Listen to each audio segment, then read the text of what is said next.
Okay, I think we're live. Hey guys, welcome to stream number 5 of the Charity Week stream. I thought we'd go to Total War Attila today. Now, I know we did the Dawnless Days mod, which is also Attila, but that was a mod, so it's kind of different. Massive overhaul, so it was more like the Lord of the Rings day. So I thought we'd play the Western Roman Empire campaign because that's definitely not one that I enjoy, but it is a campaign that was very famous for the channel. So, and having played it multiple times, I've learned a few things throughout my time with it. And so let's do this again. No, sort of, not the same as before. But anyway, let me just check all the stuff. I don't like battle time limit, but it's not really a big deal. Okay, let's do this.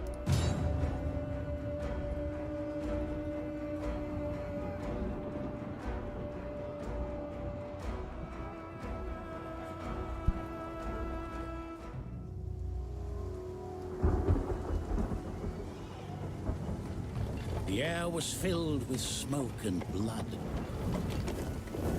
Is this the hardest campaign in Total War? Depends how you look at it. It was the will of the late Emperor Theodosius. I don't necessarily think so. It's just that the game sets you up to fail. But once you sort of realize that and figure out what you should do to have it not be insanely difficult, then it sort of falls on its own head. So yeah, it's ranked as a legendary difficulty campaign. Pretty much, it's supposed to be considered the hardest difficulty campaign in any Total War game, but it's not really, because one of the most hardest difficulties would probably be Total War Warhammer 2 or 3, with a faction that basically has a hard time getting off the ground. Something like Nakai or Marcus Wolfheart, they'll technically be more difficult, because even though it doesn't seem like insurmountable odds are against you, it's just really hard to get off the ground. Whereas this one here, you start off with a really big empire, and you're tasked with holding it. But it's not like it's game over if you don't. So that's kind of what you do. It's a bit weird with this. So basically, because of the structure of Total War Attila, the more territory you have, the more corruption you have. So the corruption we're suffering from at the moment is 55%, which is huge. That means all regions' taxes are reduced by a minimum of 55%. So they're only half as valuable. Now the thing is, every region on a frontier has a certain amount of upkeep cost that is sort of hidden. It's an abstract concept. So it's not just like, well, at least you're making some money. You're not really, because you've got to defend these territories, and these territories cost money in the soldiers that you have to pay. So if you ever look at this army here specifically, how much are we paying for this army? Pretty sure there's a way of looking at overall finance. There it is. So it costs us 1,475 per turn to pay for it. It's only at half strength, but it's not even a full stack, right? And the amount of force that's coming at us is going to be quite strong, and they'll just probably want to starve us out. So this one here makes 440 gold per turn. This one here makes 366 gold per turn. Both of them combined do not pay for this legion. And so what if you just got rid of everything? You just wipe the slate clean. Go, no thanks. I'll tell you what, I'll make you a trade. How about I don't pay for this and I don't get this money? And you end up in a profit, because this situation here is a net negative. There's no strategic assets here that are worth anything. Another thing to keep in mind as well, because all of these territories are really low value, like they're just not making much money. In Total War Attila, you don't get more value in settlements over time. There's no true population. It's just population growth, right? So if you don't spend money in your territories, they will never return investment. You've got to invest in it, basically. And if you can't invest into your territories because you've gotten very low amounts of money, well, then you're just never going to grow your income. And so if you want to do well with the Western Roman Empire, the first thing you have to do is grow your income. That's because the more income you have, the more armies you can build. Duh. And there's two ways to increase your income. This is like just like, think of the Western Roman Empire as like a really bloated company. Think of it like Twitter before Elon Musk bought it, right? Then you just basically fire 95% of the staff, and then suddenly it's like, it's a smaller company, but it's way more profitable, I'm assuming. Kind of like that. It's just over bloated, too corrupt, nothing of any real value in most locations. So what you do is, rather than try to hold on to dog shit for dear life, there's no people here really. You don't have any manpower limitations. Instead of trying to hold on to everything, what if you just hold on to whatever is actually valuable? So if you have a look in Italy, for example. So Italy, we're only making 840 gold per turn from Rome, which seems a bit low, but that is largely because of 55% corruption. So what if? See, the thing is, again, a lot of the finances with this is abstract. So you add all this up and you go, okay, look, so I get 366 from this and I get 444 from this. So let's just round that up to, 1,000, right? So we've got a total deficit. I'm rounding up to be generous, basically. So I'm only paying 475 for this, but it's not really, because if we didn't have these territories, globally corruption is reduced. And so just wiping the slate clean here not only frees up our finances in this location, but it frees up our finances in every single other location that we have. And you can do this with just about everywhere. In fact, like if you take the Eastern Roman Empire, for example, the optimal thing to do if you want to have a really strong campaign is like abandon everything. You can stay on to Constantinople if you want, but people have this mindset of like Constantinople is awesome, but it actually isn't in Total War Attila. What's awesome is a place like Egypt. So I abandon everything and I just keep Egypt. The reason why I keep Egypt is because it's far away from all the bullshit that's going to happen, which is all up here. Anyone that is anywhere close to this is going to experience a ton of bullshit.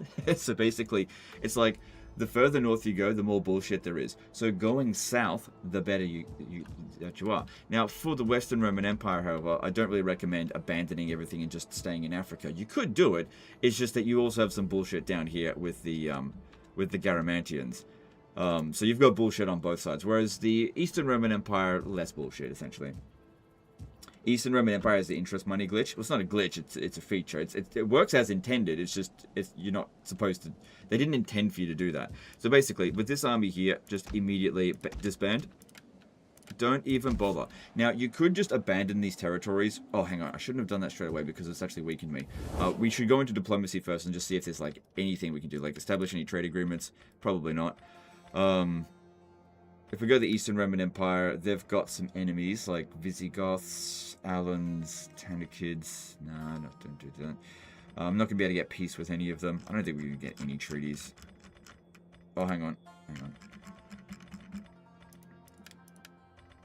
Yeah, maybe they'll trade. Greetings, friend. We will speak together. Okay, that's good. I can sense that They'll probably still just declare war on us anyway, but that's good. It's a slight increase in income. Okay, so then you don't want to just abandon the territories, because if you just hit abandon, the amount of money that you generate will be not as much as if you strip it for parts first, and then dude starts with the strongest faction, says it's hard. It's not really the strongest faction. It's an abstract. The Western Roman Empire, in its true structure, is actually incredibly weak. Because in Total War Attila, being big is weak. Being small is strong, due to the internal structures of the game. It's just people's perception. They go like, oh, but you start off with so many armies, so what? But you start off with so many settlements, again, so what? That doesn't actually make you strong. Like, none of this is providing any value whatsoever. So we strip it of all value before we abandon it. Now, if the settlements come under siege over the end turn, if we had hit abandon, it wouldn't have abandoned anyway. But this is how we strip the area of as much money as we can. The thing is, if you do abandon it straight away, we can get rid of the corruption penalty immediately. Yeah.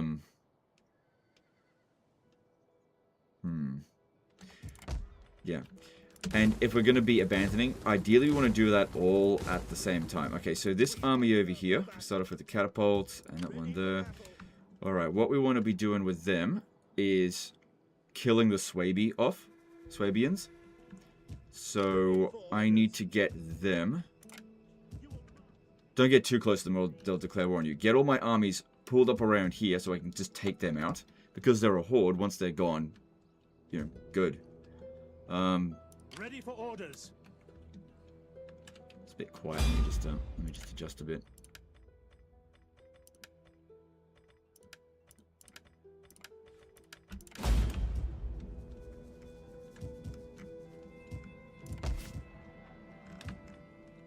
Commander. Yeah, if I just run down over here, they will attack me. They probably will attack. Let me have a look. At your command. With hunger for battle. Faster, damn you all.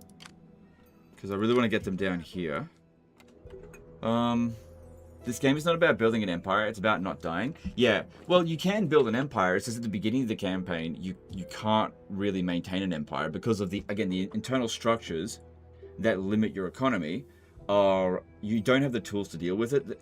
This game sets you up to fail with artificial difficulty. If you just don't play into the traps, then it's not that difficult. Commander. But if you play the game the way it's intended, then yeah, it's difficult. But if you just don't play it that way, then it's not that difficult. So I want to get them down here, but I want to disband this army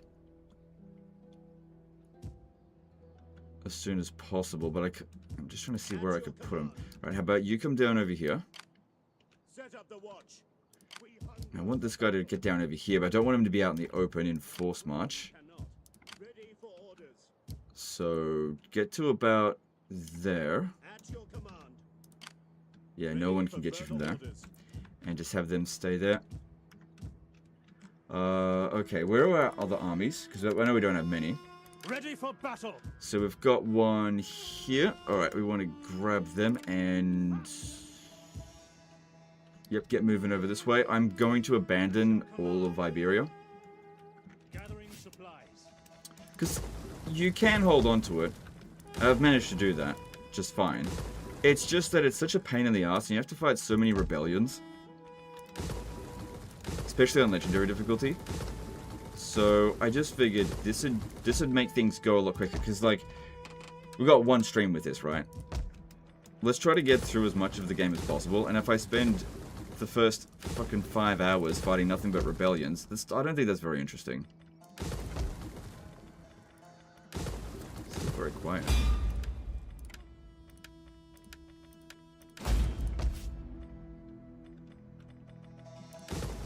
So strip it of all of its resources first. And what we do is we reinvest it back into Italy. Because this game doesn't have population. It just has buildings. Buildings are what makes money. So we'll strip these buildings of money because they're worthless. Alright, so Tingi over here, I am going to abandon this province. Syria, Tingi. This army here, I'm going to abandon Carthage as well. Let the Garamantians have it. It doesn't feel good to abandon Carthage. I mean, this is technically one of the richer settlements. It's just more of a case of reducing expenses due to if we keep this province, there are going to be a lot of problems in the area. And this will just reduce the amount of problems I have to deal with. It's also kind of difficult to defend because you have to go quite a long distance between these settlements in order to defend them. I could just hold on to Carthage itself only, but doing that is of no real value. So yeah, I'm going to get rid of all this. And it's just the mindset of like, Carthage, it's really rich, right? Every settlement in this game, for the most part, is exactly the same amount of value as any other. Unless there's like a particular landmark there, which there isn't. Which buildings do you dismantle and which ones you do not? Well, right now I just dismantle everything. So if I can't dismantle the main building or else it'll be abandoned. If you abandon the settlement, then you won't strip as much money out of it.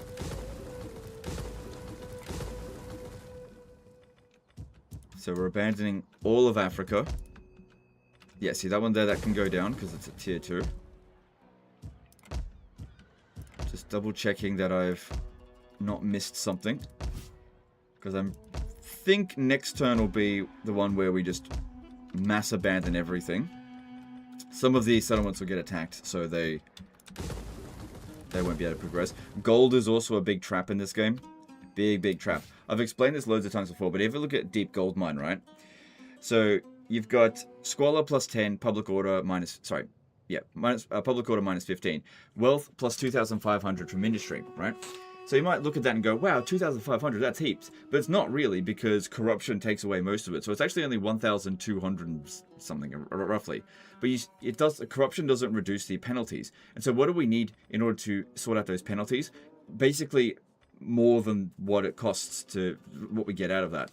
So it's just very, very bad campaign design with all of this. It's just a massive fucking trap. The way to make money in Total War Attila is just reduce expenses. That's it. It's not about, like, big number. Just stay away from them. Big number with big trap in it. Face cam's in the way? Ah, oh, sorry. Yeah. Sorry, 2,500 wealth from Industry. And then it just gets mostly corrupted away. In fact, it's actually more profitable to just leave it at tier 1 because of 600. But at least it only has a small amount of problems. The problems scale way more at the higher levels, especially on legendary difficulty. Now, there are some factions that are able to mitigate those problems enough just globally, so it's not that big of a deal, but the Western Roman Empire isn't really one of them. So, Narbonnesus, Acquiesce 68. Yeah, we're abandoning this. Lugdunum. I could gift it to them. Let me have a look. Are you brave or foolish, or just mad? Well, speak. I will listen before I turn you inside out. Yeah, I could gift it to them, but I'd rather just kill them. So, at Lugdunum, yeah, they might declare war on me. That might happen. We'll see. But I think we should try to eliminate them straight away. Okay, so this over here, yep, being abandoned. Abandoned.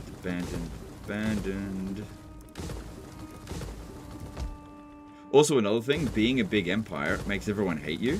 So going smaller makes them not hate you as much, and therefore they don't zerg at you as much. So the game's like specifically artificially designs you to fail as the Western Roman Empire, or just big empires. Like, the AI never builds massive empires in this game, because as soon as they get somewhat big, except for maybe the Sassanids, because of all of their vassals, they get a bunch of stuff that sort of makes it easier for them. In many ways, they are the... I'd have to say that the Sassanids have the strongest faction mechanics out of anyone in the game. Okay, so we've set everything except for Italy to abandon. Palma's a little bit of a challenge due to being close to all these settlements here. How bad is the anti-player bias in Attila? It's probably the worst out of any Total War game.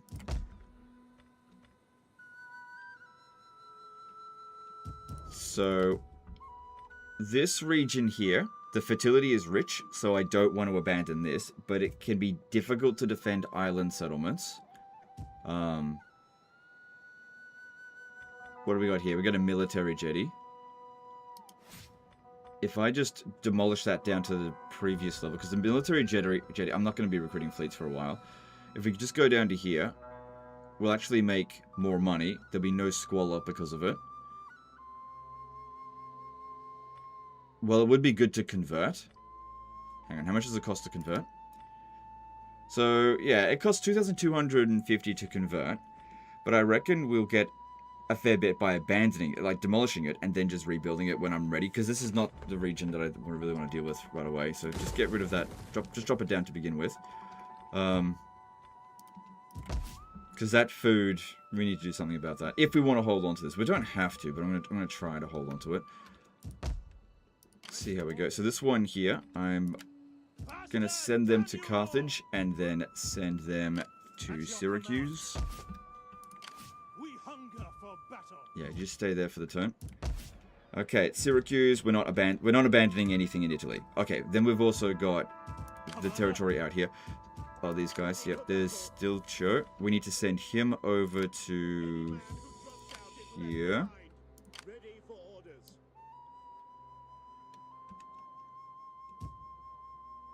What's this? The Vandals? Yeah, alright, whatever. Oh, yeah, they declare war, don't We they? cannot follow this order. They usually have more than one army. Ready for orders. Half-strength armies. Okay, so these settlements here. Get rid of this, get rid of this, get rid of this, get rid of this. Bye-bye, bye-bye, bye-bye.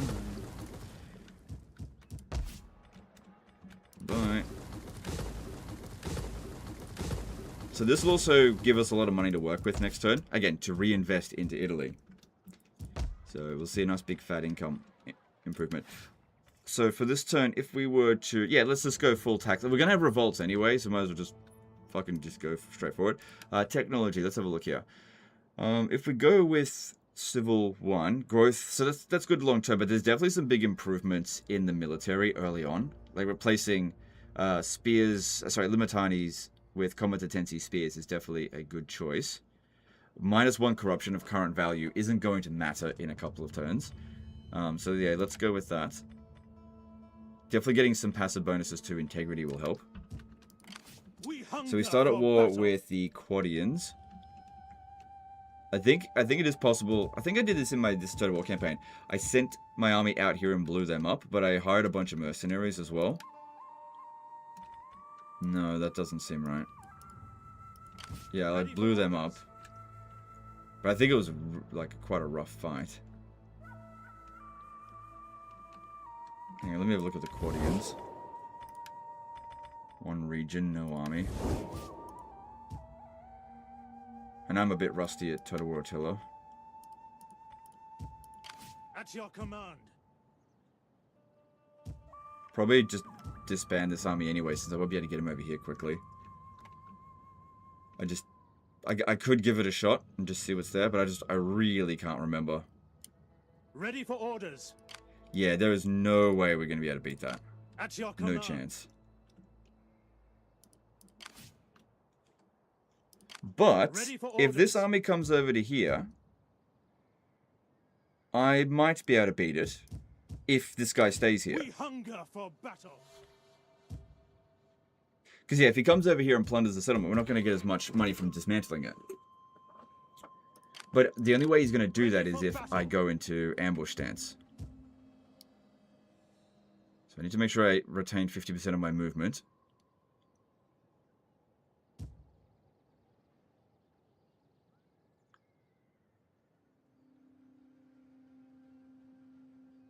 Crap. Okay, that should work there. Because if I go into ambush, yeah, we need 50% of our movement. Otherwise, there is no way he's going to launch the attack down here. He'll just sit there recruiting.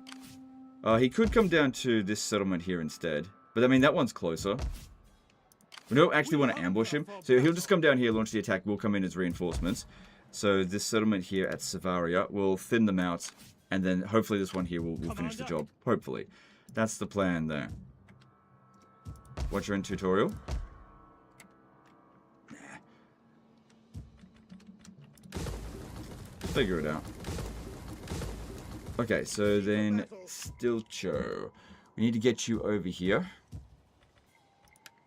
Faster, catch you all. Ready for orders. Ready for battle. So that we can take out the Swabians. Another thing that we can do is recruit some of their units before. It might be a good idea for me to recruit an army here this turn. Flavius Honorius Augustus. Piece of shit. But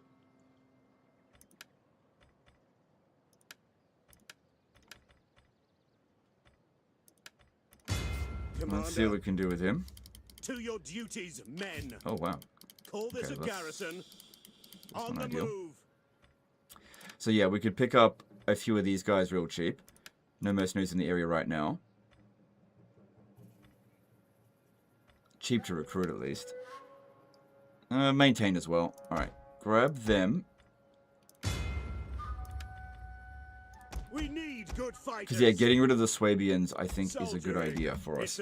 But I just got to get my forces together so we can actually win. So this one here making its way over here. Yeah. Alright, that's all been abandoned. You're getting over here. Because, yeah, we need armies in Italy as quickly as possible to deal with all the revolts that we're going to have. But once we have, like, 1 or 2 revolts, that's it. You know, we're sorted. Okay, so now with the remainder of our money, we can... Actually, you're in a different region. Any chance you could... Yeah, okay, we could recruit over here a little bit.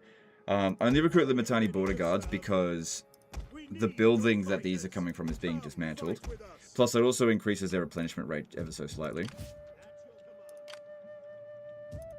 But yeah, that's a bit of a concern there. Imperials or Stormcloaks? Oh, right, Skyrim. I'm an Imperial man myself. Because Ulfric is a...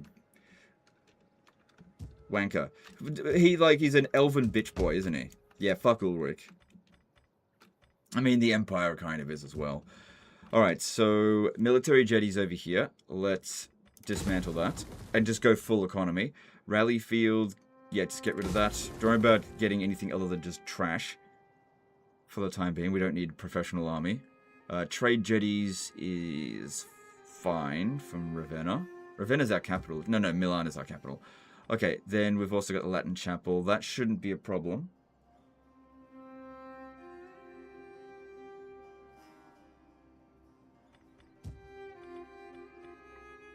Olive trees is fine. Latin baptistry. Well, you've already got this. We've already got this one here. It's in Ravenna. Just it does get quite expensive. There's other ways to. Oh, that's right. We need to get some of these agents before we dismantle certain things. So we can get. Okay, that's good. Get 2 of them. My wits and words are yours. Probably should have gotten that one instead. Too late. Okay, and do we have anywhere where I can get a different type of agent? Yes, I can get some spies over here. So they're very useful. Construction costs in local province. That sounds good to me. And what else we got? Then we've got Zeal. I'll go with this one because he's younger. Okay. So because we've got reduced construction cost here, thanks to this guy, this is probably where we should build. Alright, so the Tabernae. I would probably prefer to go with Auditorium because it's better for public order. Because we're definitely going to need it. But I can't just switch straight... Wait, no, I can switch straight to economy. No, because I've run out of money. So... We'll probably make more money doing it this way. What are these? Military jetties? Yeah, get rid of all the military jetties. Keep trade jetties and just go for food. Okay. I'm unsure about the Latin chapels at this stage. Because we're going to have revolts anyway, so these are primarily used for public order. So we just, like, fix it up later. Especially because we really need money. So yeah, I'll get rid of all of the Latin stuff out here. Can always be rebuilt. So rally field here, get rid of that. That's good, we'll keep that. Guardhouse here. Provides garrison at Segusio. Yeah, we're going to need that there. Yep. On our border regions, it will definitely help to have extra garrison buildings. Then down here, well, I don't have any more money, so yep. Okay, I think I've done everything I need to do this turn. Okay, so that's turn 1. Let the shit begin. Alright, hang on, forgot about this. Alright, governors. So, putting one in... Actually, yeah, Insulae Occidentalis would probably be the best one for us because I don't want to have to send armies over there to deal with their bullshit. That guy's too old. But I don't have a lot of choices here, so I'll have to send him in.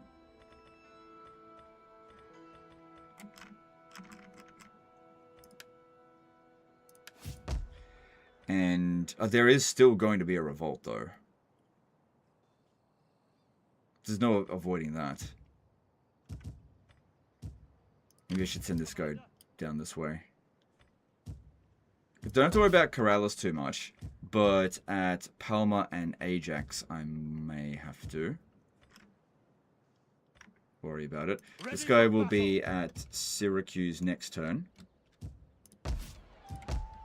So that's good, because he'll be able to be at either one of those regions. Because, yeah, I think the rebellion doesn't always just show up at the capital in Attila. I'm not sure. There's going to be revolts out here. Like, I'll hire whatever I can, all in due time. Yep. We hunger for battle. Ah, crap. Damn it, I sort of went the wrong way there, I guess. Okay.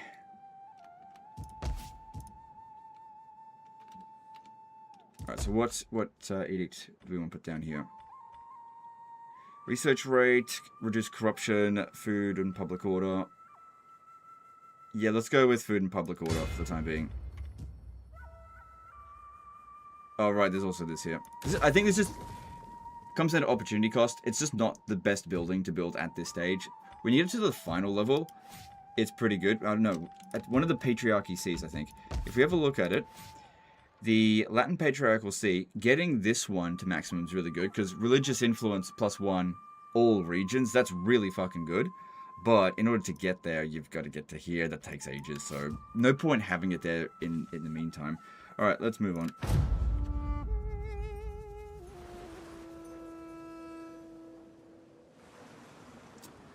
You forgot to destroy some level 2 settlements in France? Oh, did I? Yeah, hard to notice sometimes. So this battle here is definitely winnable, but it relies entirely on you sinking the general's bodyguard unit. If you can do that, then it's definitely winnable. But if we fail at that, then probably won't win. So we just got to go straight for him. Just ignore everything else. And even then, it's still a bit of a challenge. Okay, then definitely put that there. God give us strength!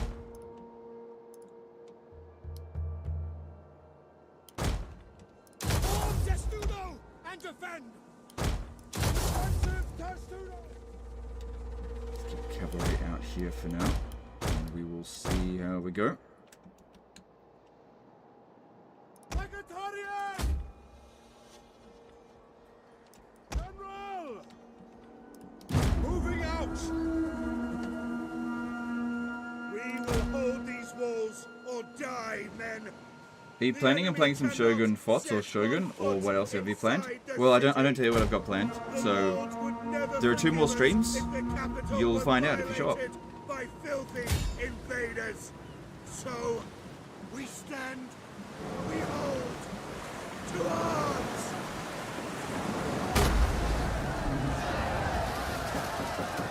They're trying to take out our general. Defend him. The enemy should know when the odds are hopeless.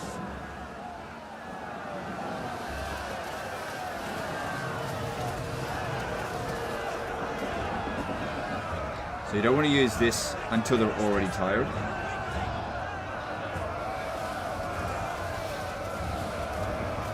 Really?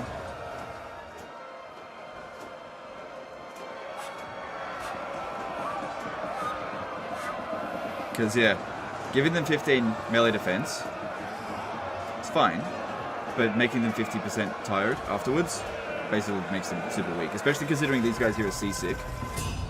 We've got the advantage with that at the moment. You can see here we're kicking their ass.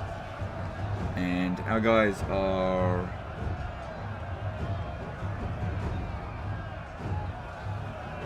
Actually, where does it say they're fatigued?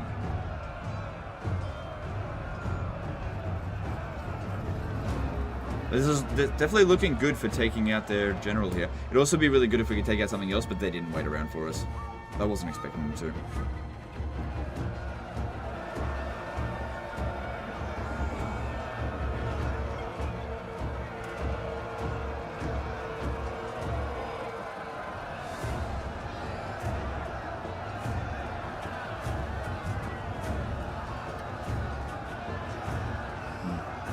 Shaken. There's a shaken as well.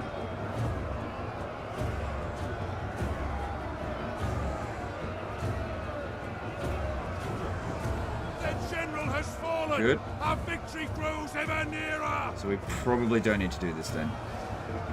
Actually, no, do it now, because I reckon this is the moment that they're actually going to win. So this will just help them take fewer casualties while they finish this off for 30 more seconds. Good, they've won. Right, that one's out of there. Okay, that's definitely a good start. That just means that we can win the battle. Doesn't mean that we will. We've still got to deal with overwhelming odds. But they're going to have terrible morale now, and we've got an archer unit. Whistle shot should come in handy because of minus 12 morale. So if we have a look at them, having killed the enemy general, their morale... We did kill the general, didn't we? It did say we killed him. Maybe it doesn't apply until they actually land. General dead minus 12. Yeah, so Dawnless Days halved that value. Thought that they did. Yeah, that's fine. Defensive positions. So I'm going to try to bring the cavalry around over here to harass them. Right, you come this way.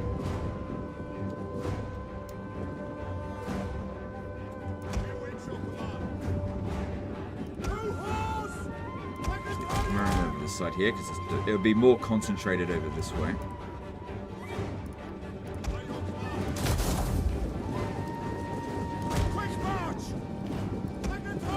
Squared off formation.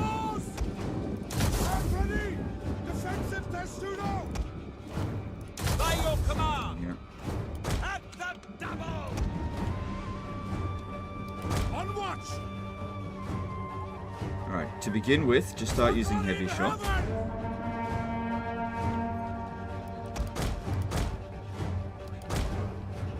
If I can get at those archers, that'd be great. But don't risk our one cavalry unit to drop.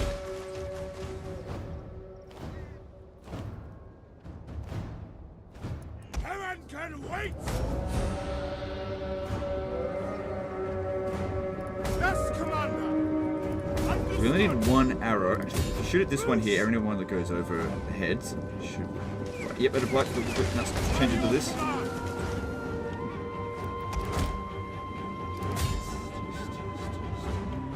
No need to rush. And then also, if you combine it with flame shot on top of that, they'll be adding an additional morale penalty. The tower has fallen. Yes, Commander. Orders understood.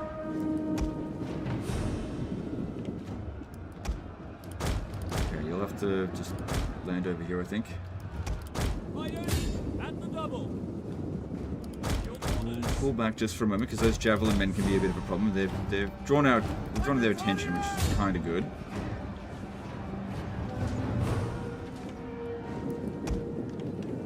I think it's going really well so far.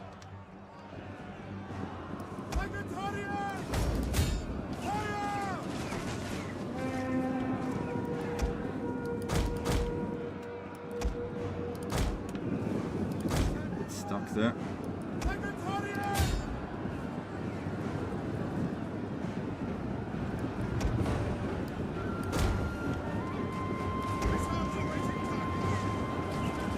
Good, loads of them running away.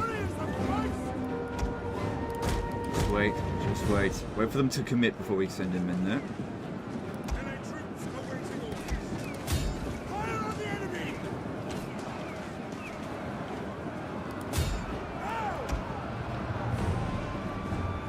I'll move these guys over here shortly. Just waiting for them to commit.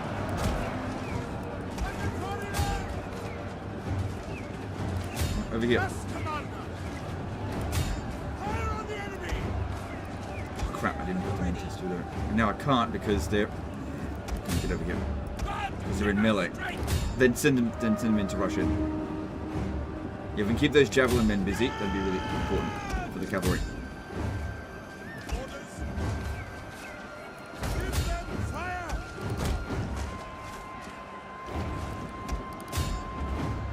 The men Hope's resolve is failing. Warrior! For the Savior!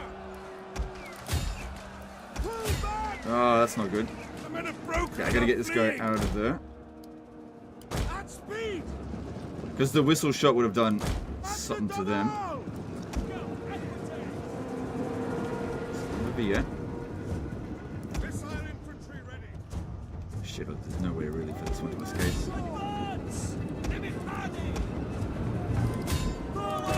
We need to take this one out here. The enemy is upon us! They're at the walls! It's a pathing. I actually really wish I hadn't built this right now.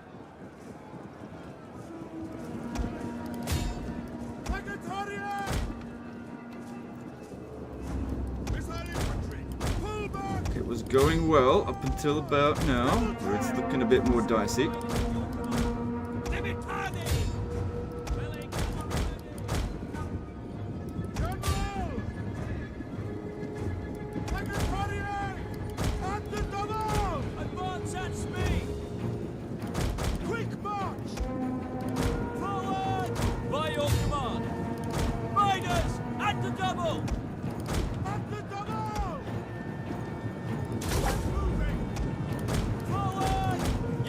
There, check out that Nordic band.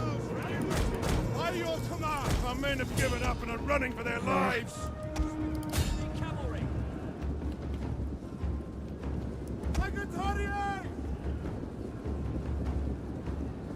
Quick march! Don't want to kill my own men. Warriors of Christ!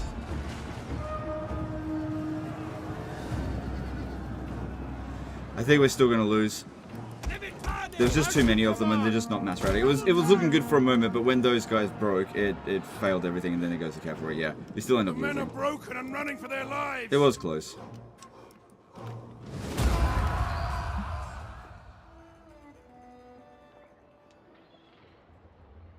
But yeah, our guys running away in that position, that fucked us. It is what it is. Thing is, it doesn't really matter because we're trying to abandon it anyway, and they'll just probably sack it. Yeah. War! We will make your homes a wasteland. Don't call our destroy your allies in women, because... enslave your children Actually, and yeah, desecrate do call your them in. ancestors' Yeah, cool. We graves. don't want them as an ally anyway.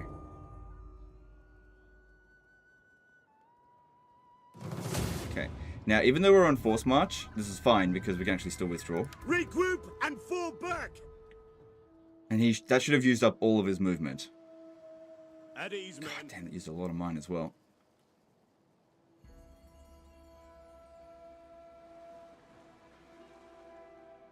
Enjoy this quiet time. It ends. Unfortunately, they went for the easier target. So, still fight it just to try to thin them out. But I don't think we can win this.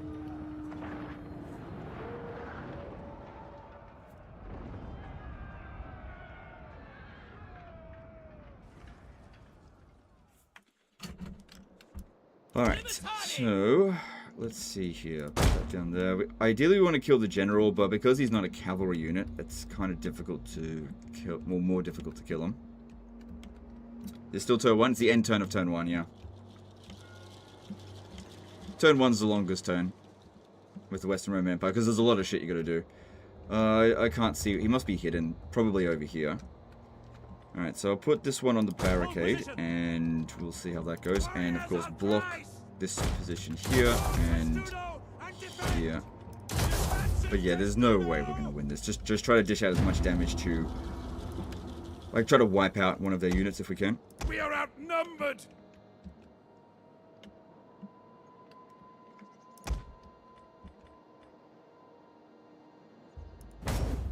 The enemy has been spotted. Scout equities to save the day? No, they won't.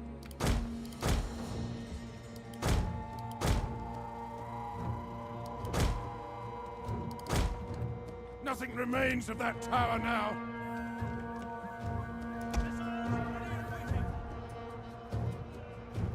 Actually, if he comes over here, I might be able to kill him. Thing is, I'll use up all my ammo by the time we do that, though. give us no ammo for whistle shot.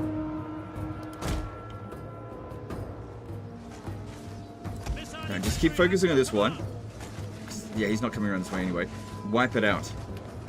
Because that way they have to recruit a whole new unit. They might just end up sacking this city. This guy over here.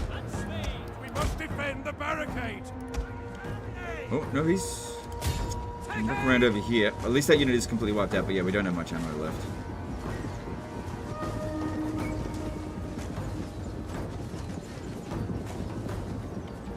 The enemy are ambushing us.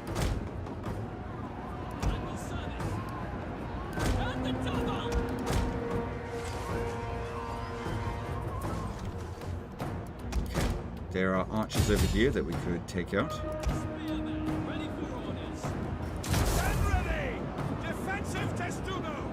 So just want them in Testudo, just because it buys us as much time as possible. They're going to kill a shitload of their own units like that, which is good for us. Man, if we kill the enemy general, that's going to be... That's definitely going to help. Just really doubt that we will.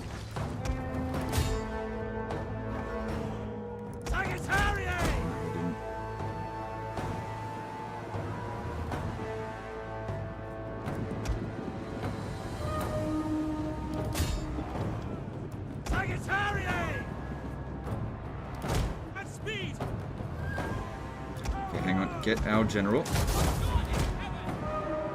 The men are wavering. If I could charge in on him, maybe we'll do some damage.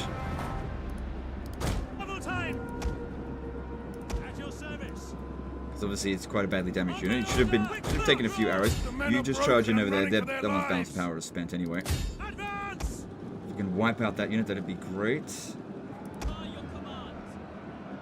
Thing is, with the Limitani border guards, they've got like no melee attack, so it's really hard for them to actually inflict any casualties.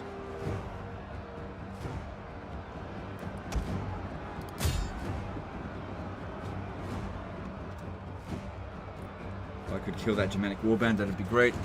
But yeah, it doesn't look like we're going to kill the general. At least he'll be damaged in the next fight. The men are broken and are fleeing. Good, that Germanic bow is wiped out. Looks like we wiped out maybe 2 of their units in total. Yeah. There was no hope here. If we didn't kill the general, there's no hope. Good, that one broke. But we'll get army lost. Yeah. The men have thrown down their...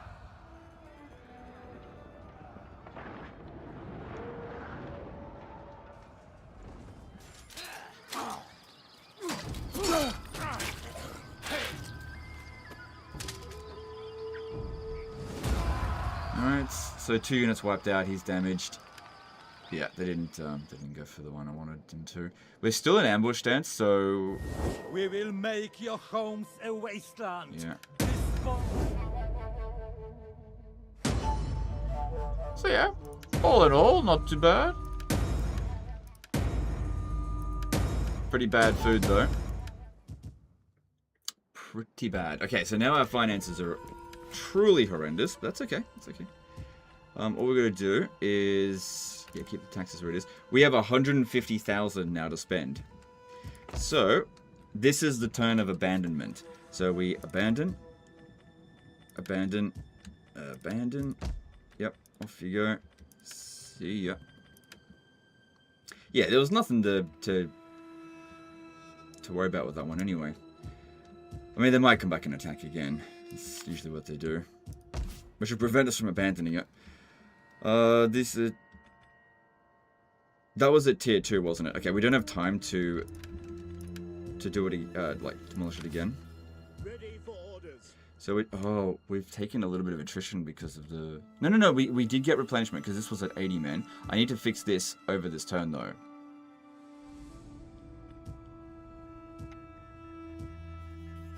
Commander. It's good that they didn't recruit anything. Ready for battle. We could probably get enough forces together to actually attack him, but I think if we brought them all together, he would probably run away.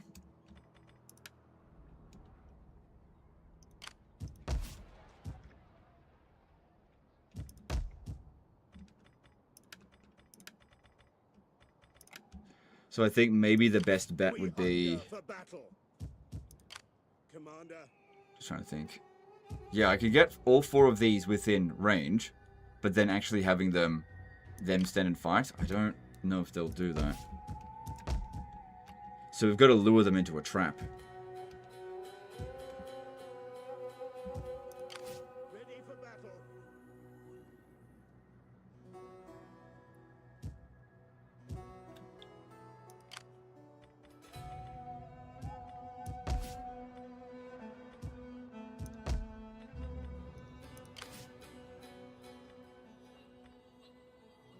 These guys could be going to here. And that's the problem when dealing with a horde. They're mobile, so you can't really pin them down. And when you attack them and they run away, they can really run a long distance. Okay, so this here also abandoned. These here abandoned.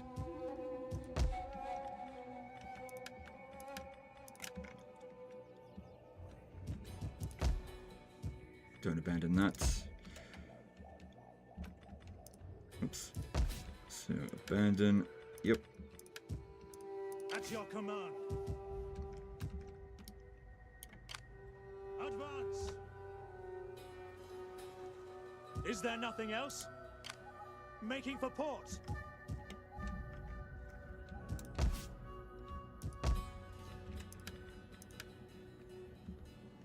Okay, and Iberia, abandon.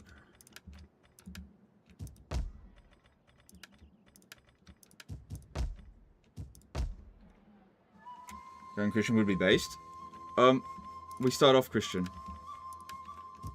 So in the past, the reason why I've said you should go back to being pagan is because Attila has advantages against Christian factions. So if you go pagan, you strip him of that advantage. Okay, we need to get out in the water, or else we're not going to make it to Palma in time. Because then we'll be obstructed with that. Because the revolts will be happening roughly around next turn. Okay, Acquire 60. Yeah, I demolished all of this stuff. I'm not sure what that person was saying about the tier 2 settlement buildings. It looks like I got them all.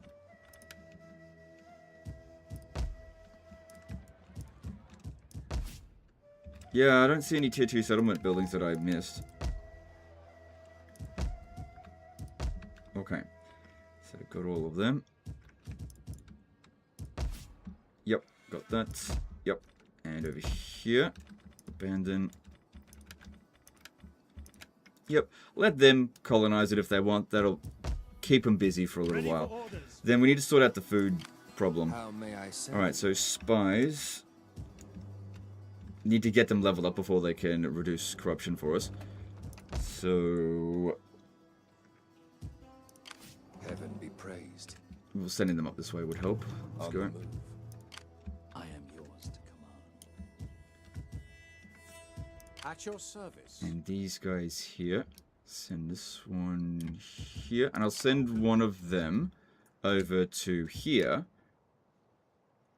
Because we just want to have this one passively being able to maintain public order. Once we've dealt with, you know, one of the revolts.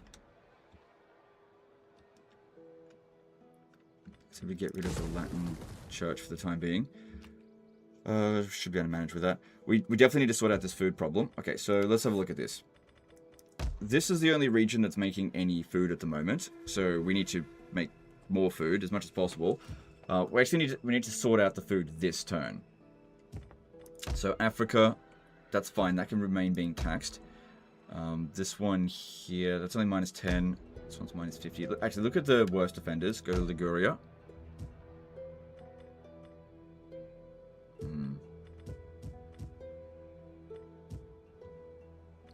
Alright, well, what if we, this turn, just like turn off... Leave the taxes where it is, but turn off this region for taxes.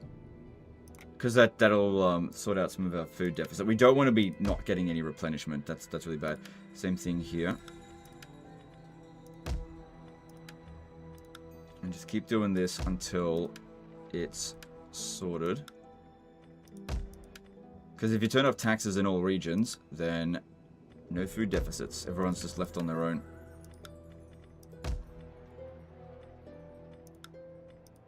Anyway, it's not like there's any money left in these regions. Anyway, we stripped it all away.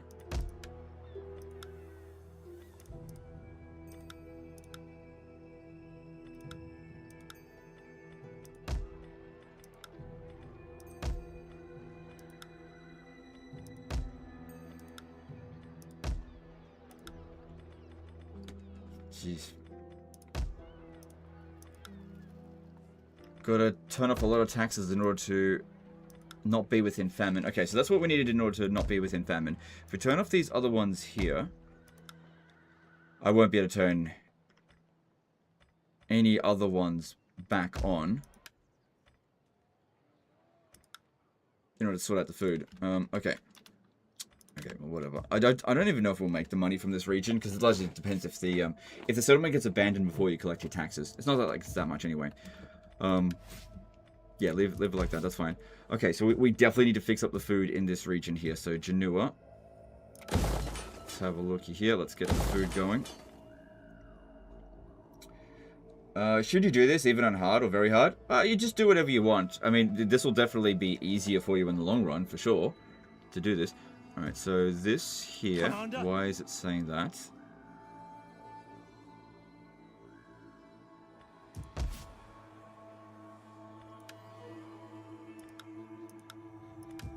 Right, so it's still gonna do this even if I've resolved it this turn.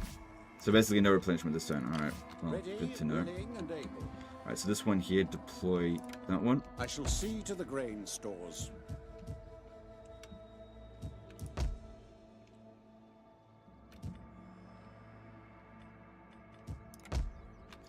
Alright, so at Verona, yeah, we've got to sort out this food problem. Get rid of the public order buildings. It's not going to matter right now anyway.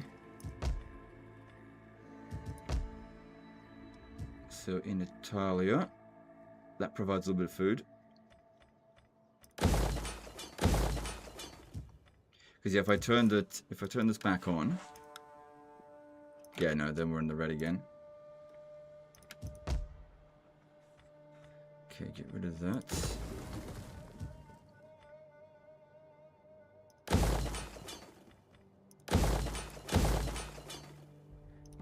Fishing jetties will help a lot. Just got to make some drastic changes really quickly, which, you know, makes it look bad to begin with, but we fix things up really quickly if we pull it off. At your command. Alright, so we got a little bit of replenishment. They've got 11 units. We've got Ready for 8. orders.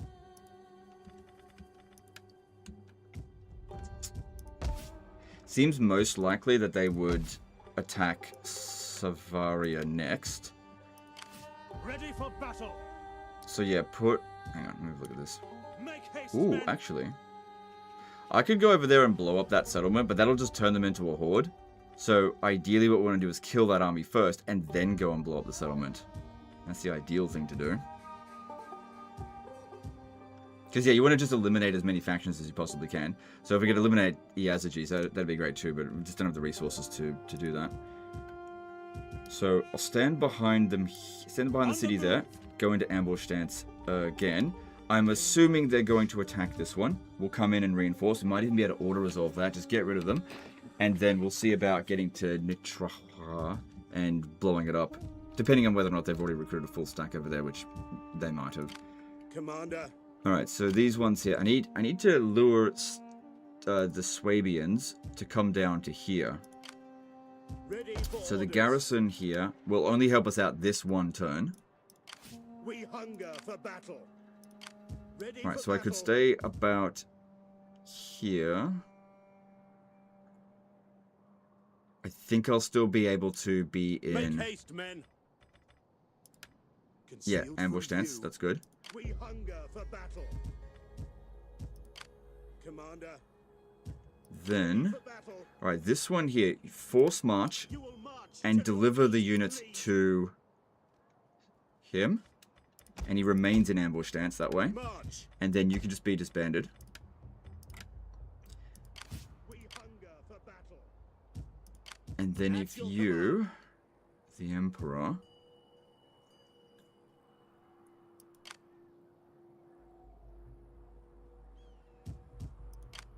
Commander. Got an idea? Okay. Bring the units to Stilicho. Hang on. At once. May need to merge some of these units.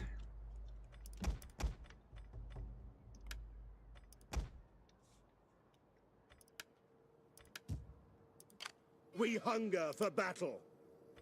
Hand over, let's see. Hand over these 3. On the move. Because, yeah, that way Ready for they're battle. hidden. At your command. And then if you're just standing I want inside the owling settlement, patrols. all they'll see is Ready the for stupid battle. emperor and a weak garrison there. And they might launch the attack here as opposed to Augusta Vindelicorum or Vesontio. Especially if Ready this for army orders. is at Vesontio. Your duties. There's no way that he would launch the attack there now. At your command. Downside, though, is that he's got to come onto the battlefield, and you've got to hold out until they get here. Might best to Commander. get him out of the city. Or if he dies, whatever. Probably for the best. We'll see, I guess. So it's a bit of a risk. But the thing is, if we leave too much in here, the AI are absolute chicken shit in this. Like, chicken shit cowards. They only ever engage if they feel like it's like a guaranteed win for them. If they feel like it's evenly matched, they don't go for it. So they're smart because they know that they're shit. Which I guess that's in intelligence in a way. Orders. Alright, so over here, let's continue to develop it up. Let's get food jetties there. Alright, we're probably going to need at Ajax the garrison building, guardhouse.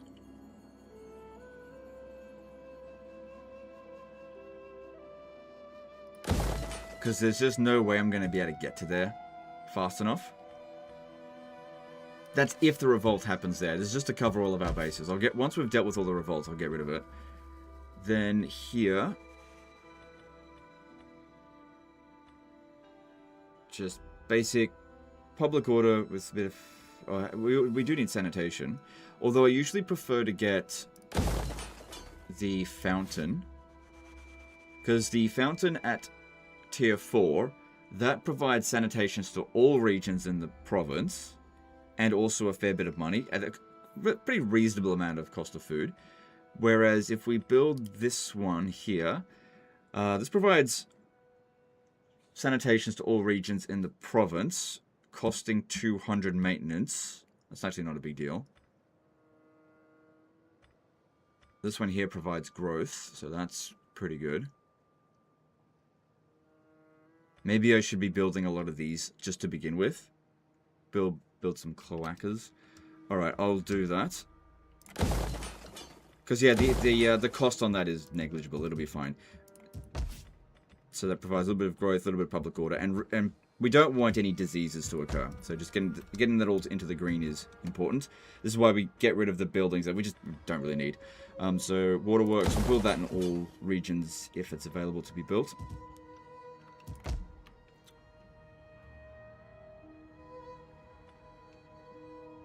That's fine.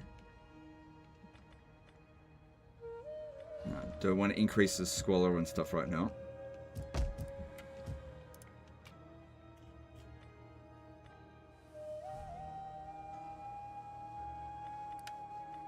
Actually prefer it to be that one. So it'd probably be best if I actually demolish it and then rebuild it. It won't be as quick.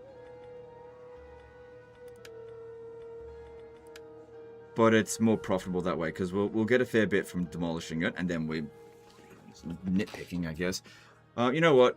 We got so much money at the moment. Let's just go with quicker option. So switch that over. Actually, you know what? Since they've got that, maybe let's worry about that later. It's just not a high priority. Well, then again, we're not growing very quickly.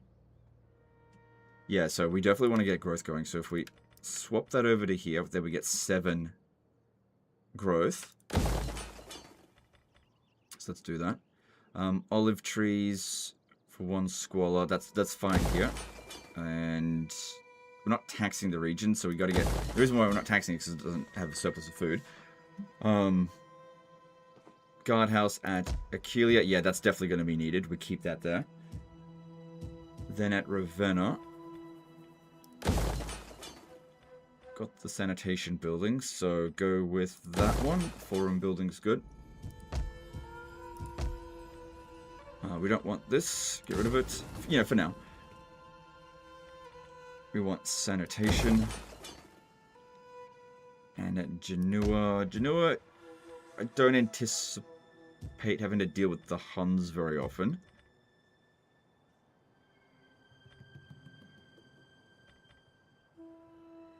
Let's have a look at this. So that doesn't provide any growth.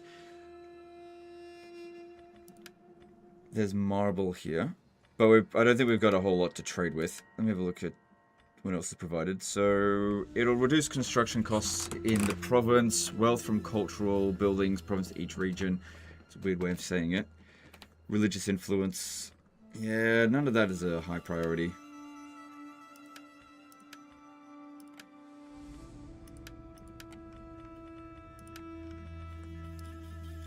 Let's just leave that blank for now because I'm just not sure what I'm doing with it at this moment. The guardhouse at Segusio, that is going to be needed, so keep that there. And this one... So that's more public order, but this one is more money. And also more religious influence, which is bad because that's not our religion anymore. Unless we want it to be. Which we could. Alright, that seems fine. We don't have to spend all of our money this turn. Upgrading these settlements will be good as well, because that does provide a tiny amount of growth without that much of a cost of food. So they take 5 turns each to build. What's the biggest cheese you know for Attila? How can I serve you? Shit, I don't know. Probably what I'm doing with abandoning the territory. Alright, which of these do we want? That, or... I do like research rate, that is very good. But 5% at this stage of the game will do absolutely nothing. So we definitely want extra research rate, but let's worry about getting our economy sorted first, and then we'll sort that out. So go with this. This region's not being taxed, but I'm sure we'll tax it next turn.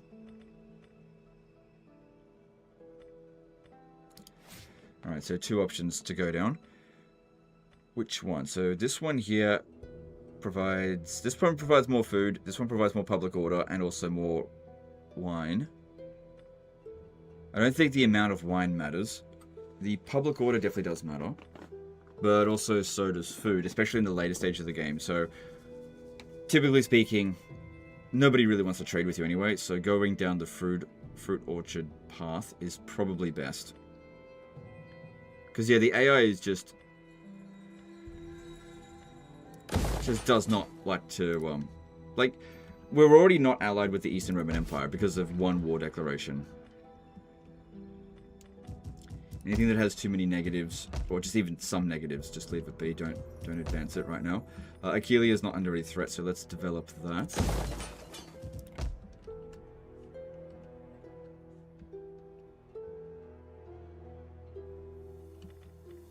Yep, upgrade both of those. And let's see, this region is rich, so we can go with wheat fields for now, but eventually wheat becomes pretty useless as climate change occurs. We hunger for battle.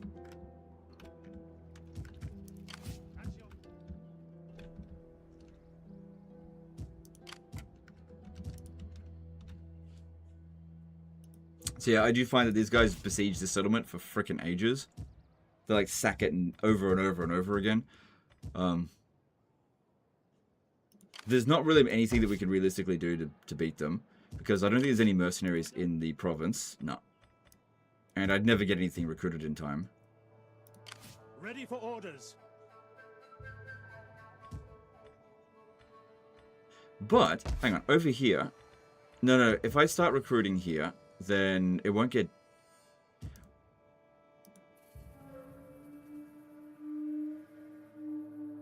Okay, got another idea. At your command. No, just leave it as is. Leave it as it is. It's fine. Okay, all good. I think we've abandoned everything that we want to abandon. Let me just double check everything so we don't... We want to do it all in one turn so that we suffer that huge penalty and that it all goes away in one turn. Yep, leave that. I'm going to assume everything's going to be okay, so I'm going to advance them. This one here is a bit more expensive in terms of... No, actually, just chill with that, because really don't know what's going to happen at this stage.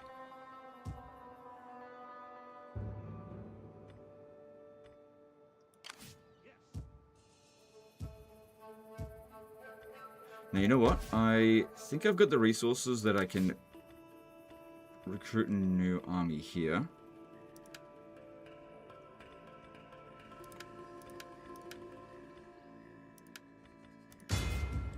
Finish the recruiter stuff, because yeah, we've got plenty of money at the moment, like in reserve, but we're losing cash, but that's fine.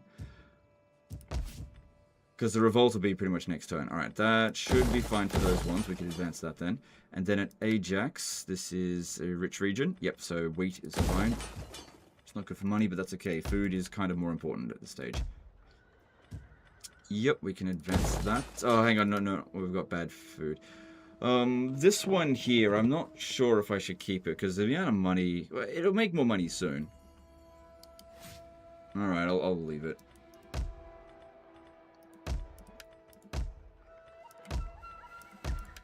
Alright. I'm not sure what I'll do with my free time when you were gone on break. Just goon more. More time for gooning.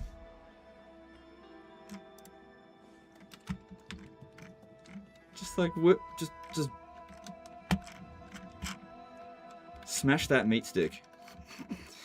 I don't know, man. Alright, we'll see how we go with that. So hopefully they go for it, but man, I tell you what, the AI is so cowardly in this that they'll probably run away. Alright, provincial governors. Yes, we definitely want to do this. Governors are good. Alright, so we're going to need some new guys. Let's get you.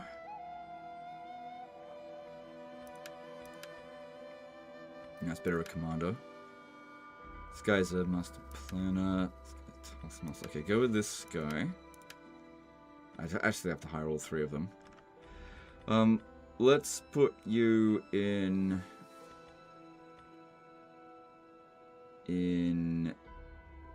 Italia. Let's put you in Magna Graecia. And you can go to Liguria. Yeah. Alright. Alright, just go, yeah, bread and circuses. Okay,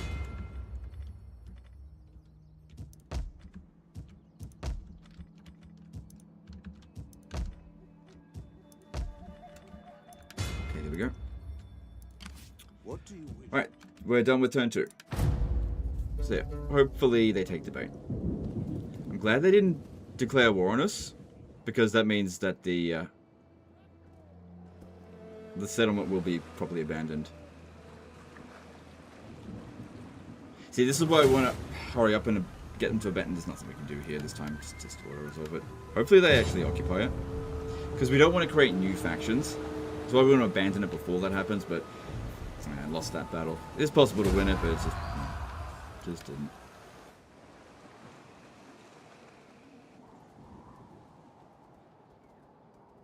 Okay, that's fine. I wasn't expecting he would do that, but my reinforcements, that we'll be able to get there. They're finished. We got them. War! Our gods demand it. Our ancestors... Well, what else is new? They're taking the bait. They besieged the settlement. We'll see about sallying out. Return to your people and prepare what a them for surprise. death.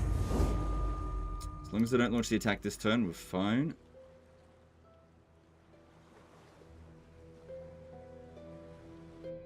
No! Because that'll prevent us from... like, I can give it a shot. Give it a shot. The problem here is this one is on a, you know what, this is a waste of time.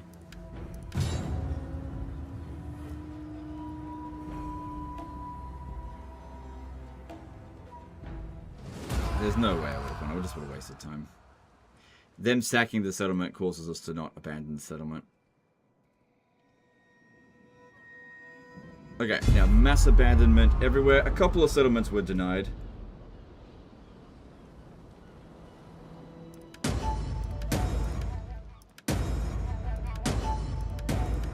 And for all of the settlements that were denied the abandonment, don't abandon them now. Just let them get. Oh, good. Oh, good. Yeah, because usually they besiege it for ages. Well, I guess that's good. All right. So over here, if we were to do this, our reinforcements don't show up. Okay. So yeah, that's the Western Roman Empire now.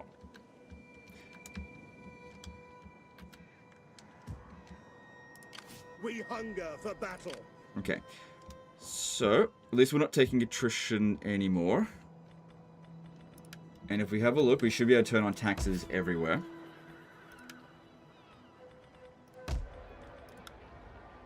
That one's still bad, but we're fixing that up.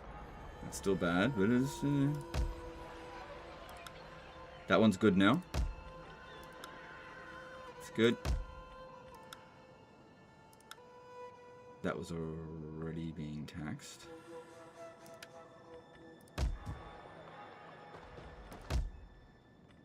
Okay, so yeah, that's with all the taxes turned on. Alright, all good. Commander? Use up a lot of movement to get them. And the thing is, if I do this, they might just run away. It's like, you just can't underestimate just how cowardly the AI is in this. Make haste, men!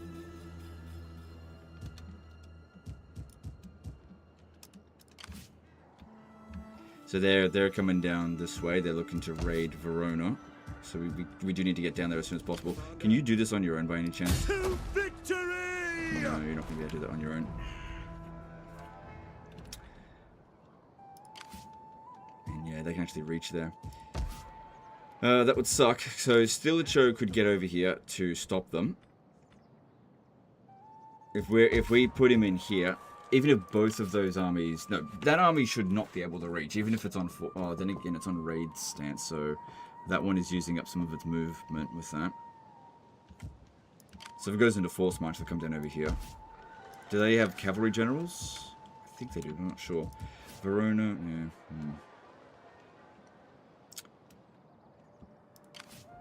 Ready for orders. Okay, there's some mercs here. I may only need to send him battle. and some mercenaries over here to reinforce. At once. Ready for orders. Would that I were as swift as the angels. To battle! To be able to auto-resolve it. Fighting it manually at this stage of the game probably isn't a good idea because our forces are rubbish. Your command. So yeah, we've got a choice. We can either kill the Swabians or we could defend our territory over here. Another thing that we could potentially do, given the movement range that they've got, if I put a general... Oh god, I don't think I'll be able to move anyone there. But yeah, just put a general like right about there. If they attack us, they may not have enough movement to actually attack the settlement. Buying us another turn to be able to get back, but I don't know if that's a good idea. Yeah, but we need to get rid of the Swabians.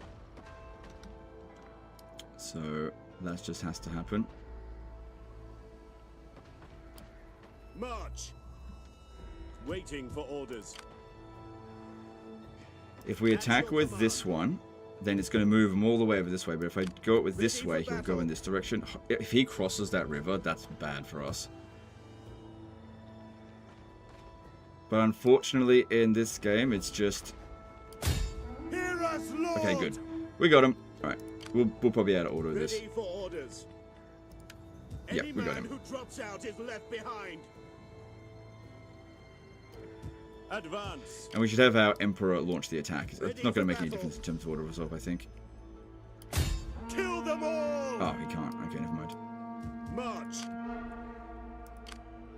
Ready Then you'll for have to do it. orders. Kill the cowards.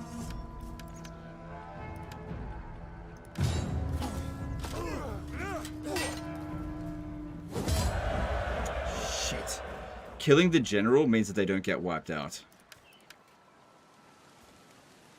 And we should still have a lot of movement points left over, so hopefully he'll be able to finish the job. Hopefully. We'll go with replenishment. At your command.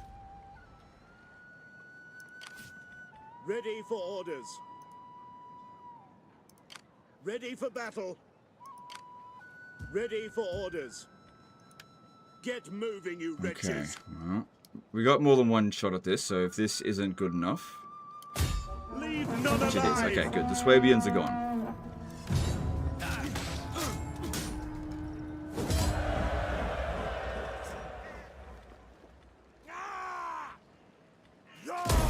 We hunger for What? battle. Commander, Oh my god, how the fuck did... make haste, men. Sons Ready of for bitches! battle. How'd they survive again? We hunger for battle. Well, that's annoying, because now they're just going to run off into the wilderness and come back with full stacks. At your command. Hang on, hang on, hang on, hang on. No, I can do this, I can do this. I can do this. I can still take him out. I know what to do. I know what to do. It's going to cost me some money, but it's going to cost us less in the long run to do this. Besieging the settlement. Fuck me.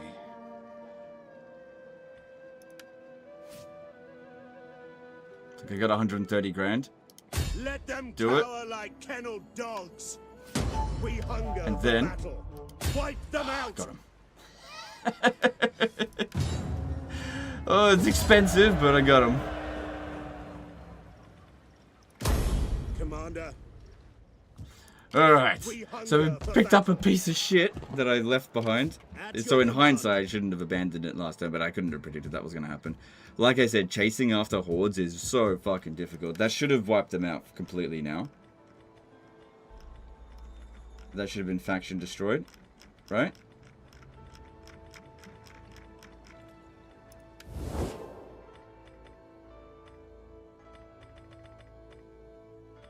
I didn't see the notification there, but sometimes I'm blind to it. Let me just have a look.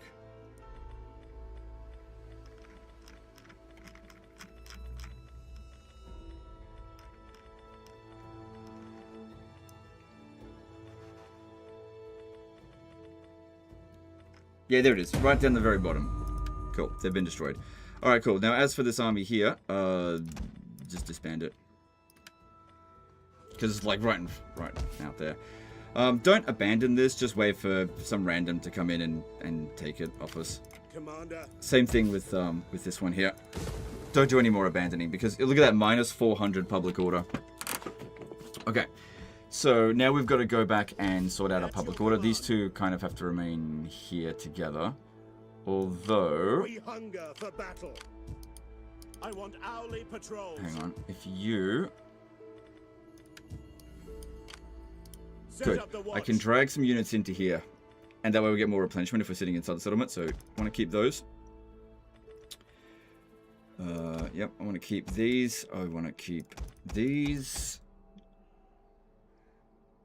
Start with that. Commander, So that leaves me ready for with 16 units. So I need we 4 hunger more. for battle. I don't like them. 1, 2, 3. Hang on. At your command.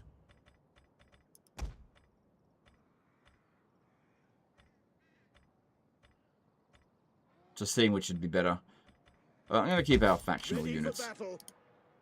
These ones. Advance. Ready for orders. Okay, and then as for At him, your command. just disband him. That way we can re-recruit him again next turn somewhere else. Okay.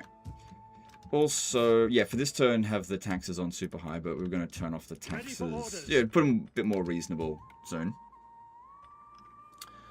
Okay, then this one My wits and words are yours. comes over here.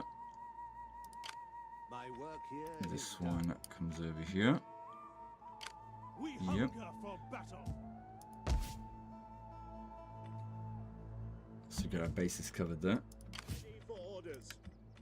It is a great Don't worry about upgrading them. Hang on, how much does it cost? It's only 100. No, don't worry about it. Worry about it later. Okay, so that was all successfully abandoned. Hopefully the Garamantians just leave us alone now. So you want to do this before they, you want to abandon them before they declare war, because the closer you are to them, the more likely they will declare war on you. So, and they'll send armies halfway across the map to deal with you. So basically I need to keep a constant force here in order to repel them. But, you know, our finances is better than it was at the start. We are a bit weaker though. We're weaker technically, but we are also stronger. So yeah, with this one here, I don't know. Also concerned about Verona. So if I put this guy in force march, yeah, I don't get very far down here. Ready for battle. Well, actually, if I go over here in force march and he attacks us, this one here, he's actually way more likely to attack my army, I think, especially if we're in force march. He could actually push us into this area.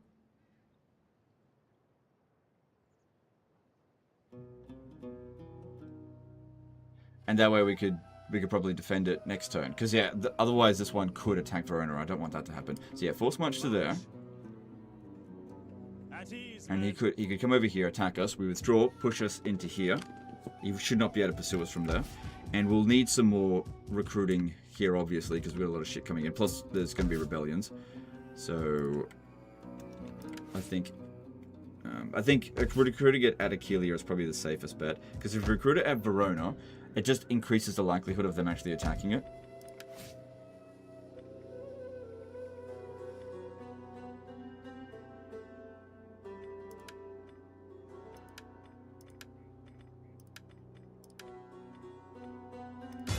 At your command.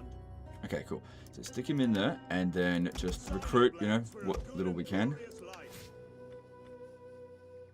Then, what do you want? Integrity when in own or allied territory, or ammunition replenishment.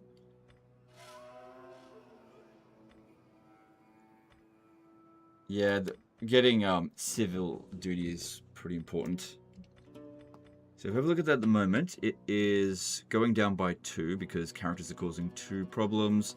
There's also faction, politics, friendly territory is increasing it. So this will give us an additional 2, so it doesn't go down, actually keeps it solid. I guess that we'll need the public order afterwards, so yeah, let's put that in there. Okay, cool. Then there will be a revolt out here. So Segusio is well defended, so let's put him in Genoa. Running out of characters though.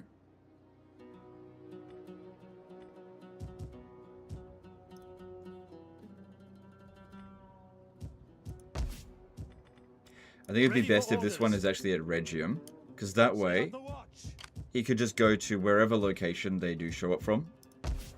The rebels, that is. And yeah, you can recruit some more. Alright, so we got this. Yep, that's done. Then there's ammunition, reduce upkeep costs, that could be good.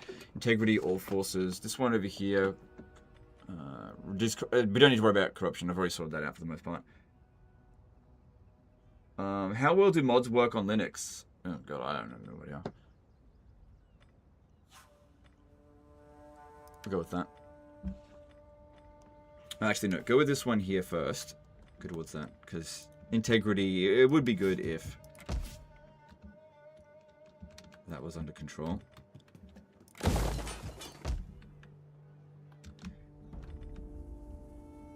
Alright, so over here, we've got that. Okay, so then build the Capitol building. Still got food problems, but it is somewhat being sorted. If we could knock that down, that would sort out a little bit of food. But this one here, Italy is rich, so yeah, if we build the wheat farms, because that's also causing, the lack of food will cause public order problems as well, even if it's not a global issue.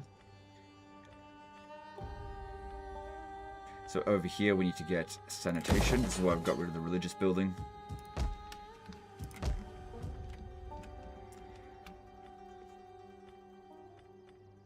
Capital building.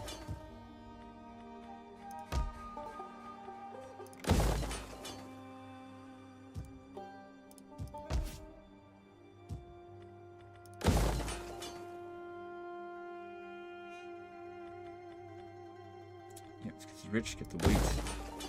Just leave that where it is.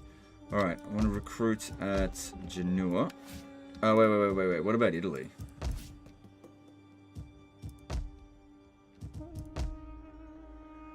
So I can't recruit armies in both locations.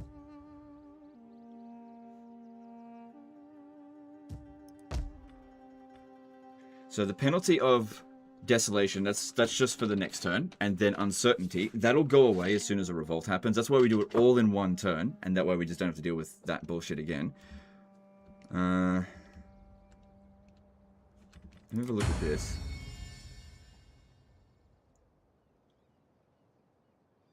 Probably getting it to about there would be ideal. Like losing a little bit of public order, but integrity or forces and loyalty, that is important. We do not want to have civil wars, ideally. Oh yeah, and there's also this stuff here. So using our influence to adopt some characters can be useful.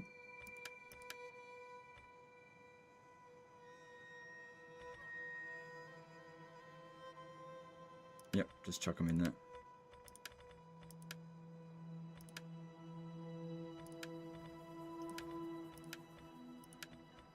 Okay. Alright, so let's see here. Well, actually, Neapolis should be fine because it's got an upgraded garrison. So yeah, build it at Florence. And yeah, Genoa's got a ship there, so this is seemingly the place where we would have the most amount of trouble. Most likely to have trouble. And then yeah, that needs to be recruited. We need good fighters. And so we just have to hope here now that the Vandals don't vandalize Verona. But if they do, it's not the end of the world. It's not going to blow it up, and even then it's not the end of the world. It's just not good. So that sucked that I had to spend so much money to get rid of the Swabians. But I guarantee you it would have cost us way more money in the long run if I had let them live another turn. It just is what it is. Okay, I think I've done everything that I can. Nope, I can still over here. Yeah, get that growth building going.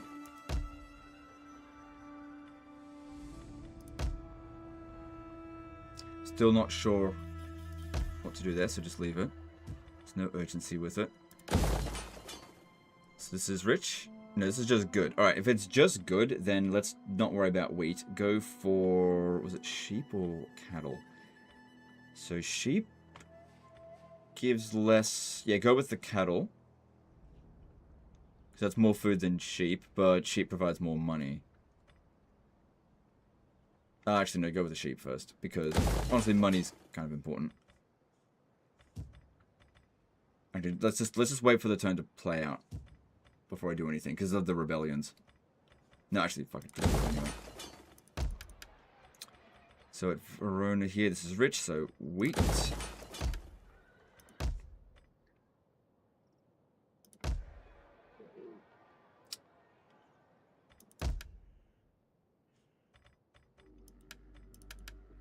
Yeah. Just let that play out. Okay, moving on.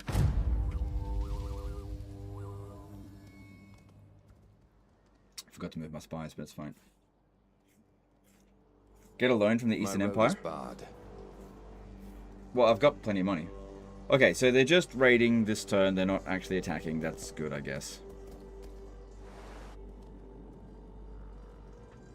Fine by me. Let them rebuild it.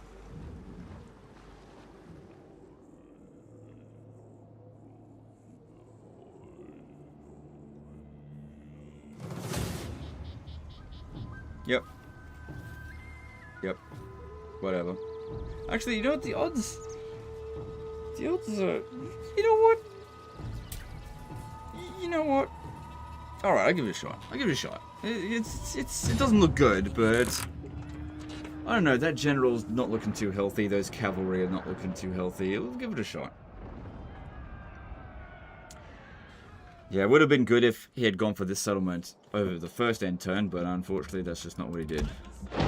It's almost like the AI knows where you're in ambush stand sometimes. Oh, this map sucks. Oh god. This is like my least favorite Roman map to defend.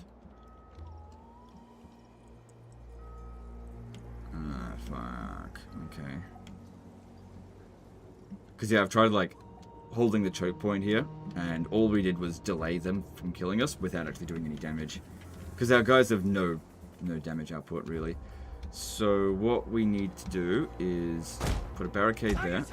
You go there. They'll come in this way. Put these guys here in Testudo. Stand ready!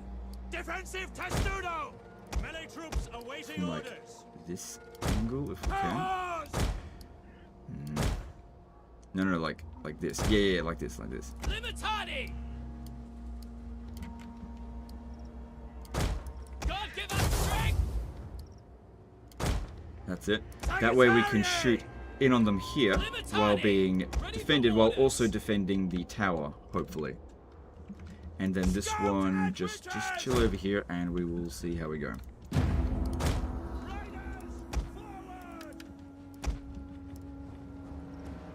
Of course, if they run around this way... We don't stand a chance! The enemy outnumbers us!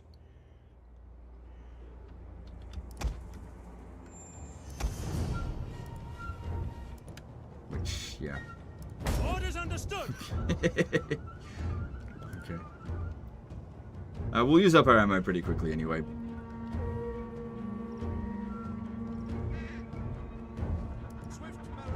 It's an ambush! Well, shit, okay.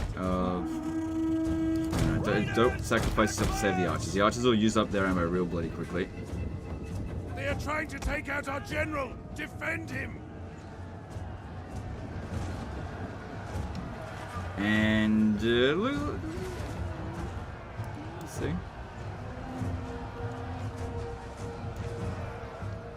Okay, shit. Let's just get going. Advance at speed! Because I thought that they'd send a lot of force over here, and that totally didn't happen. I need you to come over here and get rid of these cav for us. So yeah, that didn't work out. That's okay. I wasn't... It's unlikely we'll win now, because it's kind of had to go perfect in order to win, and it's definitely not going perfect. Does it work? No, it does not look like it's working. We must defend the barricade! I don't know, maybe we'll see. They didn't kill that many of our archers. The tower is nothing but ash now! I finished killing my archers. Libertadi! No, I do not think we're going to win. Double time! Scout and witches! Sagittarii! Double time! But that unit is wiped out at least, so that's good. And that other unit of spears, I think that's pretty much wiped out. We've still got access to this tower. If they go and capture this, that doesn't really do anything. We've still got my guy over here. Where is their... There's their general. Killing him would be really good. Our guy here does not seem like he's going to win. Pulling out would just get him killed faster.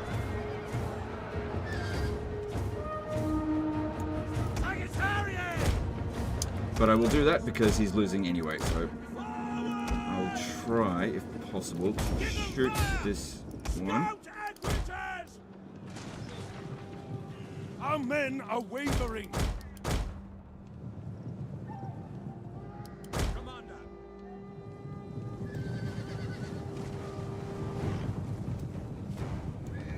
Sagittarii!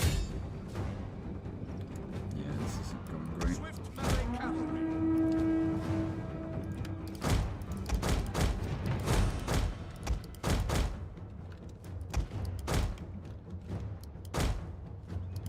Our men flee the field of battle! This is a shameful display! Okay, let's try to kill as many of them as we can before we get army lost.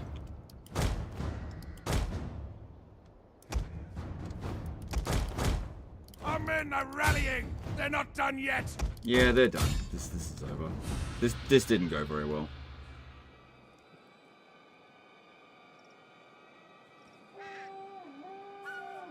The men are running!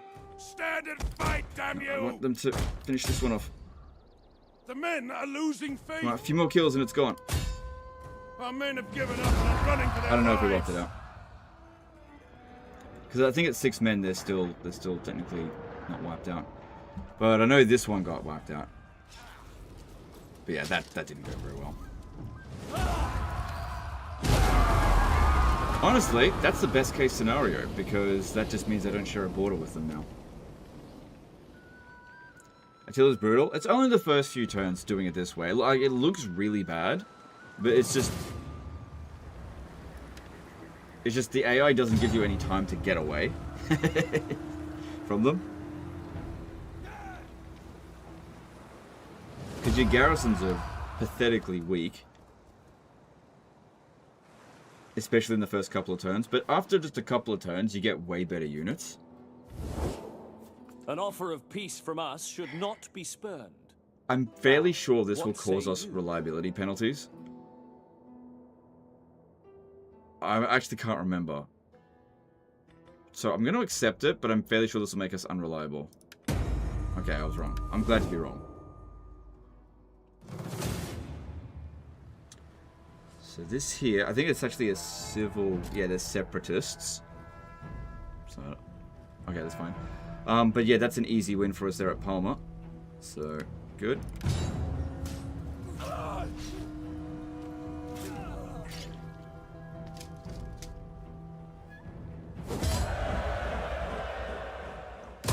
Ready for battle!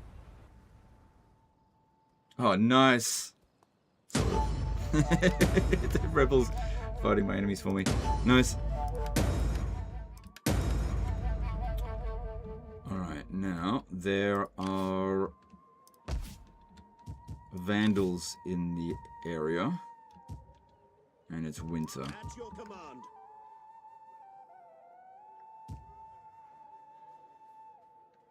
Got to get the Emperor out of here. He'll take a lot of attrition getting through here. Sucks, we just have to do it. Unless we go around this way.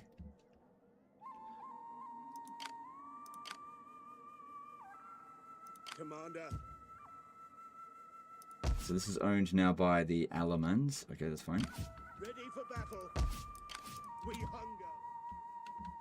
Yeah, it might be safest for us to run through here now the Swabians are gone. Because I just got to get him back into Italy. But if I go this way, it's going to take just as long, and the Vandals will probably catch us while we're trying to do that. Because I don't want to disband these units. And I can't take out that army. Because my forces are not particularly strong.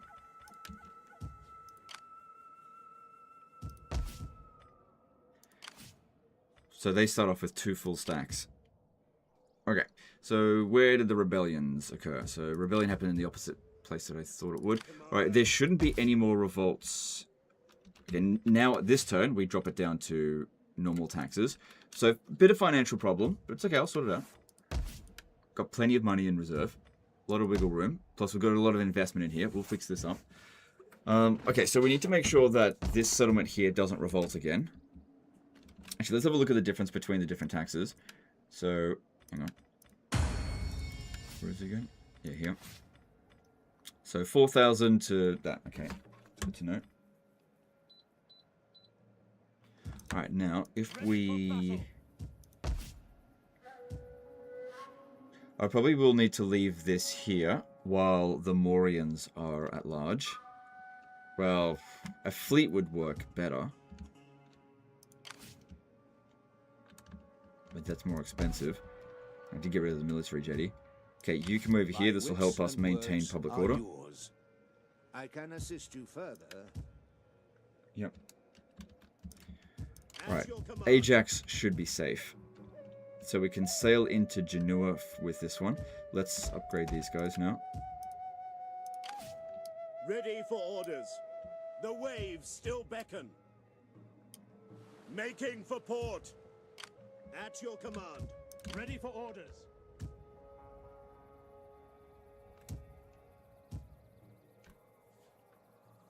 So that rebellion happened at Ravenna.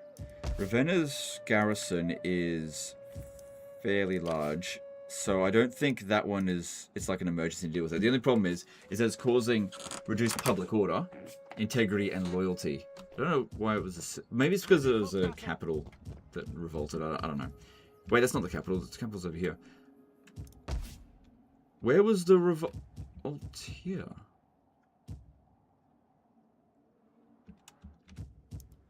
Because look, all the public order's gone. Public order problems. Maybe, did they deal with it?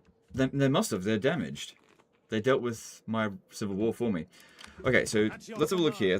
There's a one mercenary unit there, one here. We need time for these mercenaries to actually show up.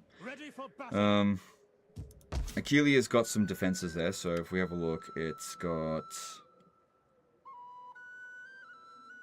So 1, 2, 3, 4, 5, 6, 7, 8, sort of. 9, 10, 11, 12. Plus, we could actually recruit from the... these are Allens, right? Or Vandals. Yeah, Vandals. We could recruit from them.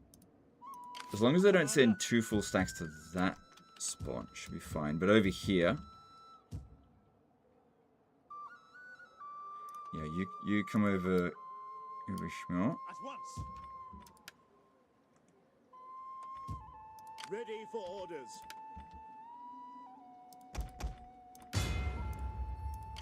We hunger for battle. Alright, you come over to... Hang on. You got any mercenaries here? Ooh, those are really good. Okay, grab that. And then you come over to here. Yep, we're in the negative. It's okay. Alright, we'll fix it up. Okay, and then... Fight with us. What happened yesterday? What do you mean?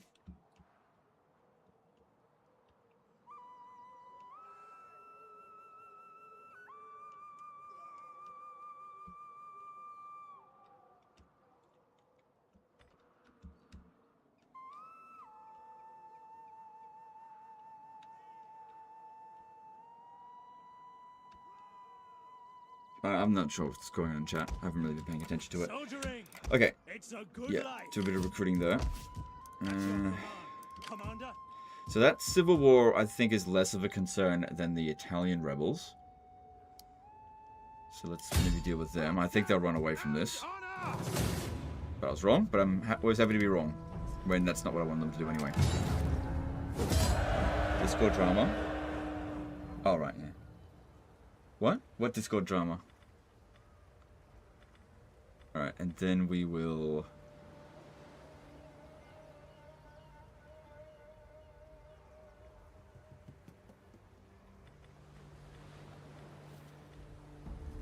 Let's go. At your command. Ready for battle. Alright, so public order over here. Still not fantastic, but that's because the food is not sorted yet. So if we sorted out the food, look at that, minus 15 public order. Then yeah, it'll actually maintain public order just fine. Because if we have a look as well, corruption is now only 17%. So we're making a lot more money from here. We hunger for battle. Okay, Ready for good. orders. That's exactly where we wanted them to show up. To battle. Destroy them.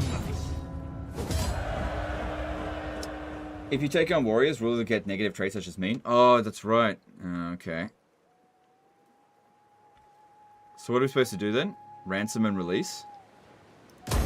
We hunger for battle. Let's see if he... Oh, wait. The ruler... Let's have a look if he's over here. We hunger No, for he's over here. battle. I haven't moved Ready him for yet because I battle. haven't decided. Alright, what have... We've got... Oh, god damn it. We already got it.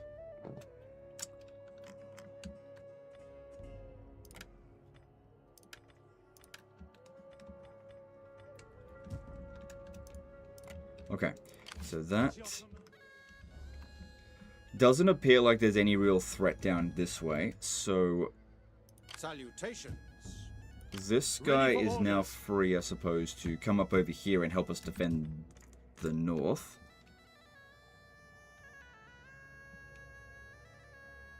Since our finances are a bit bad, let's hang on. Am I actually taxing all regions? Because it's possible that there's some regions that are still kept untaxed.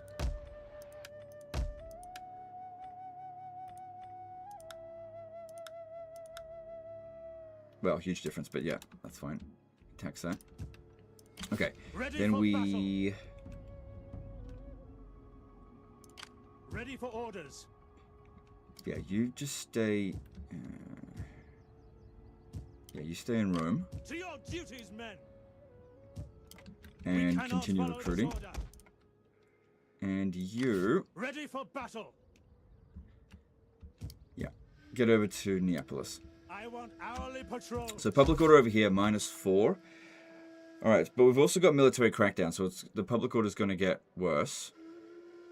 But we've also got a bunch of buildings... Maybe I should cancel that one. We're going to need the food. That's provide public order. That's providing public order. Okay, I think it'll stabilize. I think it will. Over here, I think I... Well, that's we got a long buffer before we need to worry about that. So over here, I need to recruit a fleet in order to repel the Morions. Unless they're willing to have peace now, I'll check, but I doubt they will be. Be welcome.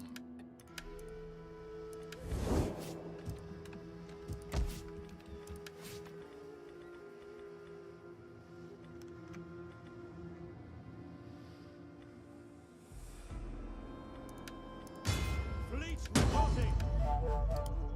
Making for port. Alright, what do we need?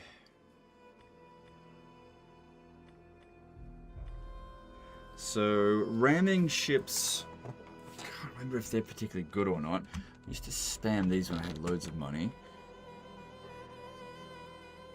They can replenish their ammunition. Light melee ship. Take 2 turns to recruit each. These ones here, they can replenish their ammo. So, hang on. I don't think they've got flame shot, do they? No.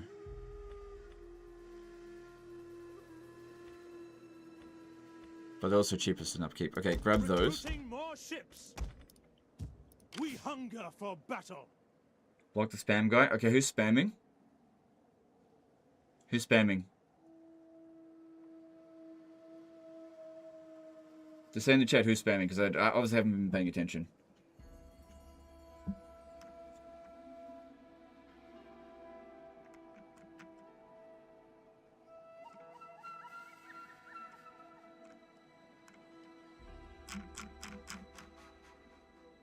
Ramming not good in Attila? Yeah, I agree. You're a good master. Is the spammer? Alright, let's have a look.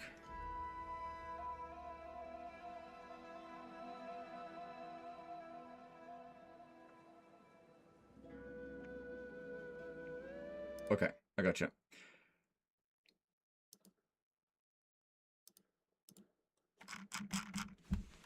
Come back again tomorrow. No more of that At your crap. command.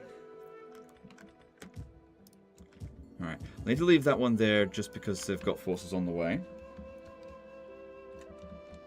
Salutations. At your Alright, command. now over here, because there's so many of them, we need to be as ready for them as we can. We could also get some Germanic levy from those ones. Ready for battle. I do not want Gallic rebels taking the settlement. If these barbarians take it, that's fine. I don't want Gallic rebels doing it. So we should definitely get rid of them. Hear us, Oh, Lord. God. I don't know what I thought was going to happen with that.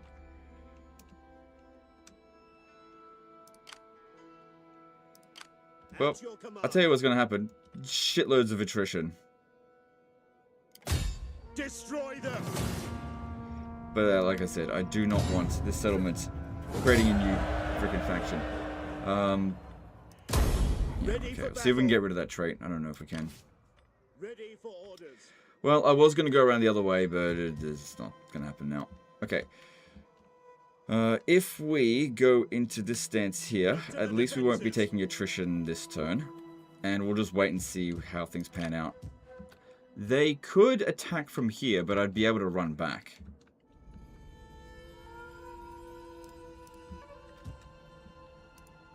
Ready Maybe for that would be battle. worth it for them to do that. I don't know. We'll have to wait and see. I do want to be using agent actions on them. Yeah, like hinder their army if we can. It's mainly just because you got to get 1 rank on them before you can deploy them and get them to reduce corruption. The chance of positive outcome is 33%, but there's not much else we can do because, How may I serve you? like, I can't attach them to my army. Can I I can't attack a city with it. So they already hate us. So let's just do it anyway. I will come from the darkness.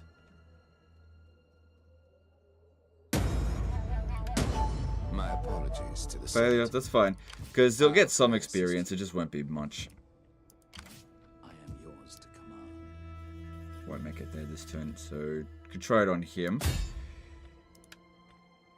Chance of success is too low. I wouldn't bother now. Alright, get back over here. Because otherwise they just won't gain any experience. And we're just gonna... I am eager to serve. wait.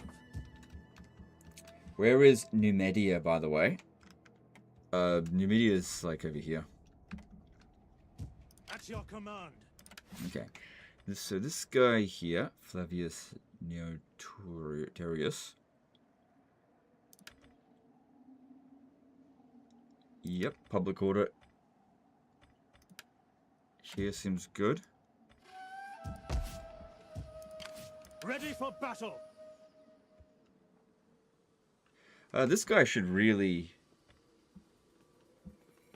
be a governor. I'll have to keep that in mind. Alright, we should decimate his forces because it'll be a few turns before they show up over here, I think. And let's just try to get that replenishment done out of the way. Don't worry about upgrading them just yet. Alright, so over here we've got some trash that we can recruit, and they're nice and cheap. Grab them. Then the mercenaries grab these. Sign up, lads, for a good and glorious life. Okay.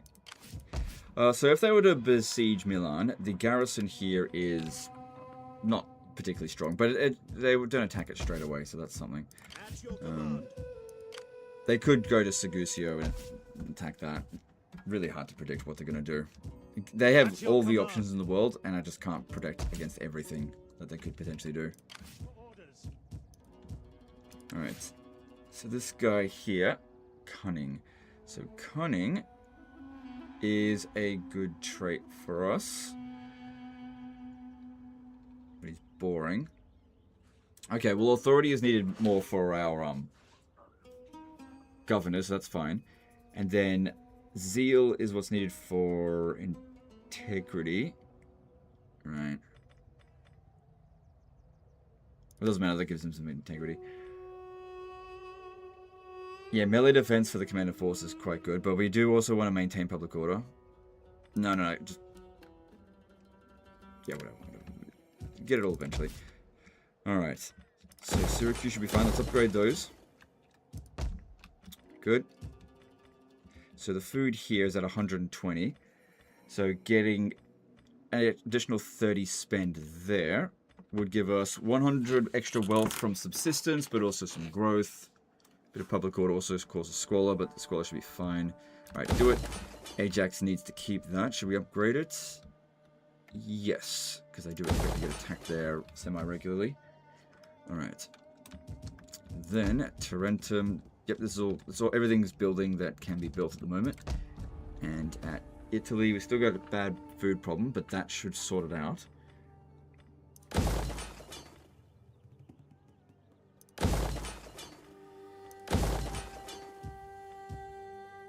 Yep. So, growing very slowly there. Because we don't have a governor in this. Wait, didn't it put a governor in that region?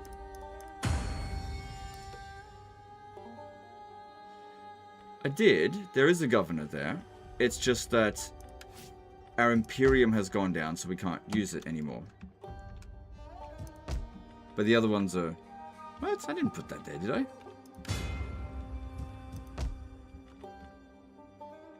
Yeah. No, that's the one I did. Okay, that's fine. Ready for orders. Alright, then at Genoa... Spammer is back.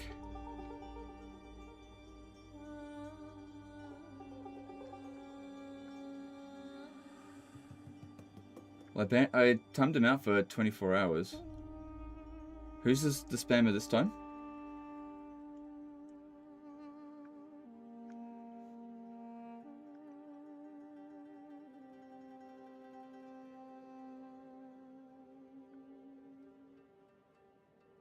I don't understand why he doesn't use mercs as emergencies. Because there are no mercenaries available, dude. I would get them. It's turn like 4. There's none available yet.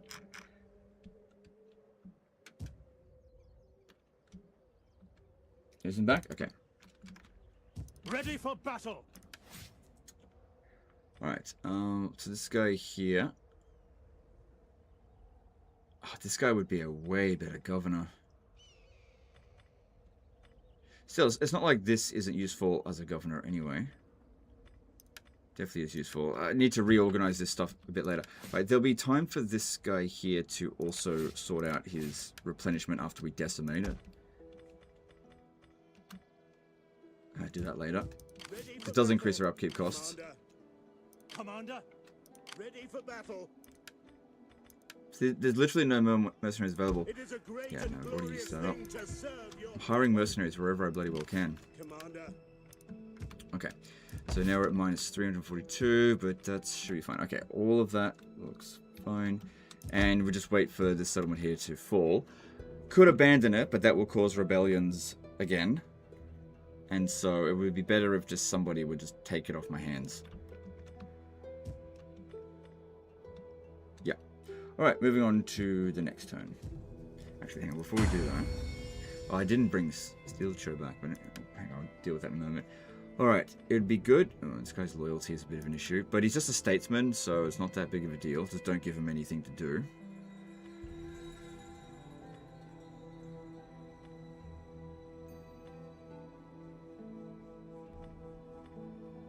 What's his problem anyway?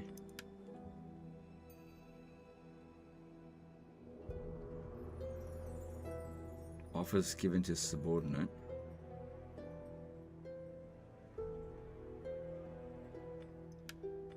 Just ignore it. Alright, who are we going to adopt? So whoever's got the most... Whoever's like young. Like this guy here. Appius Longus is nice and young. Having our women adopt them can be good.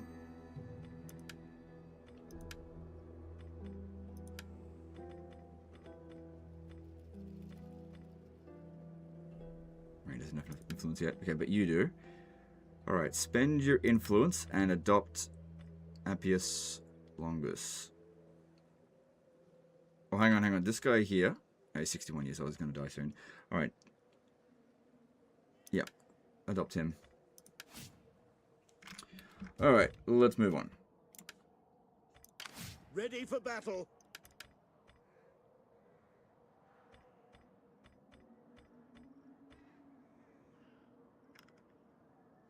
Okay. My wits and words are yours. Good. Research rate is... Actually, no. Because an extra 5% will make no difference at this stage, because it doesn't accumulate research points in excess. Go with Inspire Population, just for the time being, because... Yeah, and spread religious influence. Next time he levels up to the other ones. Just need to get more of them. Okay.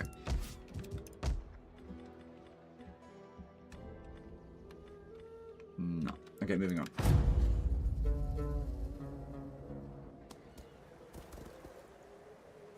Good. I don't mind their coming in and raiding, as long as they're not declaring war on me. Just buying me some time so I can get my shit together. I'll declare war on them while they're separated, kill both of their armies in one go, and then that'll just be the end of it. But yeah, part of the problem is like when you hit them and they run away, and they run such a long distance, and sometimes they go across like rivers. Gets them away.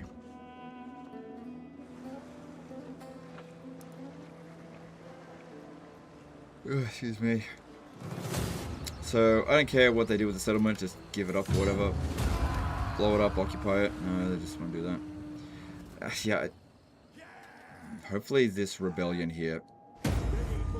Okay, that's a problem, what they just did there. Alright, I need to actually have a look at that. Good, he was adopted. Where did the Civil War just occupy settlements?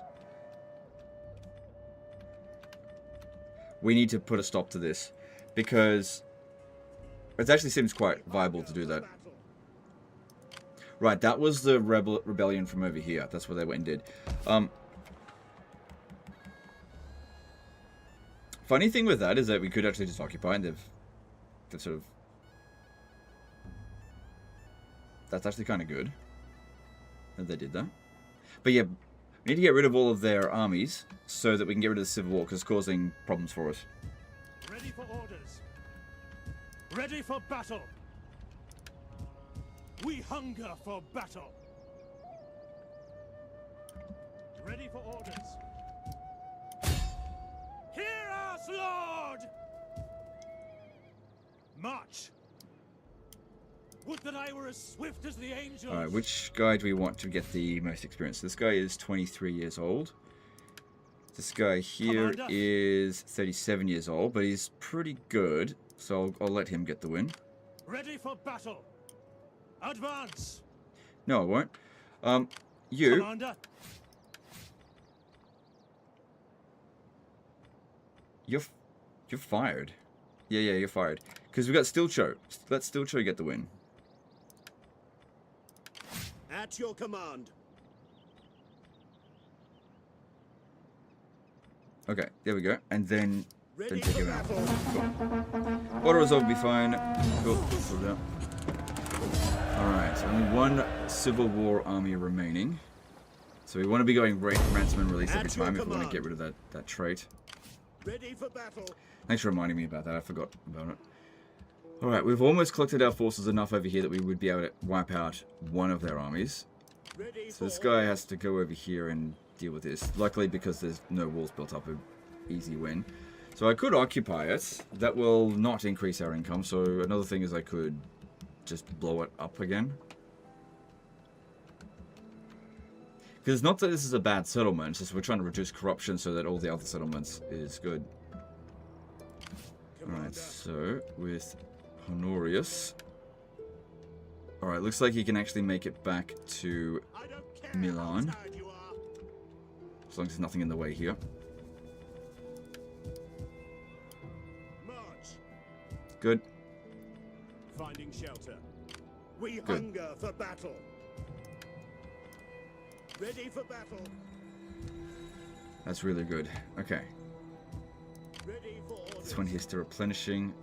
Okay. Alright, so Ready with for this battle. here, wasn't this Ready guy for a good... battle. Yeah, this guy's a good administrator, so... What'd you get there? Okay. At your command. So transfer the We units hunger into him. for battle. So now we're at the stage of stabilizing and consolidating what we've got. So you can go. Yes, because our finances are it's fine. Yeah, you can go. Excuse me. Ready for Okay. orders. Ready for battle. With the amount of force that we've got in Commander. these two settlements here, this army on its own should not be able to win. Is this infantry or cavalry? It's infantry, okay. We hunger for battle. Alright, so we get a tiny bit of extra replenishment if we're mustering, but I want to spread the recruits around. Are you ready to serve? Yeah. Ready for orders.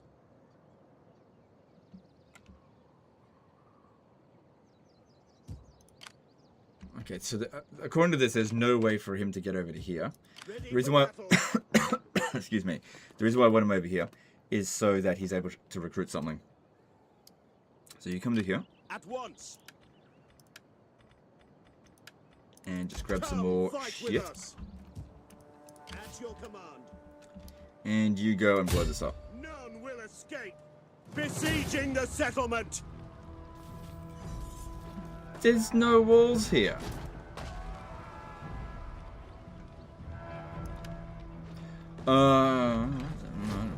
Okay.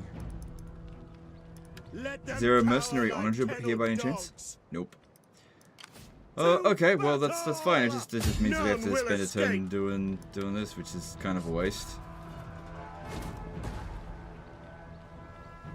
Laying siege to the settlement. I'm actually kind of surprised they gave us that kind of auto resolve, because if we fought the battle manually, the settlement is so badly destroyed that they would suffer a huge penalty straight off the bat.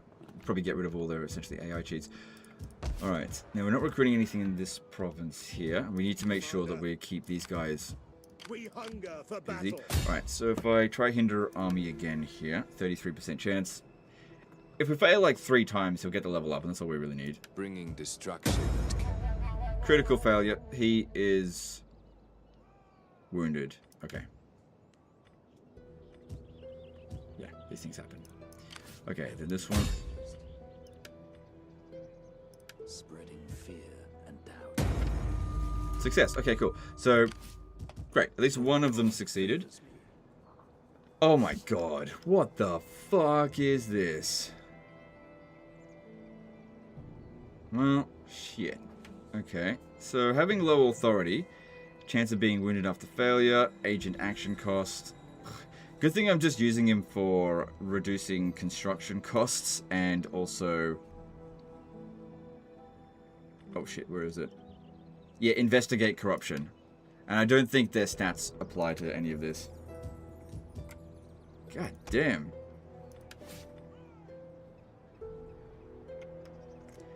Thin-skulled and stupid and not quite right. My god. I didn't realize they put Gareth Edmondson in the game. Holy shit. Oh, yeah, no. That's mean, but I don't care. Alright.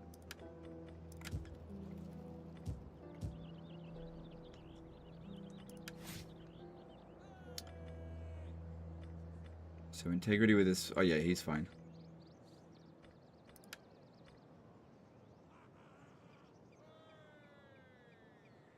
Not sure if this is where I want that public order.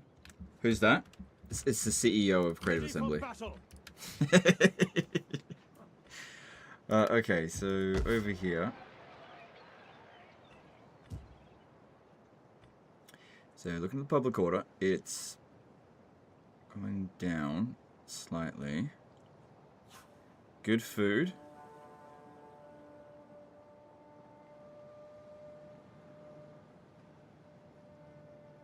Right, the Civil War is causing public order problems. Because, yeah, if we get good public order, well, then we'll get bonus taxes as well. We've also got, yeah, inspire population. Oh, that's because of my my agent. How can I serve you? Right, yeah.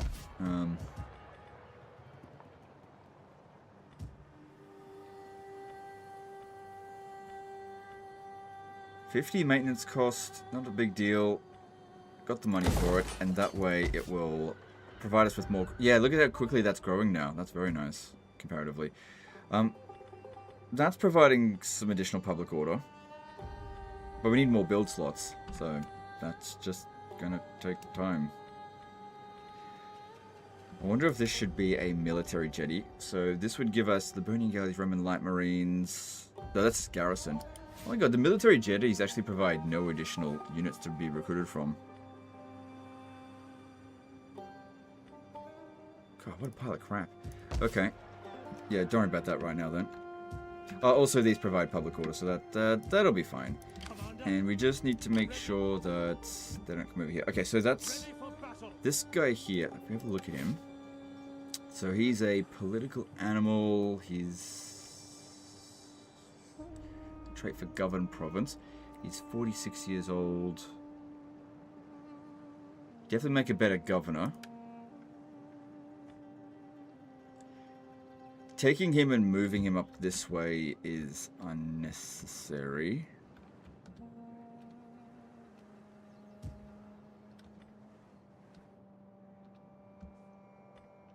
I'm just wondering if I should disband him. Yeah, I'll just disband them. So that lowers the public order a bit. What about... Oh yeah, there's no military crackdown because it's the Civil War that we had to deal with here. And it got rid of all the public order problems. So there's still a -8 penalty that needs to be overcome. But as soon as we deal with them, then it'll be a -5 penalty. And then hopefully we can sort that out. What if I lower the taxes further? So if I lower it to here, we're losing money. Save 3 public order. And provide extra growth. No, keep it there. We need to get some income.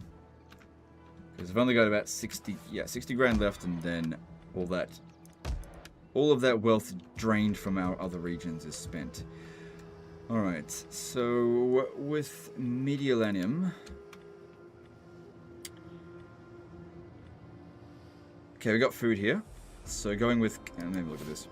If we go with the statue, this leads to 9 public order. No downside to it. That's going to take ages to get to. So if we go down this route here, it's the same amount of money. It does give 5% wealth from all buildings. So 5% extra on that. That's something.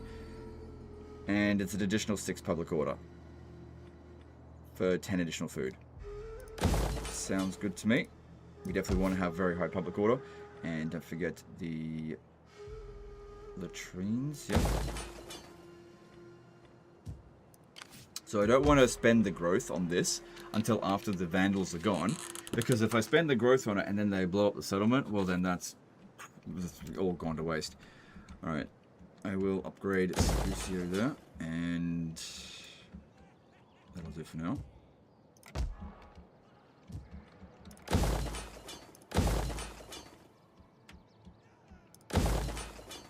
Good for food here.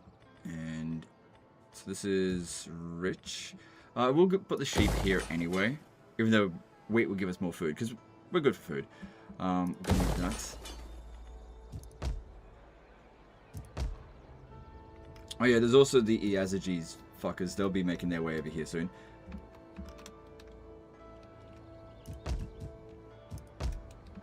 Okay, over here. Just leave that for the time being. Yep.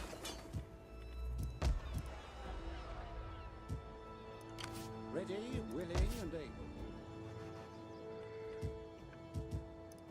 Ready for battle.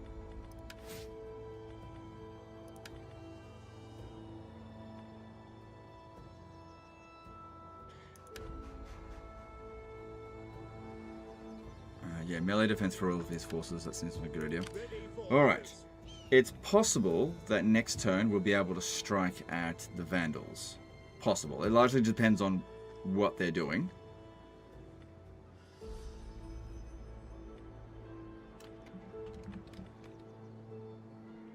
I guess we'll see. So in terms of public order, this is one that's going down. But that's okay. And then there's this one here. No, there'll be another revolt, whatever. I just hope it's not civil war. Kind of want the Alamans to come over here and take it off me. So our governors are gaining some traits. That's good. All right. So this guy here is he? This guy seems like a pretty good governor. I'm not seeing any problems here at all. So you can have that extra public order. Good. So that'll keep that control under control. Extra authority, I believe, equals more public order. But that's extra authority there as well. So that's low priority. This is an additional 2 public order. Yep. Alright, that's good. So just looking at that.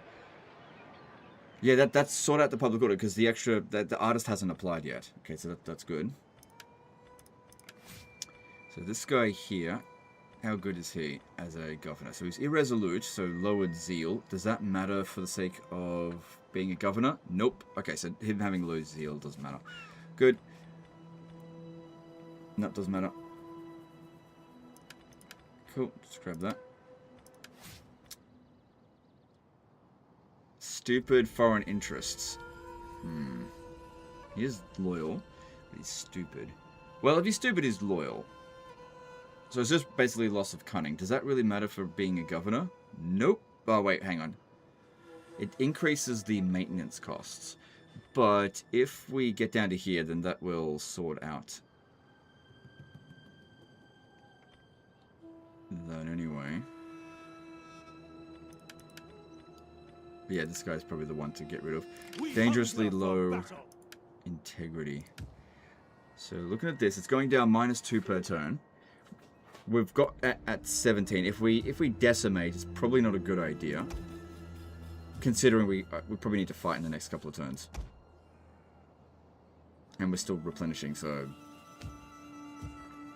we've got time before we have to decimate. Okay, moving on. Yeah, no, it's fine. You did this as Total War with Western Empire and Attila a couple years back. Amazing playlist. Enjoyed it thoroughly. That's good. I'm glad you enjoyed it. Yeah, if I did that today, we'd still be on turn 1, essentially. Like, that was, what, a 100-episode series? Yeah, we don't have time for that. Good, good. I didn't want a new faction to be created. What you want to do is, it's way easier to deal with a couple of big factions that are, like, a whole bunch of tiny little hordes. They did cause another civil war. Wait.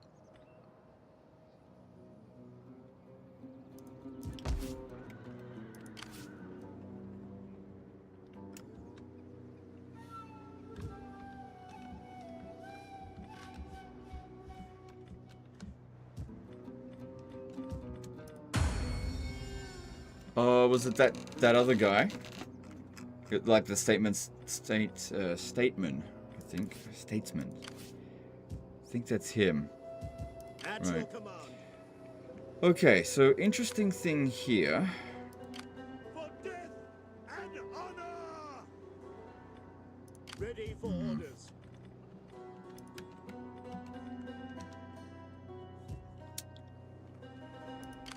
For God himself! Because, yeah, I could blow this up now, but then that'll use up all of my movement. But if I back off, I could bring our Emperor over here, and I reckon we could probably beat this one. Because there should be some mercenaries here, right? Yeah.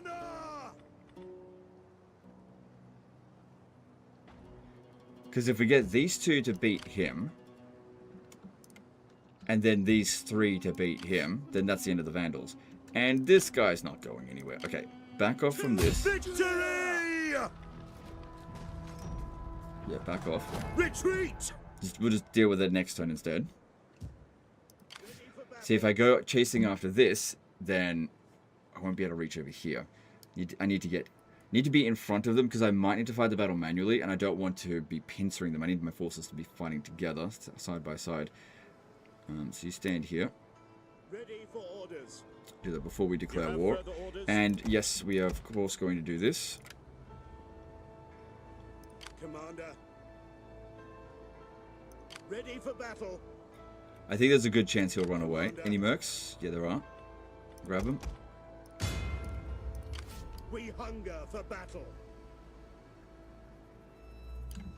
Make haste. Ready for battle. At your command.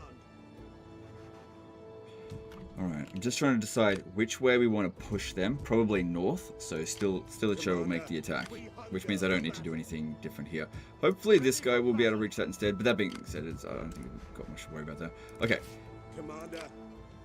So, time to kill the Vandals. So yeah, the best way to deal with a barbaric, like a horde, is be at peace with them, lure them into your territory, and then kill all of their armies in one turn. That's the best way to handle them. Except for the Huns, obviously you can't do that. Vandals, We will you are not listen going your to offers, Africa. but do not shit. wrap them in lies. The Lord knows truth. Am I at war with the Allans? No. Hang on, they've got people they're at war with. So they're at war with the Mar Commands. I'm not at war with them. And the Langobards. Alright, I'm going to talk with the Mar Commands, because I think they're...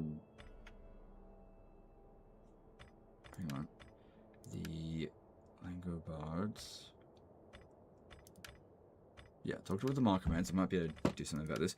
So, offer to join war Speak. against the Vandals. That way I don't have Do to... not waste time. Better spend it hunting. Trade agreement is... No, because we don't have a border anymore. Sharing border. 600. That way I don't have to go to war with the Allans. Cool. I get a bit of money, and that serves my purpose. Okay, cool. So you come over to here. It would be good if you made the attack, but I really doubt that they'll stand and fight.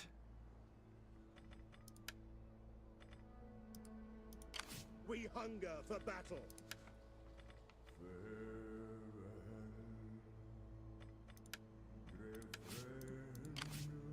Ready for orders. At If I your put command. you in camp stance, that will give you nothing. Or reinforcement range. whatever. We hunger for battle. That's what I expected. Would that I were as swift as the angels. But yeah, you're Ready able to for make the further attack. orders. Cool. Easy auto resolve. Bye-bye. Bye-bye. See, that's what I wanted to have happen against the fucking Swabians. Just have them all stack wiped at once. But it didn't wipe out their army, and it killed their general, which allowed them to run away again. And then we want this. Ready for orders. We Good. hunger for Because, yeah, we battle. want him to launch the attack because he'll get more experience doing that. These two took a fair bit of damage, but whatever. That's what's going to happen. Ready in for auto resolve. battle. Okay, now over here, we want to push you north. For God himself. Vandals are gone. At They're your out of command. here. Ready for orders. That worked out very nicely for us. Advance. Kill them all. Yeah. Easy auto resolve here. Don't need to fight this manually. Good. And the Vandals are gone forever. Ready for battle. Let me see if his trait has changed. We hunger for battle. No. At your command. Good. We should still have enough movement to get over here and attack this one. And I'll have 50% movement remaining, so maybe I can even pursue For him. death and honor. Fucking hell. March. Advance. Good. Still get him. Kill them all. Alright, this doesn't completely finish off the Civil War, but we're getting pretty close. On the move. Ready for orders. And then... Yep, you come back over here. Good. Awesome. Ready for orders.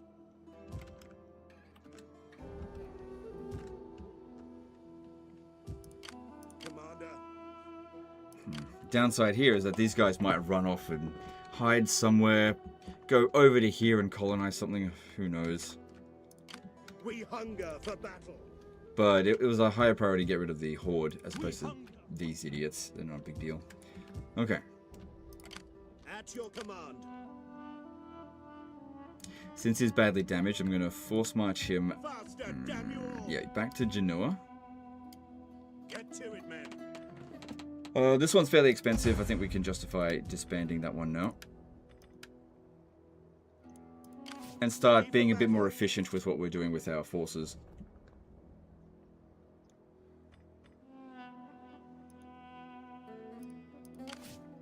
Ready for orders. So this one here also... It's a good unit, but don't need it. Okay, good. We want to start cutting back a little bit more. Commander. Now that the initial threats are done, but there's still the Iazyges guys over here. Are they showing up on my map at all? No, okay, they've gone into the Eastern Empire, so that's actually pretty funny. Is it always better to choose balanced in auto resolve, or are there times you should use aggressive defensive? I'm not sure.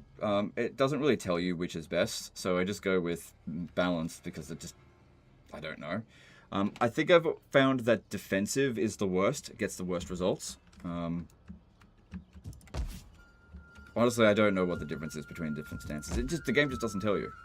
At your service. Why don't you use archers? Because I don't have access to any. Yeah, so we get the extra research right now. My wits and words are yours.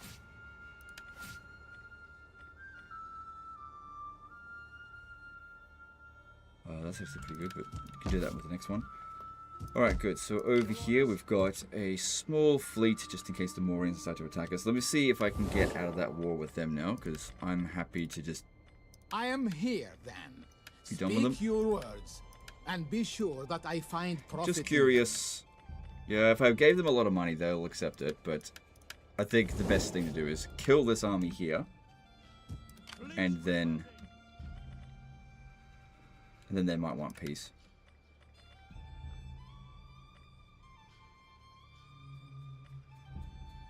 We're going to need a bigger fleet. Alright, that's fine there.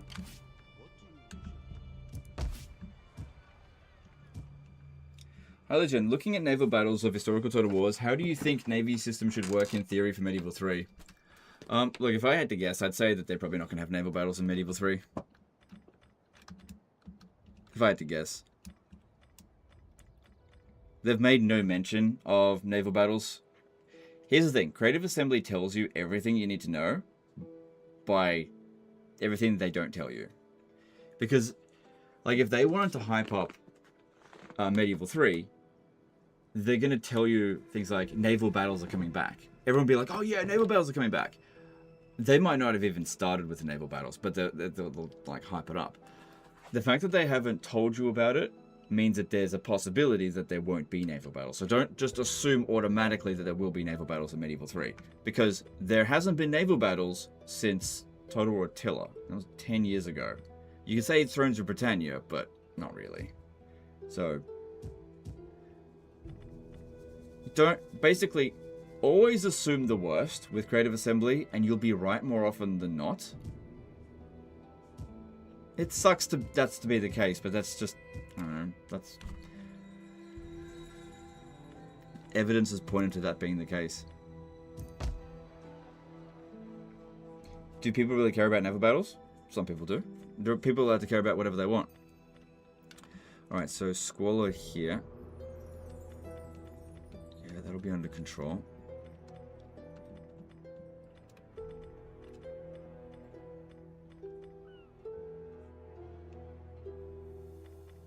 Yeah, it's fine, just leave it for the time being. I'm sure there's other things we can invest in first.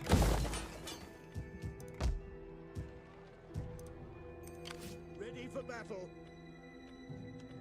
Well, these are just trash, so I'll get rid of them. Ready for orders.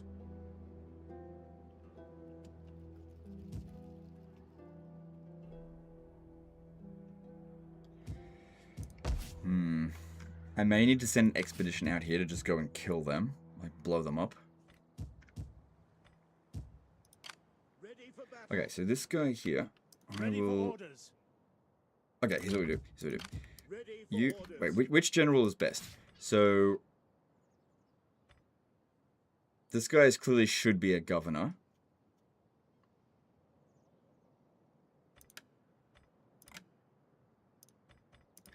But this guy here...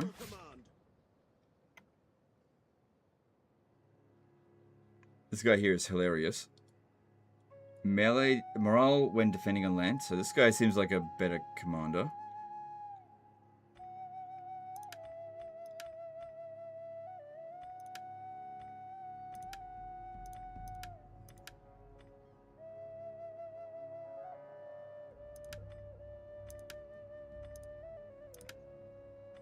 Okay, so this is what we'll do. Bring him over here, and I'll transfer the units into him. And this guy, we might make him a governor. Make haste, men. Maybe we'll see. We hunger for battle. We hunger for battle. Okay, and you...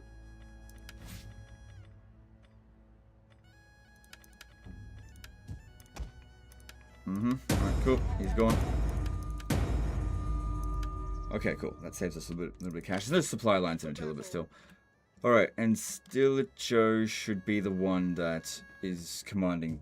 Then we've still got these guys over here. They could come down here at any moment. So with Stilicho, here's what we do. Stay here. Stay here for this turn, and then stand behind here and go into ambush stance, because I just don't have enough movement to do it this turn. Right, you can recruit 2 more competencies. Just merge them. Soldiering, it's a good life. Commander, ready for orders. Ready for battle. Okay, and then probably don't need to recruit any more units here. Commander, Stand there because they're not recruiting anything. If they come over here, they'll lose. All right, good.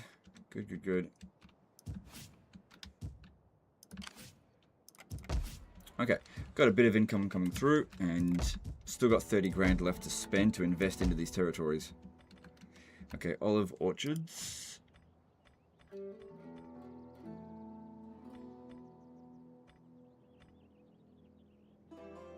Sanitation will be fine by the time this is done, so that's fine, do that. Okay, now that this area is safe, we can develop this. Let's move on. No. All right, what are we going to build here? So there's marble, but that's really mostly useful if you're actually going to sell it to people. Well, then there's a fair bit of money from industry with that one. Whereas this one here, less marble.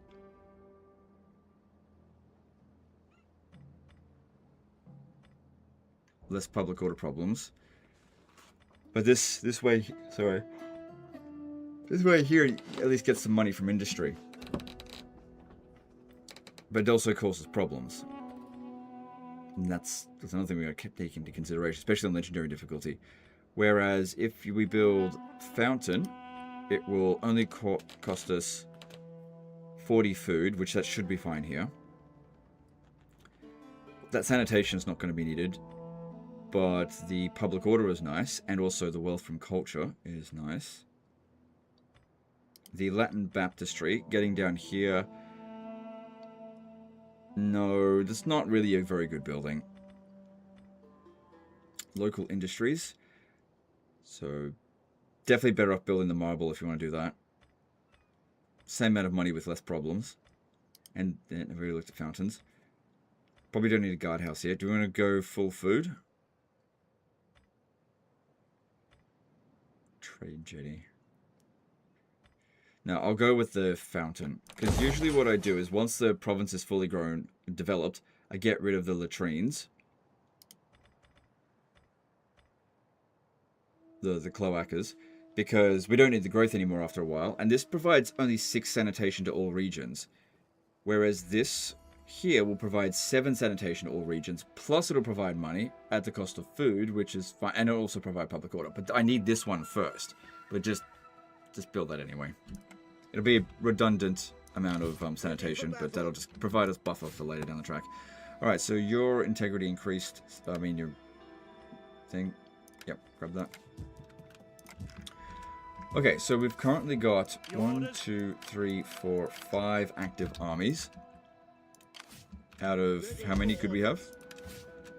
8. No, we've got 4 active armies and 1 fleet. Okay.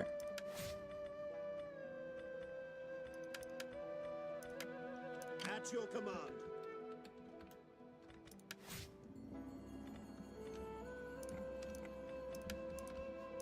Alright. This guy, nope. Can they have the artists by any chance? Nope. Alright, we'll give it to... Hang on, there's... Let me have a look at my governors. So if I go to here... Actually, hang on. Let me have a look at my provinces. So, of the ones that are being governed, I think this one here, he's... Yeah, he's already got an artist. So it's maintained public order there, that's good. Alright, they're all increasing in public order, but which one do we need to increase faster?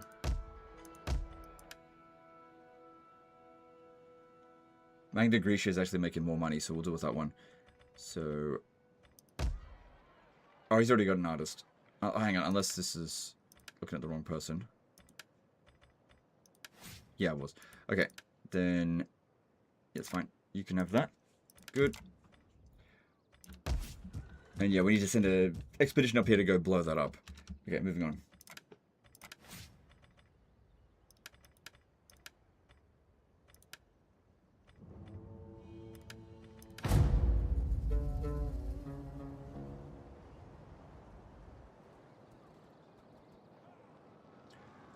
That can actually work for me. Maybe I don't need to go blow it up.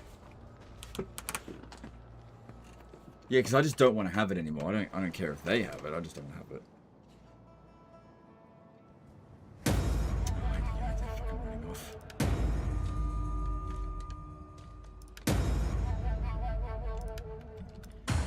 Alright, so we've got a guy who was drunk on watch.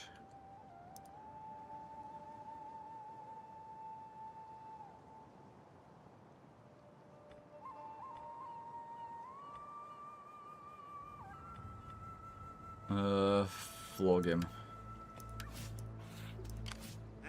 Okay. Yeah, they love running away. These civil wars. The AI in this game is just unbelievably cowardly. Ready for orders. And we don't have any We artillery. hunger for battle. Nope. At your command. Alright, well. Okay, transfer That I these were as into him swift as the angels. and grab them.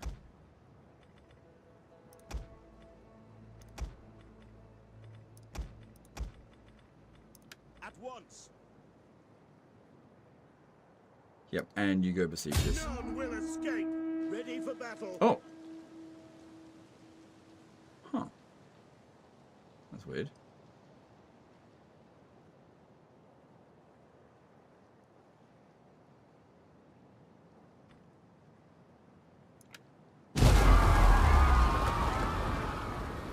And stay burnt, piece of shit. Okay, and then you We come over here and hunger just for battle. replenish. Commander. Ready for orders. Alright, got 2,500 income. All of this looking good. Okay, so this guy needs to go out and keep an eye out for whatever might be coming out this way. Would that I were as swift as the angels. I really should have deployed... Oh, I haven't deployed him yet, actually. Stopping to sharpen my knives. Deploy him out over here so that we actually see what's going on. On the move. Is there nothing Actually, I else? think they're more likely to come through this way. Orders? I will guard our secrets with my Was life. there no corruption here or something? No, there is. Unless they've At your service. got him in the wrong region. Or it just hasn't applied the... I don't know. Ready for battle. Wait, he's the thin-skulled one, isn't he? To command. I wonder if his stats actually do Ready for orders. have something to do with it. Okay, now over here with you, you get, let's see.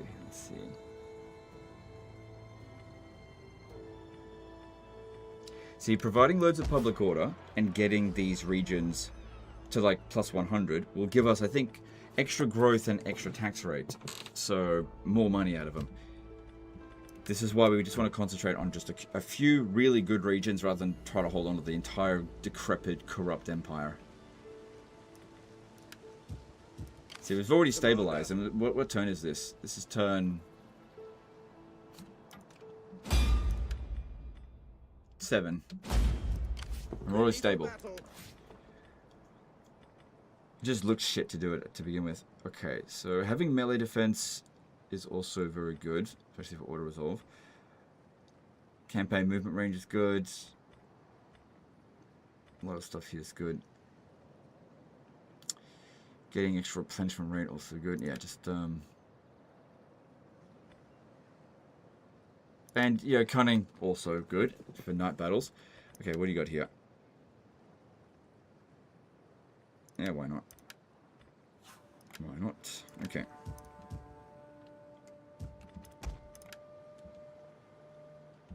Okay, so we've got a full stack now. With this. It's not a great full stack, but it is what it is. Takes ages to unlock all your best units. Okay, and then we stand Make here haste, men. and go into ambush stance. And that way, it lures in their forces, and they don't realize they're about to get fucked by Stilicho. We hunger for battle. Because like I said, the AI are cowards. So I think, ideally, we want 4 armies in ambush stance. One at Segusio, at Genoa, Verona, and Aquileia. All in ambush stance, luring in the barbarians, constantly beating their asses. And then just keep investing into these settlements. But we'll start burning through turns really quickly, I think. Ready for orders. So yeah, you just stay there for now. Okay, and you... I don't think anyone's coming in this way. So you go to Verona. Always go behind the At city. your command. There we go. Concealed from view.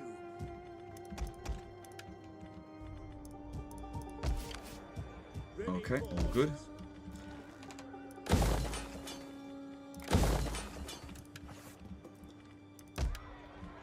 And then, yeah, we're fortified essentially.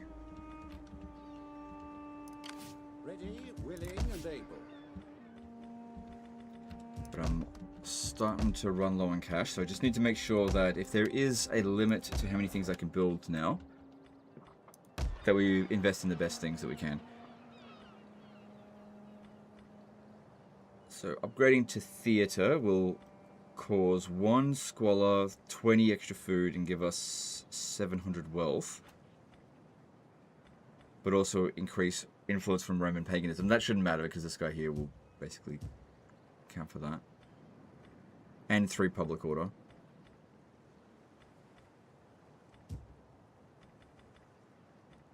Yeah, grab that.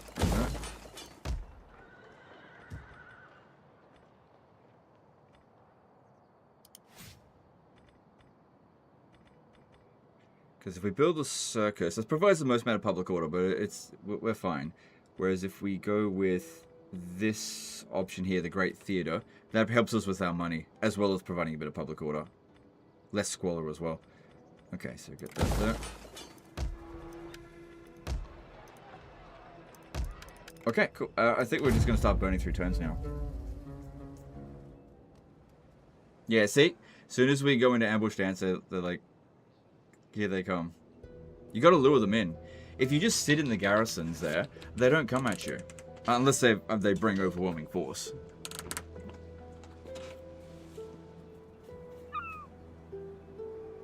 Yeah, look at this. Steel Chair by himself would be able to handle that. Our wares have merits which would appeal to your people, and trade enriches all. What say you? Never trust a trade agreement with anyone named Britain, but anyway. I'll accept it. No downside for us.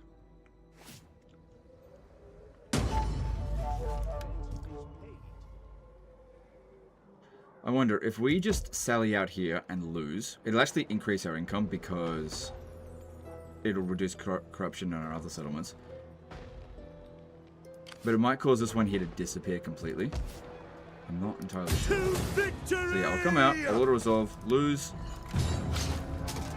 Let them occupy the city. And the rebels here do not disappear. So we'll see what happens with that.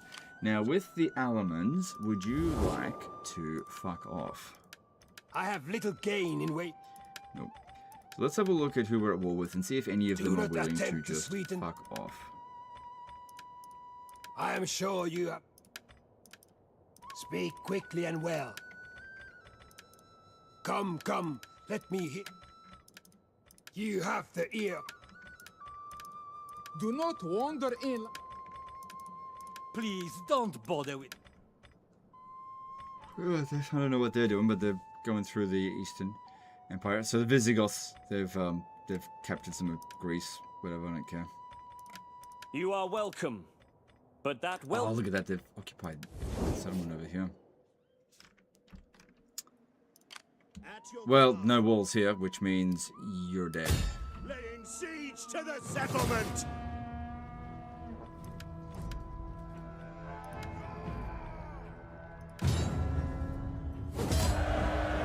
So that should be the end of the Civil War. Alright, and then, goodbye. Yep, Civil War gone. I mean, more stabilization factors for us. Cool, then I just need to get Honorius back in over here. Commander. Alright, so we've got a Saxon army here. And we've got a Quadian army and also the Ostrogoths. Now, the Ostrogoths, their symbol is over here, which means that the army that's here is not their only one. Commander. That doesn't mean killing it isn't going to be really beneficial for us, though. Ready for battle. How may I serve you? Swift and silent. Good to know. At your command. I think I've got 2 armies in the area. Orders. At your command. Bit worried about running out that way. Because if I do that, we're not going to have that much movement left. Plus, I'll end up taking some attrition on the way there, which they don't suffer that kind of attrition. Advance.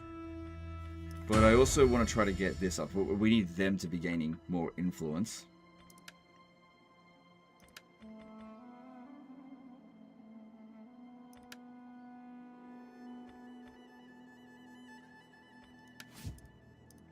Ready for battle. So yeah, if I send him over here to kill her, that's easy enough. Commander. Easier to resolve. Yeah, I just wish it wasn't winter. Kill the cowards! How much damage is done? It is what it is.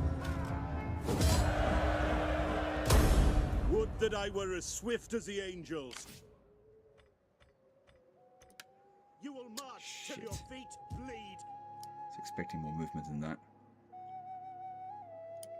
Make haste, men. Outside of range of that as well. Okay, that is a little bit of a concern. What's happened there? But if I put these two together, we should be fine. There doesn't seem like there's any other armies. These guys aren't going to coordinate together. So if I just stand here, Advance. he's within both zones of control. Command. And if I put him in ambush stance, they might still go for it, and that'll be their funeral Commander. if they attempt it. Unless, of course... No, actually, this is probably a bad idea to do that, because Ready for orders. if this one comes over here and fights and gets wiped out, we'll do some damage to ourselves, and then this one here will then make the attack. So let's just stay out in the open. At your command. With the Quadians, maybe now they'll accept peace. Because they got a new Speak king. quickly and well. Alright, we'll see how that goes. We hunger for battle. And... Commander. That's going to be a bit annoying. Unlikely that this one here will besiege Mediolanum. And even if it does, it's not going to launch the attack straight away. Ready for orders. So I'm just going to send him to... Because he could launch the attack on Segusio straight away. Commander. Go there. Yep, okay. And continue to recruit some more of them. Great and glorious thing to serve If they your launch the people. attack on Segusio, it should be fine, as long as there's only one army. I own Attila, but I have barely played it. Could you quickly 101 me to understand anti-player bias? The AI is designed not to win the game, but to fuck with you. They're absolute cowards. They're not interested in fighting your armies, unless they can easily beat your armies. They're interested in destroying your cities.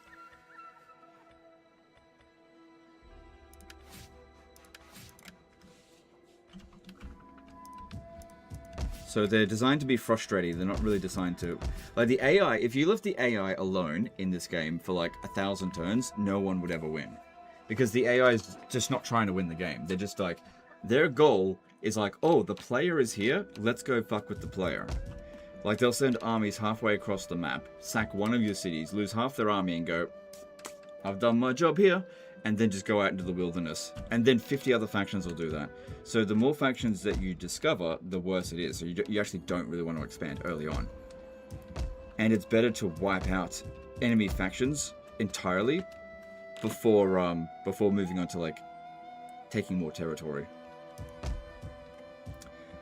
Okay, so at Aquilia here, our food reserves are good. If we were to upgrade this, it is 20 extra food, which the food is... It's okay, we've got to keep in mind there's going to be a climate change event in like 10 turns, and I don't have any more... Actually, let's get more food coming in.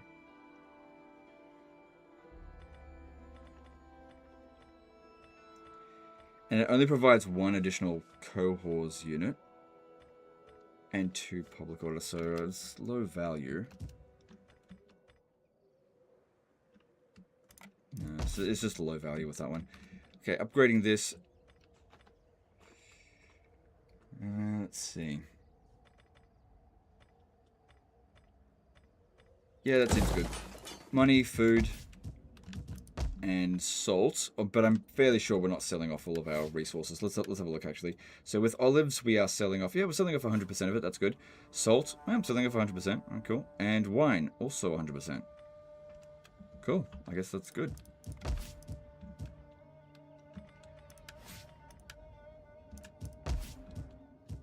Alright. I don't think there's anything else I can construct.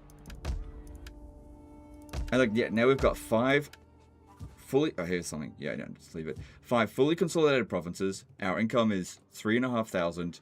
We've got 4 almost full stacks. We're quite stable now. Also over here... Gachulians, they're starting to occupy out here. That's fine, just let them rebuild all this, and we can take it off them whenever we want. Maybe. Yeah, I should probably recruit. Recruiting more ships. Okay, let's move on. At your command.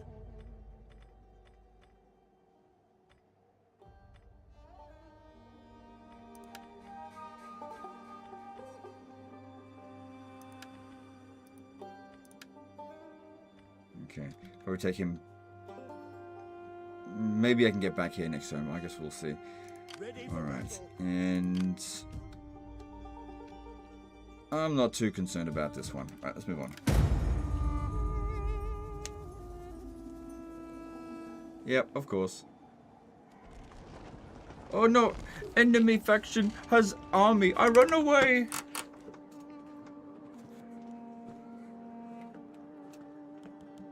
Is it like Shogun 2 where they are pretending to be different factions when in reality it's just one versus with AI? They get progressively more explicit about coalescing together? No, they don't. Not really. This more like they just flail about and just be complete morons. High spirits in Attila. Alright. Okay, cool, whatever. No big deal with that. So this guy here ran away. Would that I were as swift as the angels. I will come from the darkness. Failed 3 times in a row. But at least he's leveled up now, so he can get the investigate corruption in one of our provinces. So if we have a look at our corruption now, it is at 12%, which is, yeah, that's manageable. If we have a look at our public order, which this one is, okay, hang on, just seeing if anyone's particularly, oh, so this one's the best one. So yeah, we're getting 3 growth and 4 tax rate. That's something. Well, I think we've got 1 more level with that to go up. We've got a really good public order here. It's buildings providing it all. Another thing is like all the bonuses that come through tech, which you just need time to get through it.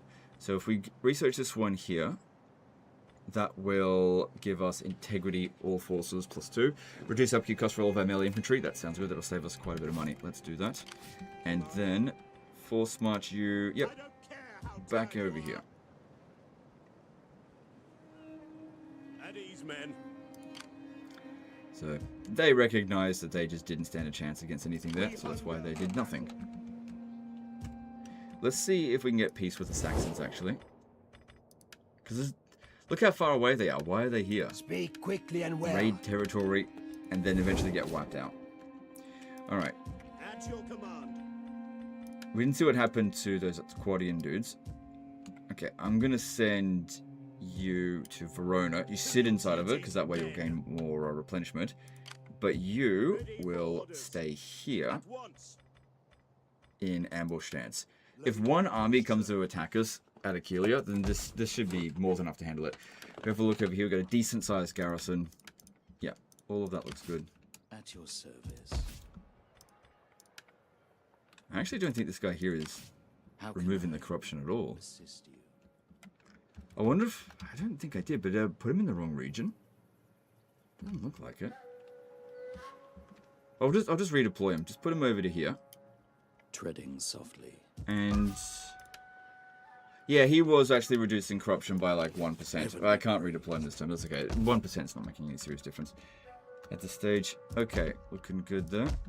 Any more construction to be done?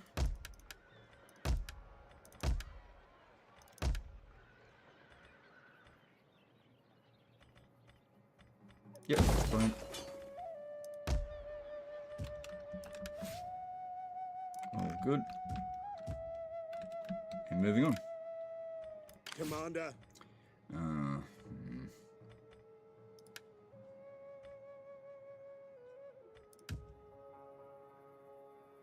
It is going up.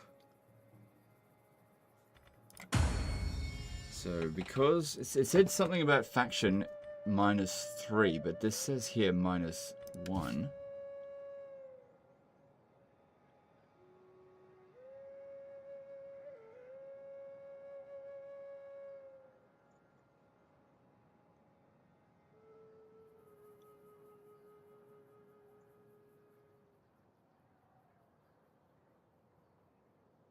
So yeah, I'm not sure. Maybe he has something to do with it. Oh, hang on. Honorius, do you have a trait that's causing us problems? Oh, good. We got rid of his bad trait. But that's good. No, just gonna make it turn into a good trait.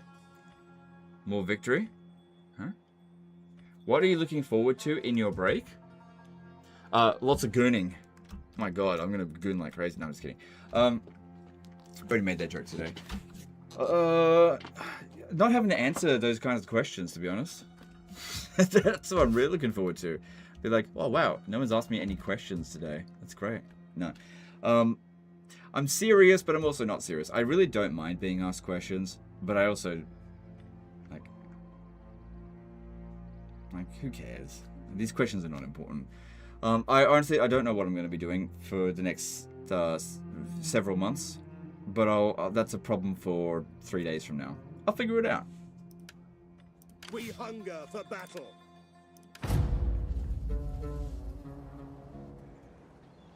Oh, of course. Of course. So what they're doing now, they're like, well, if we can't if we can't go through the north of Italy, I guess we'll set sail. Yeah.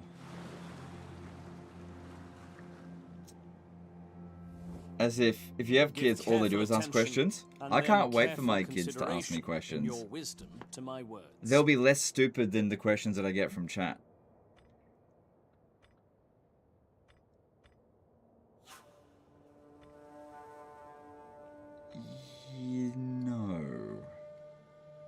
No, because if she stays within here, I can use her influence, so no. I don't care about 900 gold.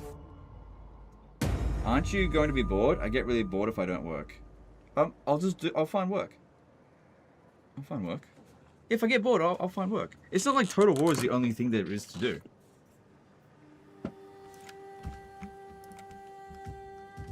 There's plenty of things to do.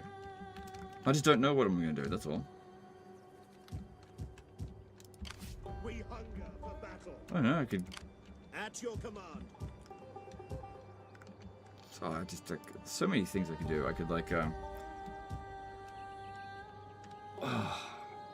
can go out and protest immigration, or I can go protest Israel, or so many protests I can go and join, or I don't know. I don't want to die.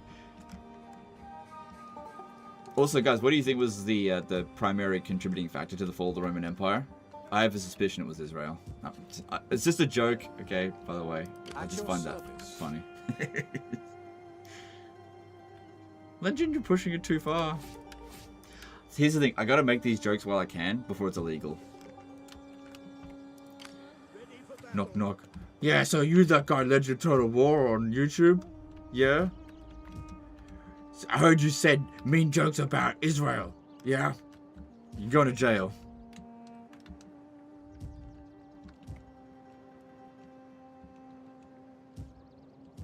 I mean, that's currently the UK, but we're like... Our government is like looking at the UK going, wow, let's copy that. I can't understand why.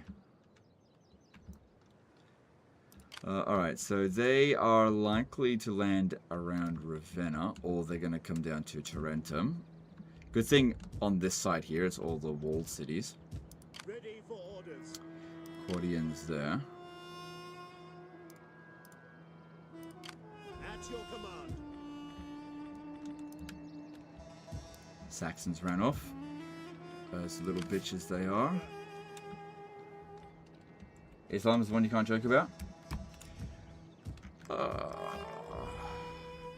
If you say so. Don't forget to set your agent to Rotal. At your command. Yeah.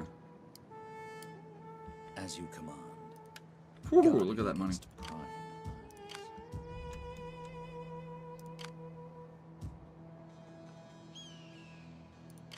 Commander.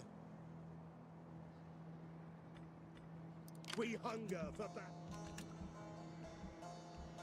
So I probably should recruit a fleet at Ravenna, so that if the AI tries to do this again in the future, I take him out. But I'm not rolling around in cash yet, and fleets at this stage of the game are pretty shit. Ready for orders.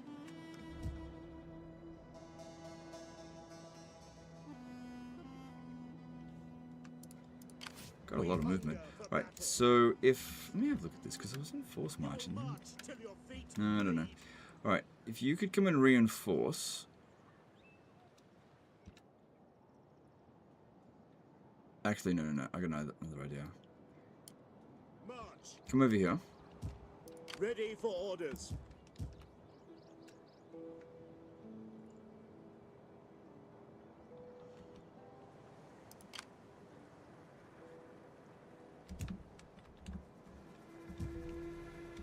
Because, yeah, let's be real. They're going to come around over here. So, you're going to need to leg it. Hang on, let me look at this. Change per turn -3. No captives. Should only fit this turn, right? Alright, force march to here, because I really doubt they're going to Ravenna. Force march to there. For battle. Right, you sit inside the settlement. There's no way they're going to launch the attack there. And you stay in ambush stance. They might launch the attack here, and they will definitely lose if they do that. You just chill. And just in case they do come over here, let's recruit another fleet.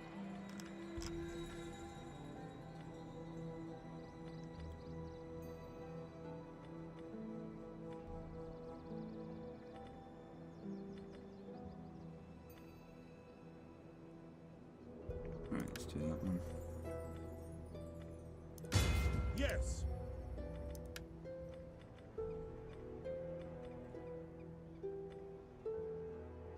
Assembling the fleet. Okay. Money situation's fine. Okay, now we're going politically. This is getting a bit iffy. So his daughter, Stilicho, if she can get a bit more influence, she'll be able to adopt one of them. Or, no, even better still, marry... Yeah, she just needs a bit more time. Unsuitable. Okay. Alright. So she's got some influence. I could get her to gather support, because we don't have much control.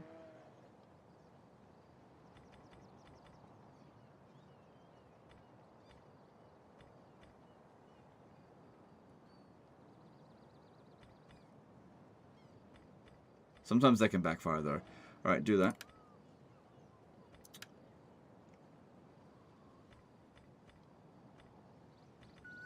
Alright, that seems fine for now.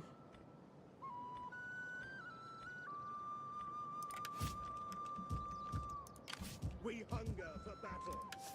Okay, and let's hang on, is there any more we can do?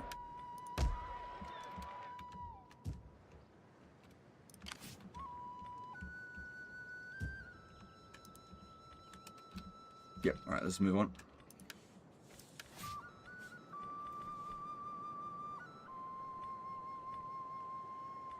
Yeah, reducing corruption right now, not that big of a deal.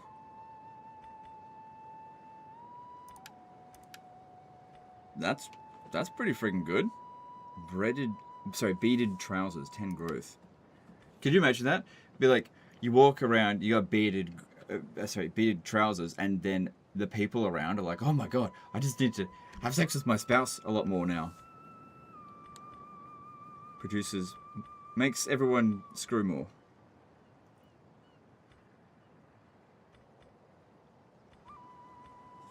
Weird. Reducing construction costs, not too bad. Extra public order is always good. Zeal, do we need that? No. As a governor, nope.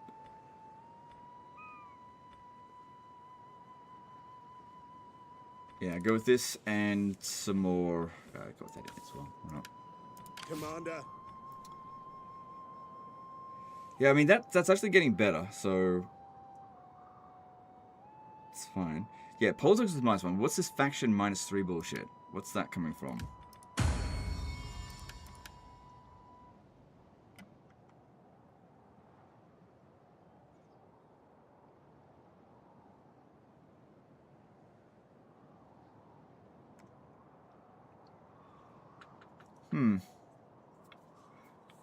I have no idea where that's coming from, that -3.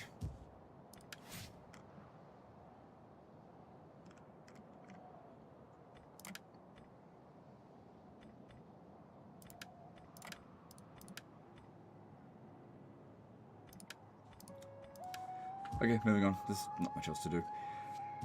I would recruit more, but money's a little bit tight. Just stay right there, because I know the Saxons... anything, and if we wait too long, then they'll...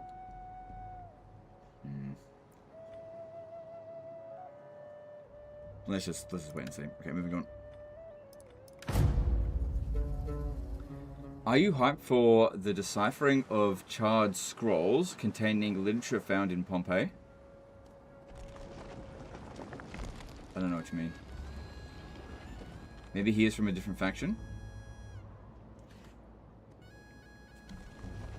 Well, they wouldn't have done that if they didn't know that one of my armies was hidden. I am certain that with your famed wisdom, you can see that we benefit from Yep. your friendship. Hey, look, they offer money. And you. I take it. I have no interest in Britain. For battle. It's a silly place. She made it worse.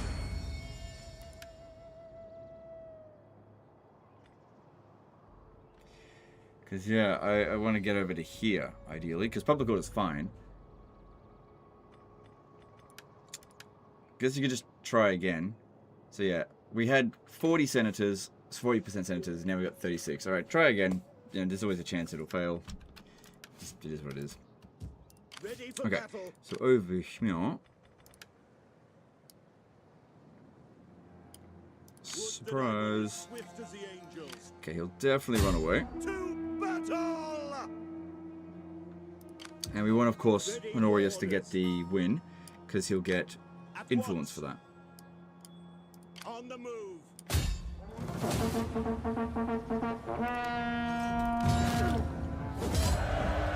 Cool. All good, and I will take the money. Would that I were as swift as the angels. Cool. Then, okay, let's see now if the Quadians are ready to fuck off. Speak quickly and well. Ready for battle. Alright, then the Saxons over here, which we could attack them with this one here. I mean, Honorius really needs a bit of a chance to rest. And I've got this one. I don't know if that army that was here was the same one that went, like, and it just went all around here. Could be. At your command. Ready for... We hunger for battle. Yeah, faction -3. I just don't know what it is that's causing that. Because he's from our faction. What the fuck does that even mean? No idea. Are we doing auto resolve only? No, it just allows us to get through the game a bit quicker. Auto resolve is very powerful in Total Attila if you have the balance of power like that way in your favor. Also, the Roman forces early in the game, especially on legendary difficulty, are absolutely awful. So fighting battles manually only reduces our chances of victory. So if I'm going to fight a battle manually, it needs to be because we can't win it in auto resolve. It just depends. Until we actually build a professional force, which is not worth doing right now because we don't have any build slots available, and we need all of our buildings for our economy. Alright, so this one wants to land here by the look of it. That's fine. Let him land. But let's go into ambush stance right here. On the move. Make haste, men. Advance. Concealed from view. But also, he by himself is probably going to struggle against this because he's obviously got a lot of shit. At your Like command. high melee defense low melee attack, not that useful. So we want to be able to win an auto resolve. So I may need to recruit another army. Let's have a look. So this guy here is a master planner. He is Appius Longus. Is that him? It is. Okay, that's good. We want him to be getting influence. So recruit him. Ready for orders. This is unlikely to deter them because he'll be fully visible. Are you ready to serve? And if we need to hire some mercenaries, there's a few in here. They won't hire any because they're at full strength. We'll need to have a few additional units on them, and that should be enough. Fleet reporting. Does the negative integrity coming from difficulty level? I don't think so, but could be. I don't recall that being the case. So then we've got African separatists here, so that's their rebels. Good, no problem with that. Alright, Morians. Could you please just go away? Do not wander in Nope. like... Okay, we've got 4 grand coming in now. And it's going to keep going up as long as we keep our public order growing. So it eventually gets to 6 growth and then 8 tax rate bonus. So that doesn't even get rid of the corruption, but it's better than nothing. And in terms of our growth, this is pretty good. We'll be growing pretty quickly, fill up all the build slots, and then we get rid of this because we don't need it after that. Nothing else that needs to be built here. Because, yeah, a lot of stuff is just locked behind tech that we don't have access to. Let's check trade here. Yeah, there's nobody else we can trade with. How is the Eastern Roman Empire doing? If you can somehow manage to get the Eastern Roman Empire as a vassal, they usually pay you 25,000 a turn. Which is the most that anyone can pay you. Assist you. Alright, so this one here, we want him to be improving with that.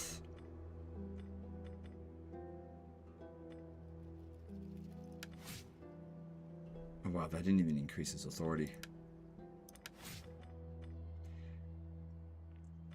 So who's this? This is a governor who's stupid and has foreign interests.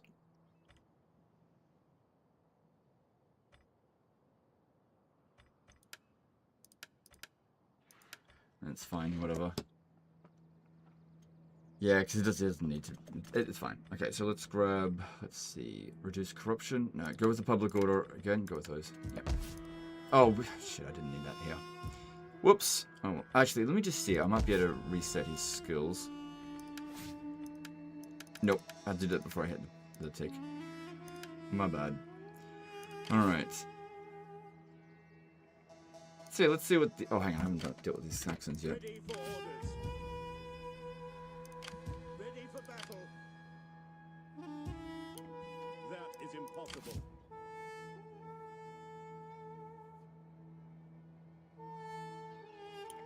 On the move. Okay, here's what we do. There could be an army over here for all we know. They're not going to besiege a settlement, but they're right on the edge of our movement. So we want to make sure that we can actually... Don't just push him away, but we actually kill him. So I want you to stand here. Here. In ambush stance. Would that I were as swift as the angels. Ah, crap. I'm just under 50% movement. Whoops. Oh, not too late now then. Oh, I know. They will probably try to attack me if I just stand out here, out in the open. Then we just withdraw. Oh, hang on. If I'm going to do that, do it this way. Risk Honorius. I want hourly patrols. Yeah. You stand there. They'll definitely go for it. They'll make the... Well, maybe. They'll make the attack. And then we'll pull back to here. Although it would have been good to standing inside the settlement. That's a good point.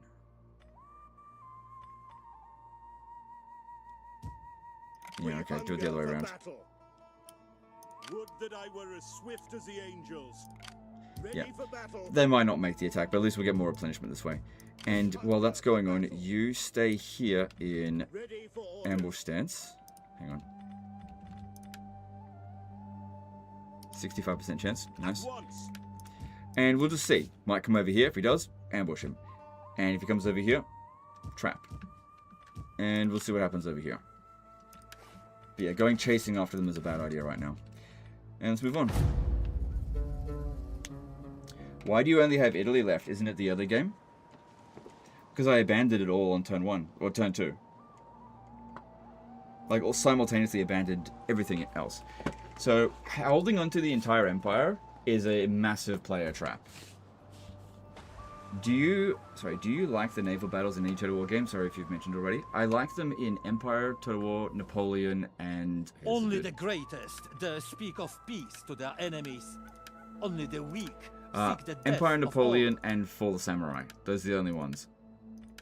I don't like them in any other Total War game.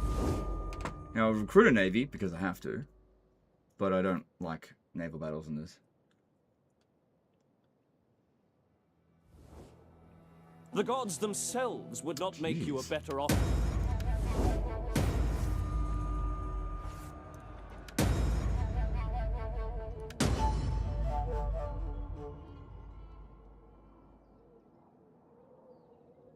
Yeah, do this, because otherwise we lose control. So we're now slightly higher in regard to control, but we don't have much dominion, which is just influence. So all of these guys here, they get like twice as much influence cumulatively, which is why we adopt them, and then we get their influence and just bring them over here. But we've got to actually adopt them. Yep, so they didn't notice our ambush here. They've besieged the city, and now they can't get back out in the water. But they did prevent us from recruiting. Commander. Commander, hear us, Lord! Still Joe didn't come out and help. Ready for battle. On the move. For death and honor! I think he might just be out of range, but let's just see. Out of range of the garrison, that is. Advance! We hunger for battle. Leave none alive. Ooh, yeah, just out of range. Okay, well, hang on, we've got to back off, because that is iffy. Because we're still not at full strength, and bringing in just that guy as a general, they're not going to do anything. Plus, I don't want to risk them. Ready for battle. Mercenaries, we've got a bit here. Now, what have they got?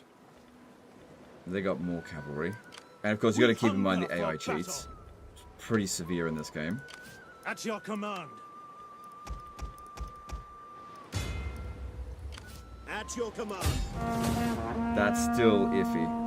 Now, fighting it manually, again, the problem is spamming competency spears. These are just not good units, and they will get absolutely torn to pieces by a Germanic band. Retreat! The thing is, he can't leave. He can't leave the area, so he's stuck there. All we gotta do is, hang on, if we just move just a little bit more over here. March. And over here. Make haste, men. He might be able to go out in the water this way, I suppose. But waiting for him shall be a fleet.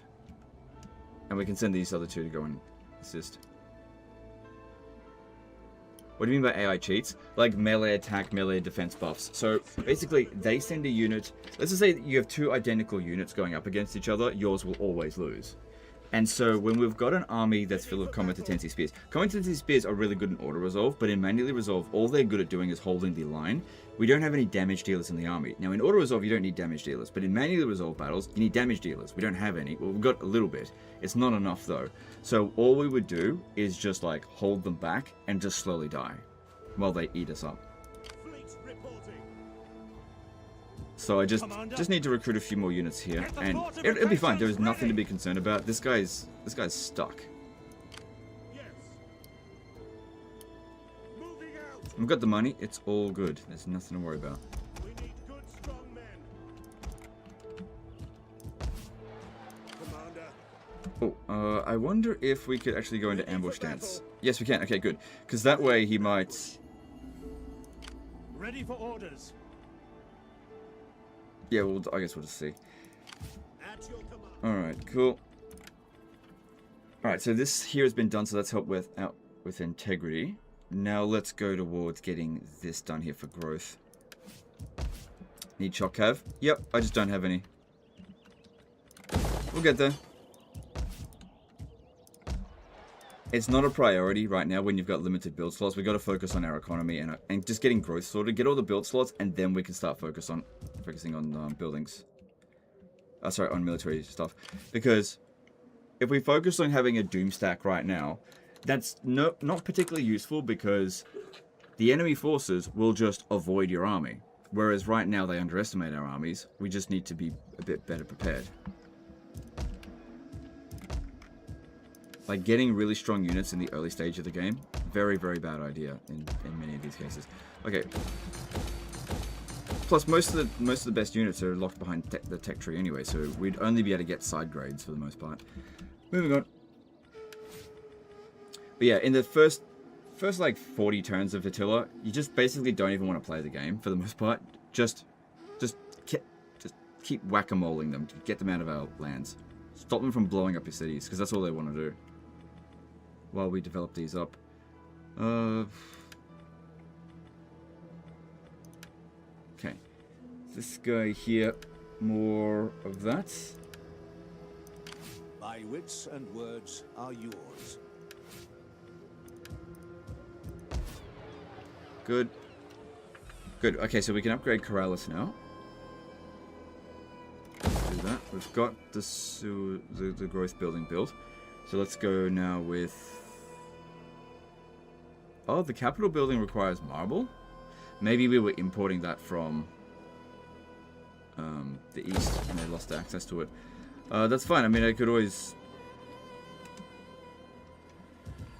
Put that there.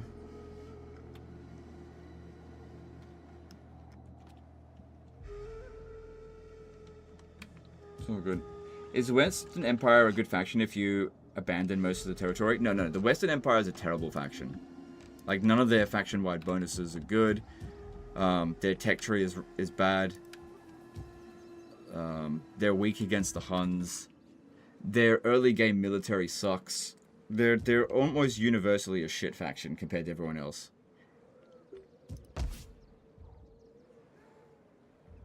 The Eastern Roman Empire is fantastic, but the West is fucking rubbish at the beginning of the game. And you just gotta hold on tight until you basically get to the late stage of the game. But it's up to you. I mean, some people say they're great, but I don't agree with it at all. I think every other faction's got a better roster than they do at the beginning. Moving on. Some of their units are decent. Some of their units are less shit than others, but none of their units are actually decent. Like, every other faction beats the crap out of you. Right, the other Ostrogoth army is over here. That is kind of good. Wait, did I forget to destroy that other army? The Saxon army? I think I might have.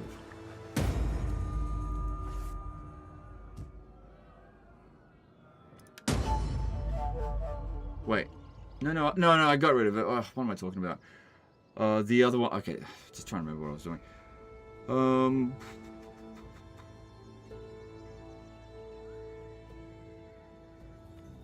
So, he wants to promote himself, and... It's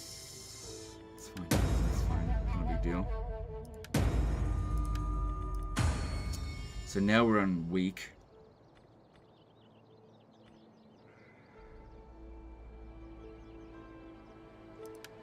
Need to adopt one of the... So this guy here, he has low loyalty. Stupid events that occur.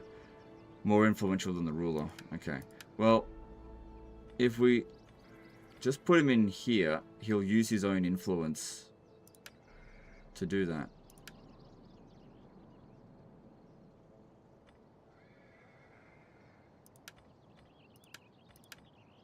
And that'll sort it out. Okay, that's fine. Okay, then... Commander. Hear us, Lord! At your command. Your next command? There you go. See? Huge difference there. Easy auto resolve. Goodbye. Okay, and... Commander? We hunger for battle. The mercenaries... these two here, these cavalry. Cavalry's great, but they're too expensive. The other ones are dirt cheap, so we'll keep them. Ready for orders. Alright, and because they're a horde, that's going to be difficult for them to replace that. I am yours to command. On the move. What happened to that Quadian army? Or Saxon army? Or what? Was there another army here? Commander. Must have run off, I'm not sure. Okay, so we still need him to get more of a rest, but you come back over to here and go into ambush stance. We want to lure in the Ostrogoth army there because it might be, that could be the end of them if we wipe them out. Ready for orders. Yeah, he's within range of the garrison, that's good. I am a shadow.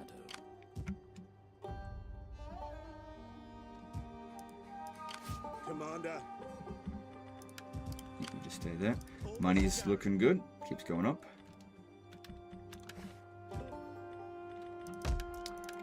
Alright, then...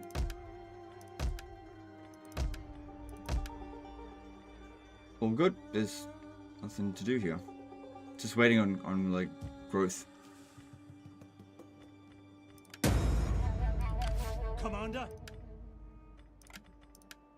Oh, there's these guys as well. Ready for battle. Let's see, let's see.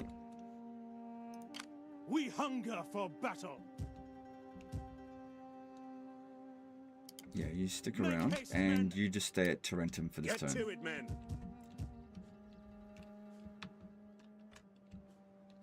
Actually, if I put you in force march, how far can you get? Any man who Yeah, drops go to out is Neapolis. left behind. At your command. Advance.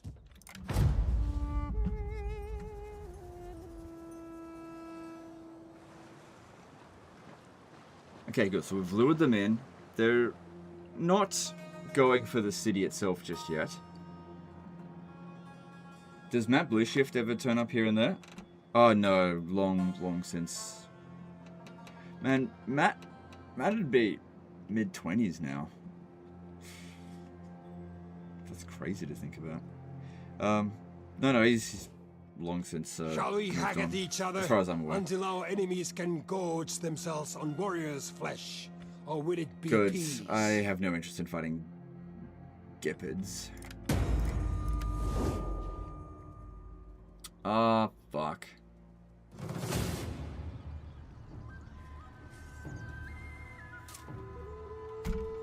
They love going through undefended settlements. I just didn't know it was there. There is a possibility we can win, but this is rough. My army's right there, but it's just blind to this. What faction is this in? The fucking Angles. God damn it. If the other army had been there, this would have been fine, but... this is why I wanted an army in each of these areas. I might be able to win, but it doesn't look particularly good, because you got to kill the enemy general. It's okay if they sack the settlement, that's not a big deal. If they blow up the settlement, it's disastrous. Defensive position. But yeah, this doesn't look good. We've got 2 of these out here as well. Alright, so let's have a look. Yeah. Scout equities.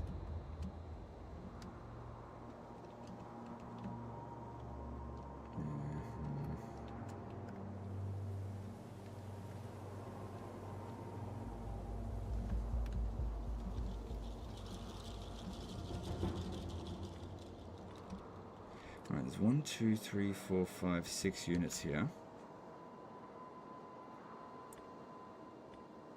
About 5. And they've got a unit of cav. All of our cav is good for us, just running down archers, essentially.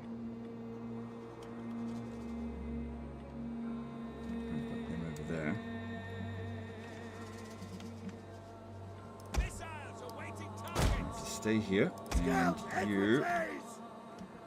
need to make sure we don't draw the attention of their cavalry. So come over to here. If you run over this way, they shouldn't draw their attention. Warriors of Christ! Orders understood! Cohorts! On watch! Ready and waiting! Would be good if we could use our javelins. Testudo and stand! Stand ready! Actually, let's go wide along here, and we'll see how that goes. Riders at your command. Grant us the strength to prepare.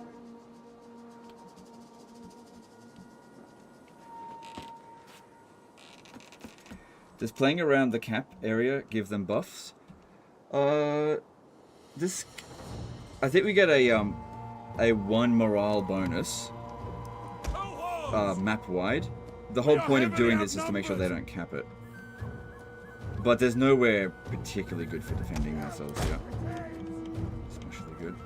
Melee infantry! We await your command. Cohorts! The tower is nothing but ash now. Cohorts! So they got 15 kills with that. Sagittarius! The enemy is attacking our general! Shit. Cohorts! Your orders? Yes, Commander! Attack, you worthless double time! As you command! Move at speed! Melee infantry ready! I'm actually surprised I didn't take advantage of that. Melee infantry at your command! Sagittarius! Cohorts! Quick march! Advance and Because yeah, if they sack the settlement, all they do is really just damage the buildings and cause a lot of public order problems. But the public order here is amazing, so it shouldn't be that big of a deal. Okay, we need someone over there. Never can wait! Advance at speed! Quick. Good, because that gives a bonus versus cavalry. If I'm not mistaken. Good. Them in reserve for now, because there's nowhere. Actually, over here we might be able to take out those Nordic brigands. The enemy refuses to admit defeat! Their unit has rallied! Troops! Cohorts! Quick march!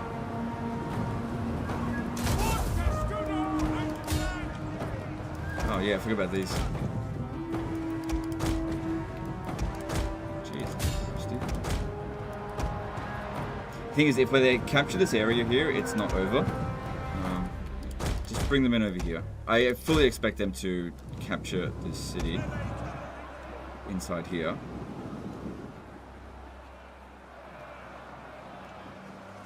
At your service! But by not bringing them in straight away, we try to prevent ourselves from getting army lost, essentially. Ah, shit.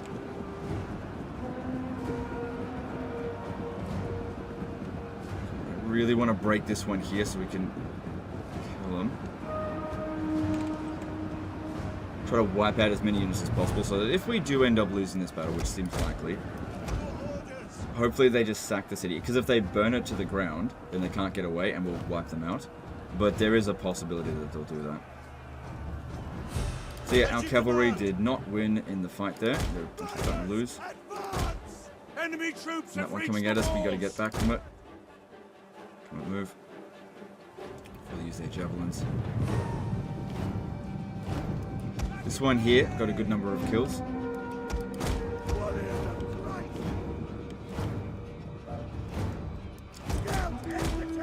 We're holding on okay. Doing some damage. For the savior! Quick march! Riders! If we can get around over here and run that unit down, but obviously if we go through this way,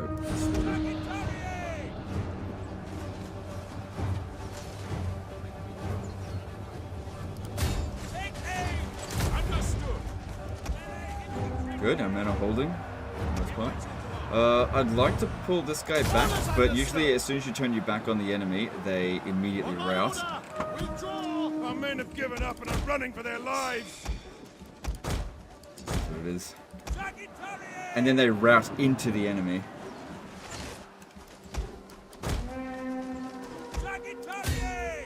Just can't pull units back in this.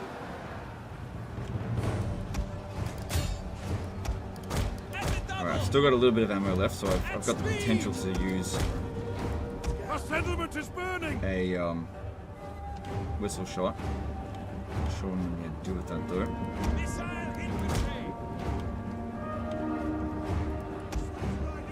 What are your thoughts on the controversial topics of the world? I've got controversial opinions about the controversial topics. Good. I'm on their phone. This is not too bad because we're in testudo, so we're not taking much damage from that.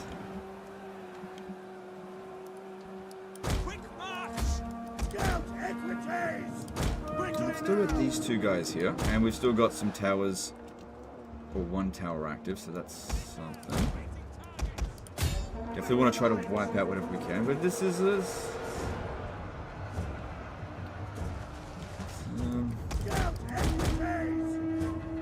still not sure if we're going to win, but it's not too bad just yet. And the guys got stuck trying to run them down. Men are broken and are fleeing.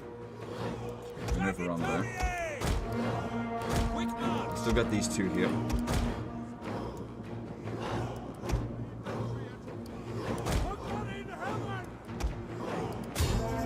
Dude, I just fucking farted. Hang on, just wait one sec. I just went to the toilet. Ammunition is spent and it can no longer fire. This archer unit spent.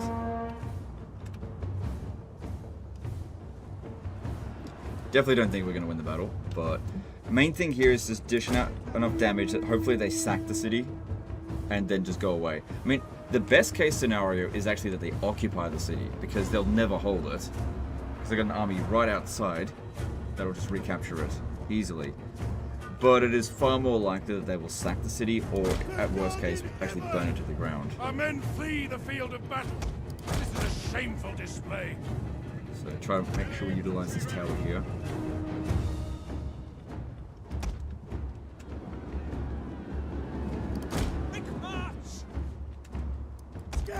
Love to go and kill those archers.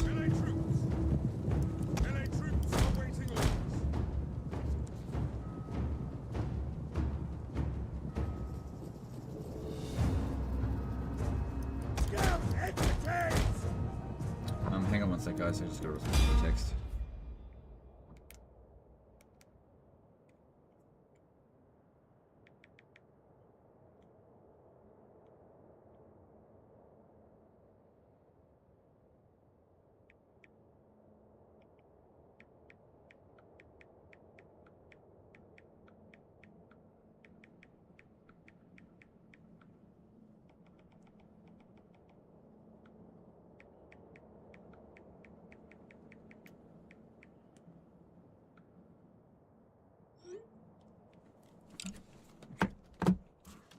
Sorry.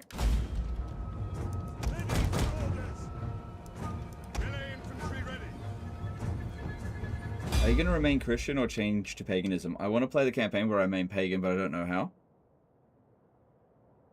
Well, you need to increase your pagan influence to a certain point where you can actually convert. I can't remember what the percentage was. I'm going to stay Christian in this. But I think it is more optimal to switch to paganism. Yes, Commander! LA troops awaiting orders. Attack their positions! Forward! Advance at speed! God give us strength! Advance at speed! I'm trying to use up my javelins first. This is my only remaining tower, so obviously I do want to make use of it. But I want to try to kill those archers, since that's the only thing they're particularly good at doing. I think these guys, yeah, these guys have excellent capture power, so as long as we get in here fairly regularly. They didn't get set up very well there at all. All their guys should be quite tired on top of that. These are quite good fighters, but there's just overwhelming amount of force. I really don't think we're going to win. Turned around, back a bit. For glory! Quick march!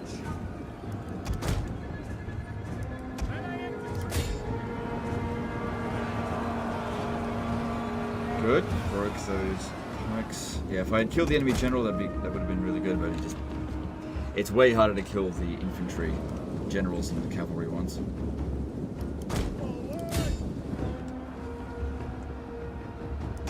Okay, our guys here did doing some damage. The enemy have rallied their units. Good enough. They're keeping some guys back here, which just means that they're not fully committing here.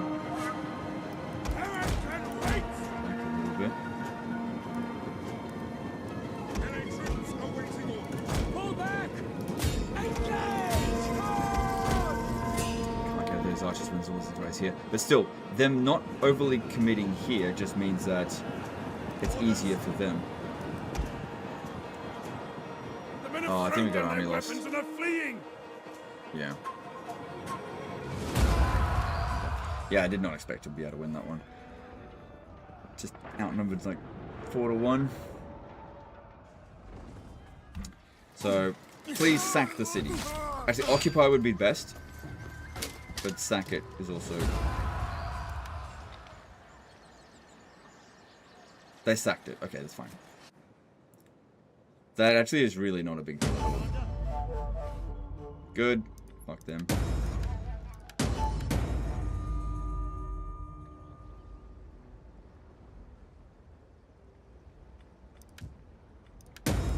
Okay, good. And still in weak. It's good for public order, though. This guy here could get married. That could be good for him. Seek a wife. And this guy here is still not very loyal. Why? More influential than the ruler. Okay, well, we just need to get the ruler to fight. And then let's have a look here. Put these guys in position so they spend their influence. Okay. Alright, so the settlement getting sacked, you know, it costs us money to repair it and a bit of public order problems, but that's not super long-term damage. Whereas if they blow it up, it takes us ages to recover from that. Now, this army here, this is what I was talking about before. The AI is not designed for winning the game. It's designed for annoying the player. So they found my one undefended settlement over here, and they sacked it in full sight. This army was not in ambush stance, right? And that's their king. And now my army can come and kill it. We hunger for battle.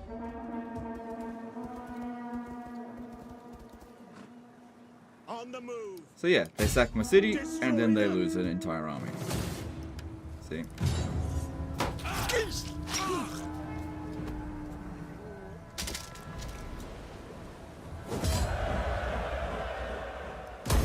At your command.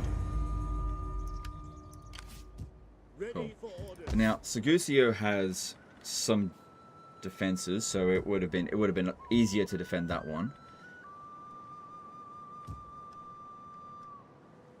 Now, another thing is that these buildings actually repair on their own over time. But it's so badly damaged that it probably should repair it. Unless it's really expensive. So that one's cheap to repair, do that one. That's cheap to repair, do that. And the trade jetties. Yeah, it's fine to repair. Okay, and then probably should try more to defend Genua, but I was keeping him there because it looked like there was armies out this way, but I don't know. Get to it, men. So, finances are fine. Like I said, them sacking the city, not a big deal. The public order, that was the public order problems caused, if we have a look at them, has caused us some problem with food, though, temporarily. So, looking at the most of that public order problem is just because of the food. And then there's also instability for 15 turns, which we're already at 100 public order, so it will be fine. Was not the worst case scenario, basically. Okay, now, Ostrogoths over here, they came in to raid. Good. I've got 2 armies. They have 1. This should be the end of them. So yeah, having my spies move around over here and just keep an eye for out any enemies is probably a good idea. Ready for battle. It'd be really good if Honorius won this battle, because I need more influence for him. Good, he's got live. Okay, that's not what I was looking for.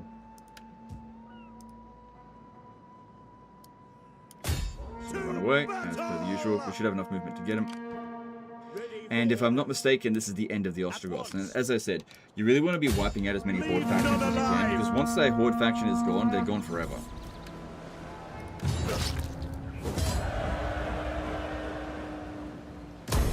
At your command. We hunger for battle. Cool. So... yeah, he's only 19 years old. Okay. So we want to get him indecisive attacker, but I've made loads of attacks, so I don't know.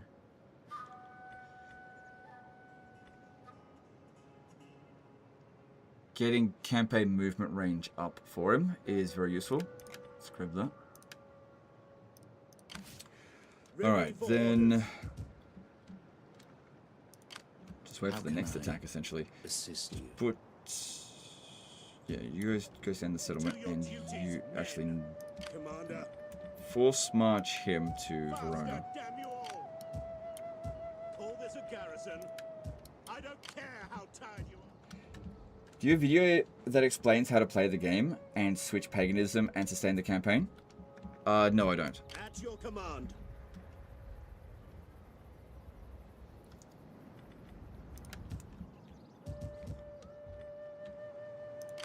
Ready, willing, and able. Okay. We're good, making money. No major threats. So, okay, now let's talk to the Angles and say, hey, I am do sure we have you to... have no, many still have to be at pleasant- war, apparently. But, hang on, did we get rid of the Ostrogoths?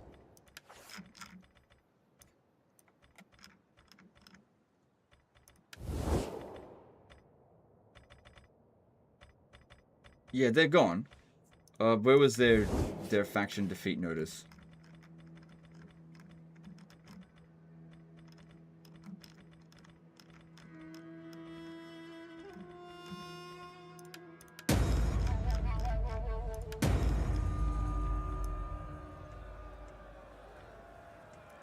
I don't know. Oh, there it is. It's just hidden. I don't know.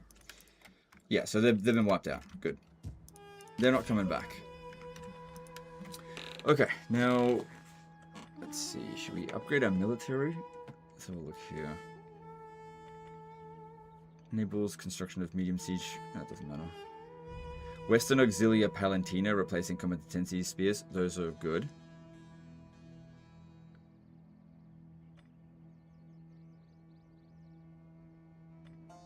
But there's a bunch of economic stuff that I would like to focus on first. Like this one here. And getting that extra growth. Your orders. Yep, just keep this one out in the water about here. That way, it's got reasonably good area of influence if any of these guys try to attack these settlements. Alright, and Stilicho is making his way back to the front.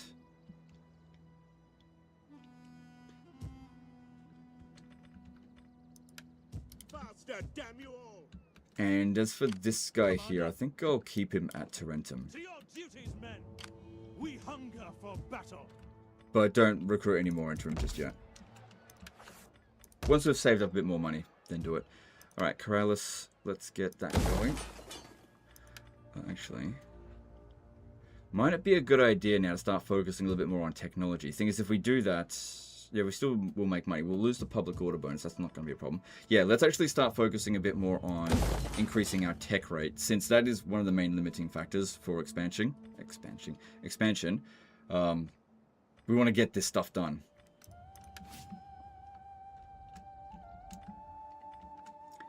Garrison quarters, Ajax.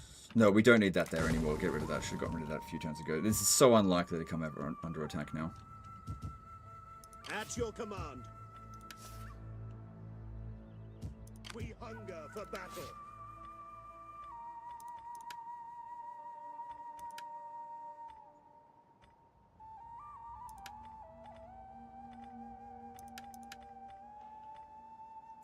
Okay. This guy could use some more recruits as well. Let's chuck a few more in. Soldiering. It's a good life.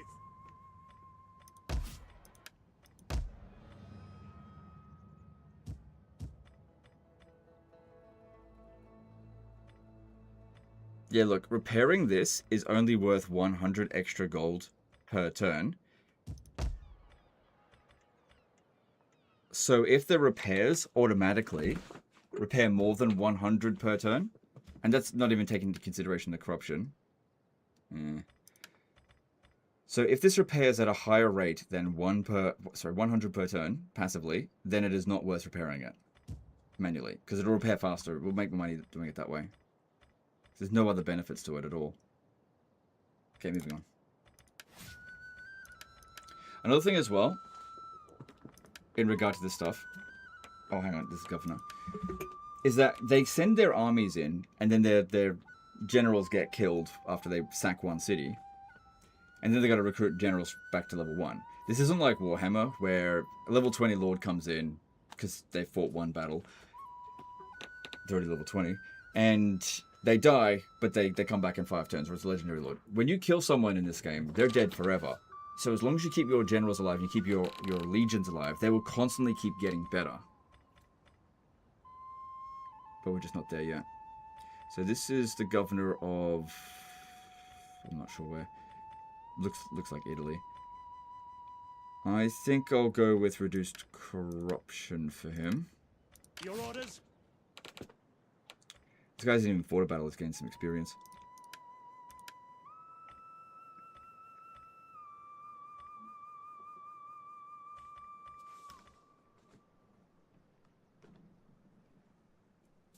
Morale for Latin Christian armies. So that'll be very good for when we have to deal with the Huns. Because that'll negate their penalties that they inflict on us.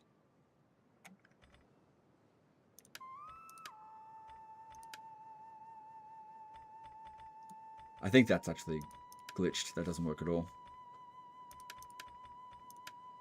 At your command.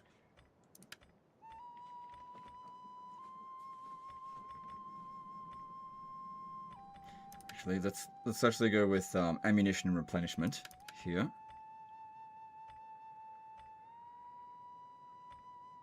Are any of these any good at all? Not really. Oh no, hang on, that one's good. Melee defense plus 10 for the entire army. That's really good. But you've got to put a lot of points in to get to there. Okay.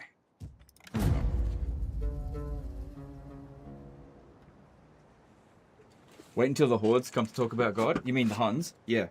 Well, that's why we got to get ready for them. This, in my opinion, is the best way to get ready for it. Because, like, if you own the entirety of the Western Empire and you hold on to it, you will not make much money. And investing any building in any of those regions, you'll get less than half the amount of value as what we've got right now. And we're also dealing with far less pressure.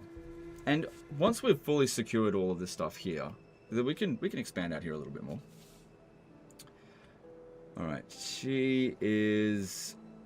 Oh, God. It's alright, I guess.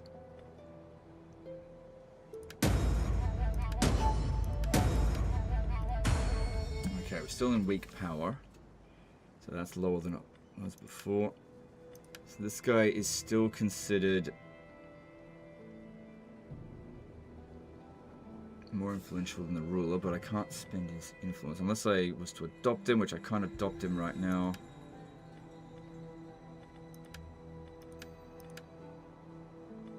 But he could. Wait, how old is that dude? He's 64 years old. This guy's gonna die soon anyway, so... Who cares? You know what we'll do? We're gonna do... Who's he the governor of? Of Insulae Ox... Okay, so that's this location here. Let's have a look at him. Right, this guy's actually pretty good, but I'm gonna strip him of his titles. Oh, hang on. You are henceforth fired. The only problem is, though, I just realized this, no, if we replace anyone, then we can't replace him until we get our Imperium back up. Never mind. You're not fired yet.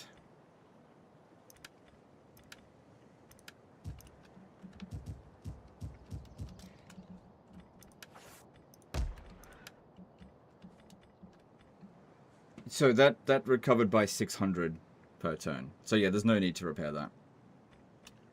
And we should have the... Yep, the food is barely under control.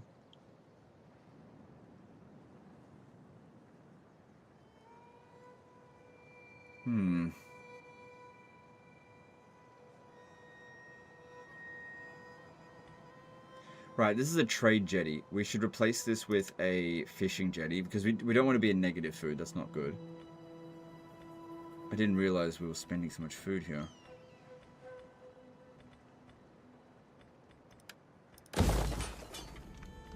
And then again, I guess Mediolanum's tier 3. Makes sense. These can't be upgraded yet. We got to get... Alright, switch to this one. I do need to do that then. Okay, cool. Over here we've got a new build slot. So food here is not amazing.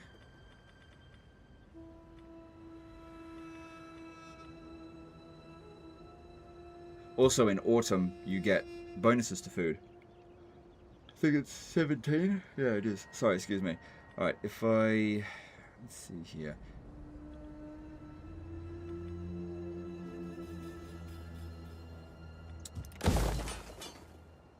Alright, I'm going to build this one, the fountain. Because eventually I'll want to replace the sewers. There's no growth building here, I think. Yeah, it doesn't provide growth. So build the fountain. It only consumes 10 food. That'll be okay. And help us with our public order. Yep. Because once this area is completely fine for public order, we could just move the governor somewhere else. Because this produces some food. But I need to research... Oh my god, all the way to there. Ready for battle. Our income just keeps going up. This is looking good. We probably could get away with actually increasing the tax rate as well, since all of our regions have... Yeah, look, public order is going up everywhere, so there's no reason why I can't get more money out of them. Cool. Okay, so this one here... Alright, you move to Segusio again, and you can recruit the last 2 units that you need. And you... Regular move to Genoa. I want hourly patrols. And next turn we'll put this guy in ambush stance over here and just see what happens. Alright. You and we hunger for battle. okay, let's do a bit of a swippity swap. So you come here and go into ambush stance. Swift as the angels. And you come here and go into a At your command. ambush stance. Because we're more likely to be attacked here. So put the fresher army there. Alright. Maybe I'll bring him in over here and reduce corruption. Is there nothing else? Would that I were as swift as... Yeah, it saves us a bit of money. Are you also taking a break from gaming or just streaming? Just like making videos. I'll still play video games. Yes.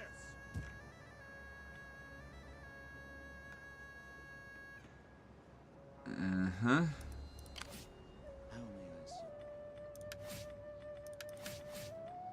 Oh, excuse me. Yep. Oh, excuse me. Alright. All good. I'm going to recruit a few more ships here because we've got more money. And a few more ships here. Ready for orders. So the Eastern Empire, if we have a look over here, they are doing fine. They're holding on. Comparatively. Moving on.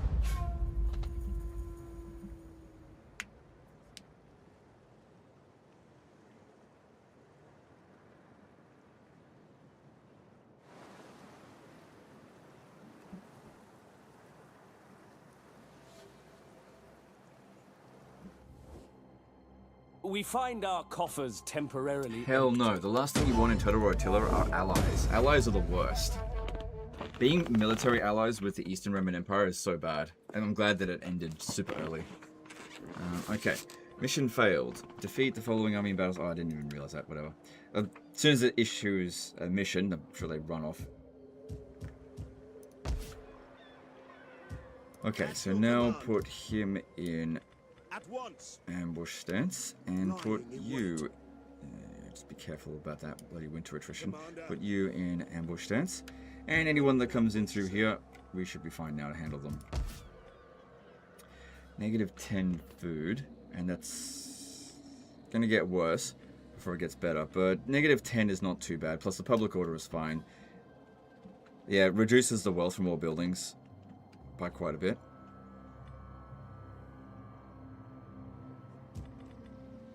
that will not give us more food. So that turn, yeah, every turn it repairs about 600 gold worth. So repairing it ourselves makes no sense. Just let it repair on its own. Okay.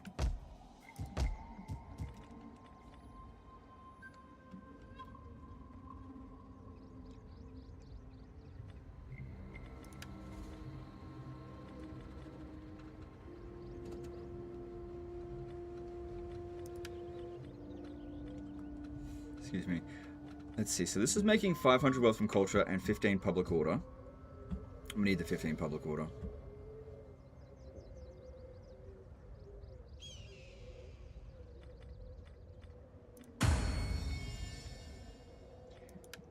I forgot to adopt someone. Oh, that's right. I didn't want to adopt him because he's too old.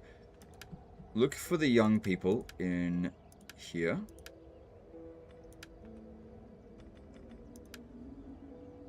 This guy's fairly young. He's only 27 years old. Doesn't have that much influence. He is a master of the soldiers, though.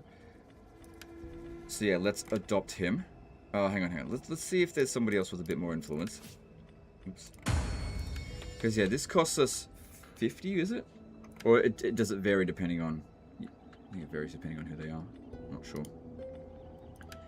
40 years old, 33, 27. This guy's a better candidate.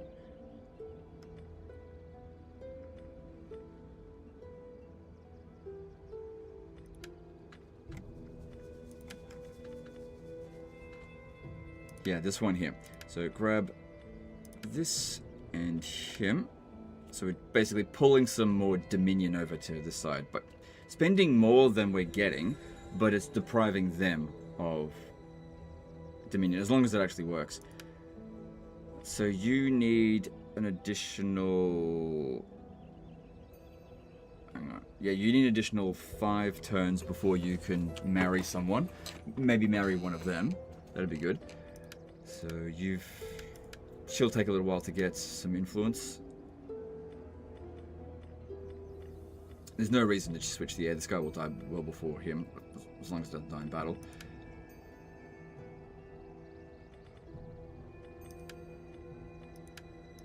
She could potentially gather support. Because, yeah, our control has gone down. Because where I'm trying to get to is respectable. But that just hasn't been working out in our favor. But let's just leave it be for now. My wits and words. I think the politics system in Attila is better than Rome too, but it's still not great. We hunger for battle.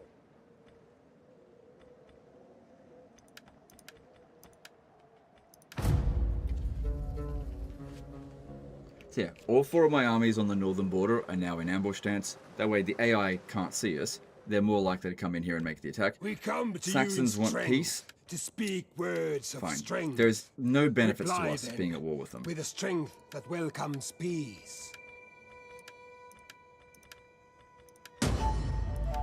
Only the greatest dare speak of peace to their enemies. There you go. We live for battle. We dream of it. We relish it as others do. Whatever. So their king and heir have come in through here to try to sack a city. Is it still worth it? Is it still worth buying Attila? And what's the best faction to start with? How about DLC? I don't know. You have to make that decision yourself. I'm not the biggest fan of Total War Attila. We find our coffers temporary.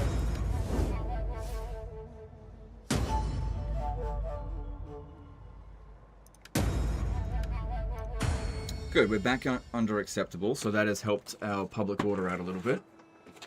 Right?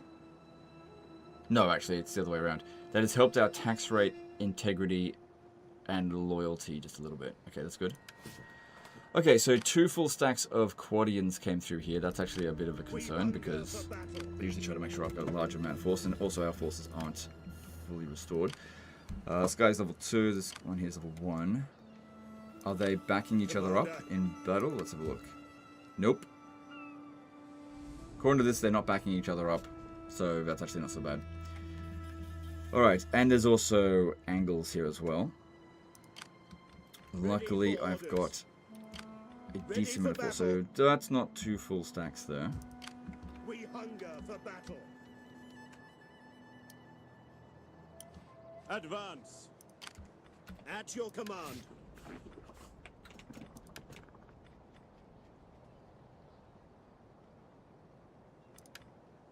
be good. Need more influence for him. Alright, if I attack... Yeah. Actually, this one here comes in as reinforcement. Let's just see what the auto resolve says. To victory! Yeah, no, that's not good. Night attack isn't any better. So they've got a fair few of these Nordic mounted raiders. Okay, back Retreat, men! Retreat! off. Commander. Ready for battle. I could bring Honorius over here, so we got 3 armies, but then they're just going to run away. If we put this army in here, and then they both... Hang on, let me see if I just get out of all the Quadians, because that actually seems like quite a bit. I am sure you have many...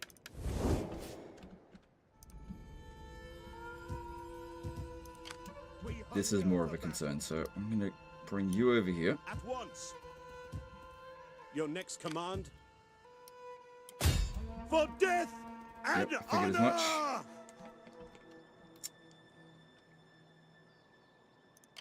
Commander.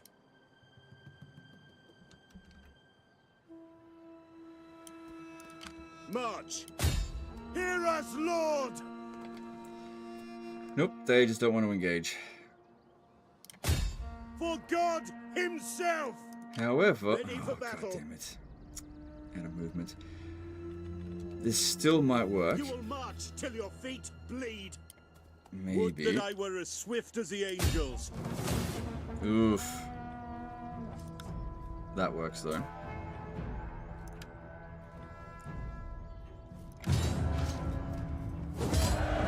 Okay, that's good. We hunger for battle. Commander. Alright, they're backing each other up. Alright, Ready if for you battle. come over here. Okay, I'm going to have Honorius fight this one. Ready for orders. On the move. Would that I were as swift as the angels. Kill them all! Ah, damn it. Fuck. One of them didn't show up. This guy here. Back Fall off again. back! I don't think I have enough movement now. Oh, with At your Honorius, that is. command. I can still make this work. I just need to I move don't him care to how tired you here. are. At once. Oh god, what am I doing? Kill the It's the other one that cowards! needed to move a bit closer. Commander. Oh, please tell me I've got enough movement. Ready for This is my orders. last chance. Make haste, men. March. There we go. Got him. Kill them all!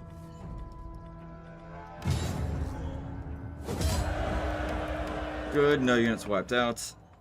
All dead. Would that I were as swift as the angels. Alright, now with you. Okay. Now, that could have been done better, but that's fine. I doubt there's any more forces coming down here. At your command. They're not going to get any replenishment, but it doesn't take us long to replenish. The problem here now is we've got 2 full stacks here, and Aquilia can defend itself maybe against 1, Commander. but Verona can't. So what we want to do here, I don't have any other forces in the area, but what we want to do is split our troops up. So at Aquilia, we've got... That could take out a full stack. So if I recruit a new lord here, new general.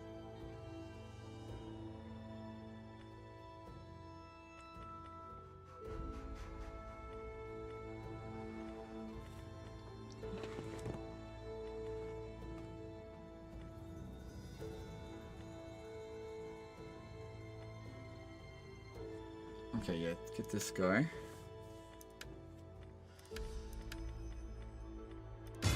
Ready for orders. Stick him in there.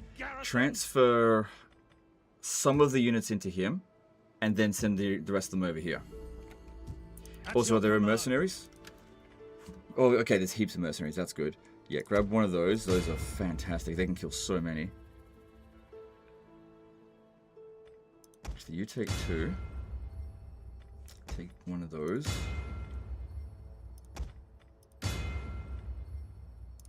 Okay, and then take At a your bunch of command. these.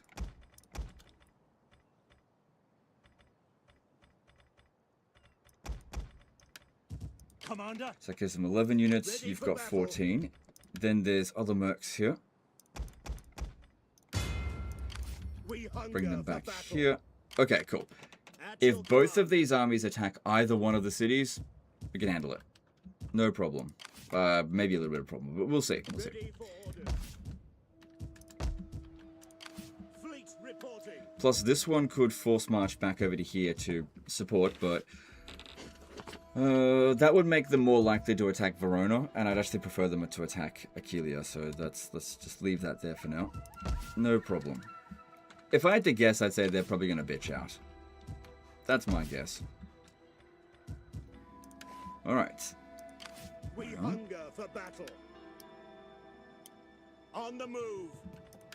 Good, he leveled up.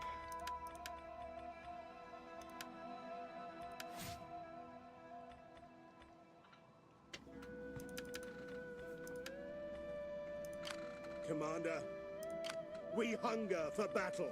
And let's have a look to what to build. Alright. Yeah, we want that scriptorium. Because we've got to get that research rate up if we want to even shave any turns off this.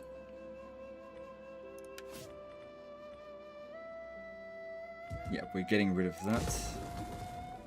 Plenty of food here, so that's not a problem at all.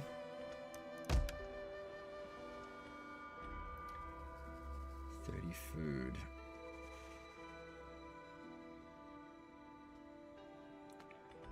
Just wait another turn before building that up. That's almost repaired, that's good. And public order's not great, but once they get in here, it'll be fine. Okay, good. And good, we got another build slot here.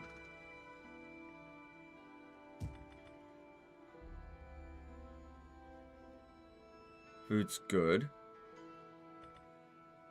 Trade jetty, yeah, I'd much prefer it to be a fishing jetty, just because food is going to be an issue later down the track. And what I would like to do at Regium is build a fountain, even though we've got plenty of sanitation. Cool. Alright, let's move on. See what happens here. Absolutely took-sick. What do you mean? Okay, there's a horde coming in here. Is that the Saxons? They got kicked out of their territory. Okay. They're making an attack. The auto-resolve says that we will lose. But in a settlement like this, those kind of odds, this should be fine. We could also decide not to control large army, but... 1, 2, 3, 4, 5, 6, 7, 8, 9, 10, 11, 12, 13, 14, 15, 16, 17, 18, 19, 20. So that probably wouldn't show up. Which is a small price to pay. Yeah! Especially those two show up. For these guys here being delayed. So yeah, let's not control large army.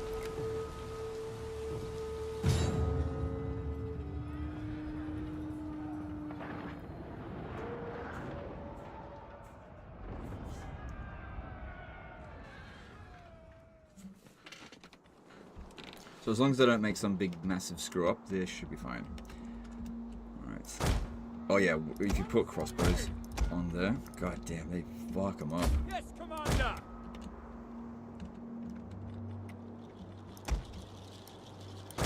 I really don't anticipate we're gonna struggle here.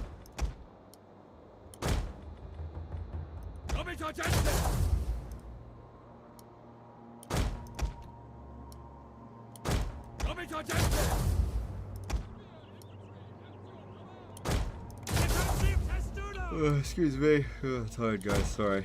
Testudo and defend! Oh yeah. I call it a Fangtingtudo. I can't combine those words, it just doesn't work.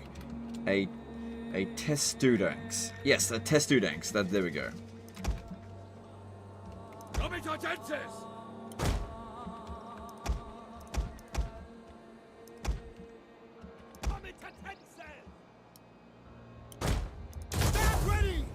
Defensive Okay, the rest of these just be in reserve for now. Hold! Guard! To horse! As you command! Prepare to attack! Form Target him. testudo! One Skaven rocket and you are done. Bellistarie! Wow. Well, that's totally going to happen. And cav units, just stay out of here.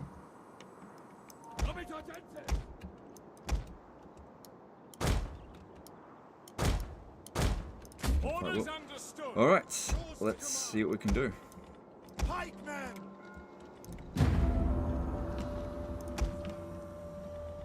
We stand here for those who cannot fight. Those who rely on us to defend their homes, their families. So, I reckon the crossbows, they're going to do some serious work here. Tomorrow's the last stream? No, it's the second last stream tomorrow.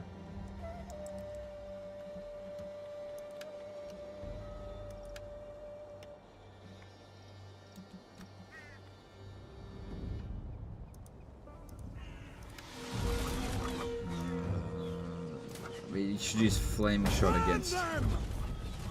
Just stop. Don't want to burn them or anything. They're not really a concern.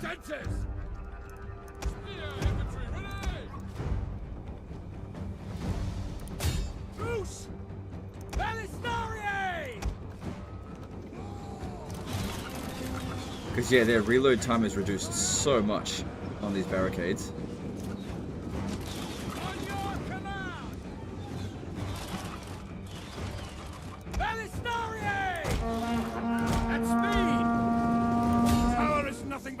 Now. Oh, there's their general. Of course we want The to kill enemy have rallied their units. him.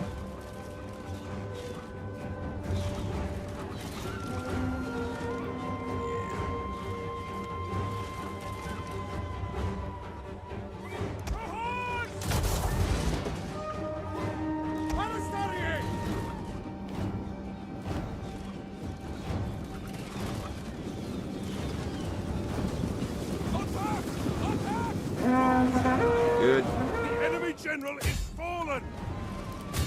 Fire on the enemy.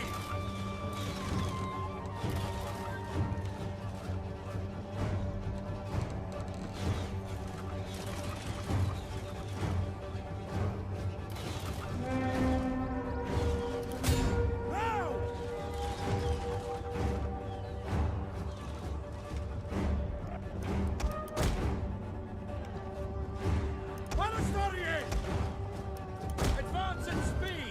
So that one's going to run out of ammo soon, but at 850 kills, I think it did its worth. And then some. Right, move these guys back and put them into Testudo, because this thing is doing quite a bit of damage.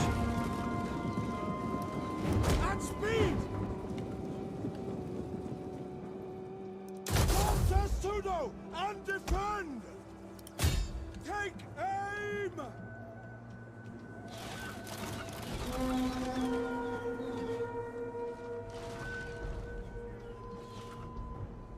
Nice, 1,000 kills with it. Okay, you're up next. At speed! Hold!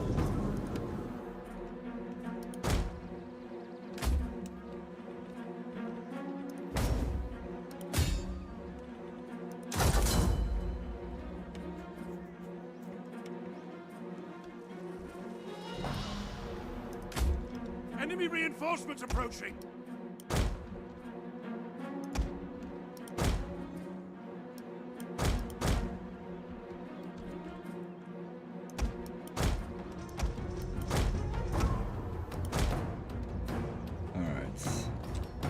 Bring them over here, and okay, so their reinforcements come from that side. We've still got a little bit of reinforcements to come in as well.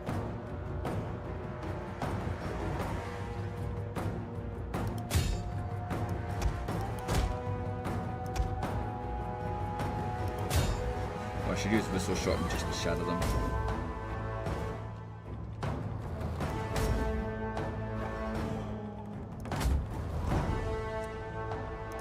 Awesome. Alright, go run them down.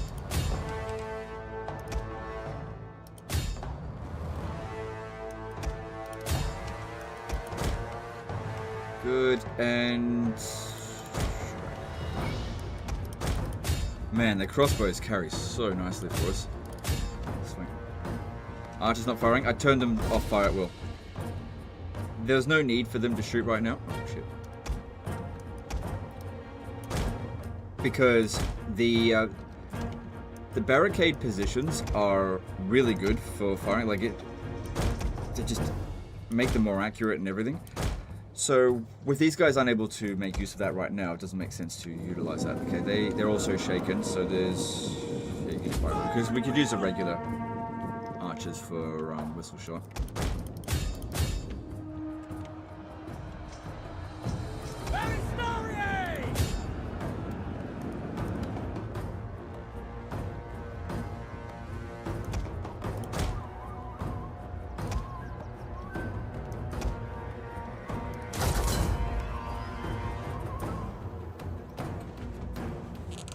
Guys, looks like they're doing just fine. No issues here so far. A bit of damage on this one. Move back. Try to keep our army in reasonably, like, not have one unit in the red and everyone else in the green. It's a bit silly.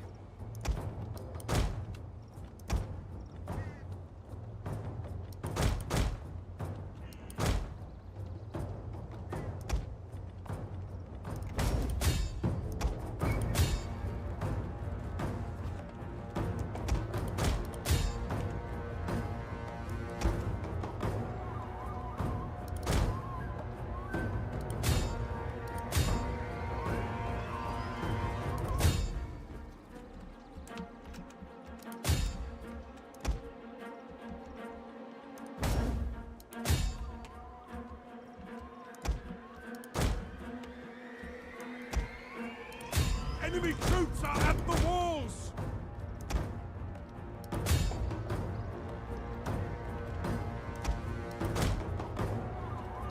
Damn it. The red.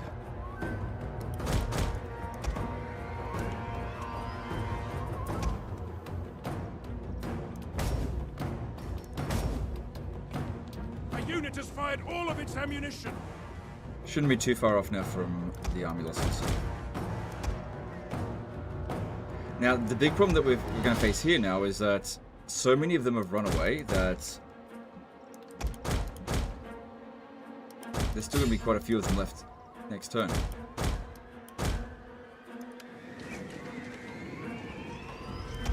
infantry! By your command! Get them! Any of them!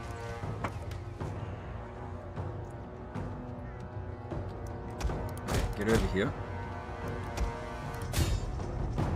Our settlement is burning!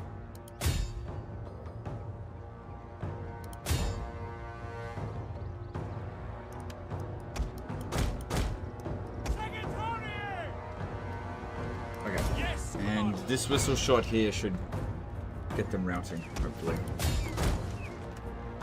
I actually kind of wish I had controlled large army now, because my other cavalry would be really useful.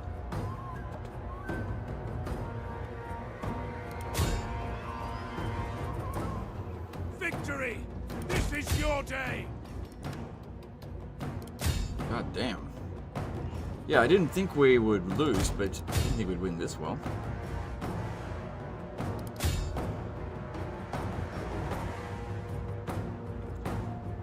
This one's here. Look at that. Nearly 1,000 kills each. They were definitely a good purchase.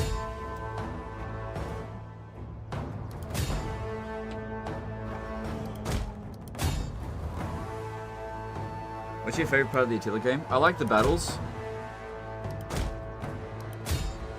I don't like the AI cheats, but I do like the let's put late game battles. I think the early game battles are shit, which is why I auto resolve for the most part at this stage of the game, because all of your best units are quite far into your tech tree, and building military structures to recruit low tier different units is bad game design essentially. So I think there's a lot of bad game design in terms of the campaign side of things that make the battles shit at the beginning of the game, but then get way better once you've actually unlocked everything.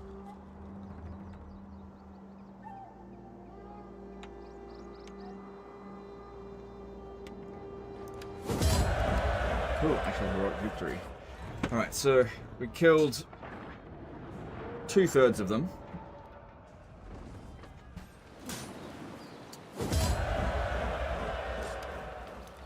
Both generals dead. Right, At your command. now the big question is, can we use both these armies to finish them off? Cav mop-up is great in this also. Yeah, it's pretty good. For sure. Alright.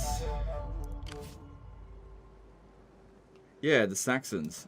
I guess that's why they wanted peace. Because if we have a look diplomatically with them... Alright, they've got another army out this way. It was the Langobards that fucked them up. Which is why they wanted peace. Right. Good. Let them come into our lands. And I'll be able to declare war on them in like 8 turns. I might just betray them anyway, because not like my reliability matters that much. So that's fine. Do you want that?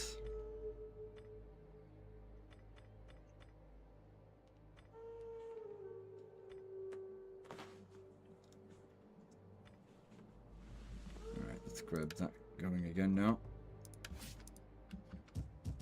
Ready for battle. This guy named Hilarious. Where is he? He's that one. Okay. So his influence is at 51. He's 42 years old. Good. We successfully stole this guy. So if we get him to, at 28 years old, seek a wife, that could be good. Our influence has actually been improved a little bit. And yeah, that looks all good there. So yeah, you can seek a wife. Ready for orders. Wives can be useful.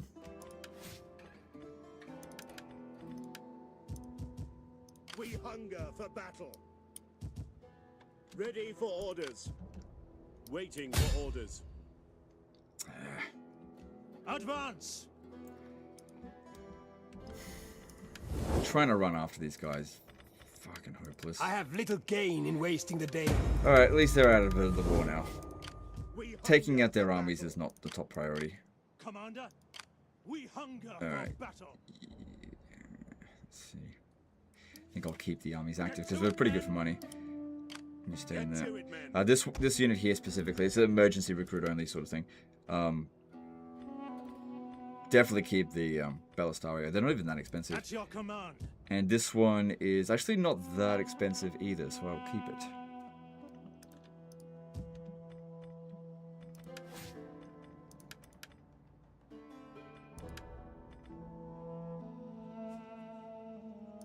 Seems good. Take that. ready for battle. To your duties, men. I want hourly patrols. Call this a garrison. Cool. And now they get Commander. to recover. Cool. Alright, that all looks fine. So we've got 5 armies out here defending all the regions. So none of these places can be attacked by... Basically, it takes more than 2 full stacks to beat any of these regions out here. So no more stacking in that city. And we've still got this guy down here, and we've got the fleets here. So this is looking pretty protected at the moment. But there's still a few weak spots, like someone could sail to Syracuse. Okay, so we can now upgrade the sheep flock, which provides squalor and public order penalties, but we are... Let's have a look. Yeah, we're good.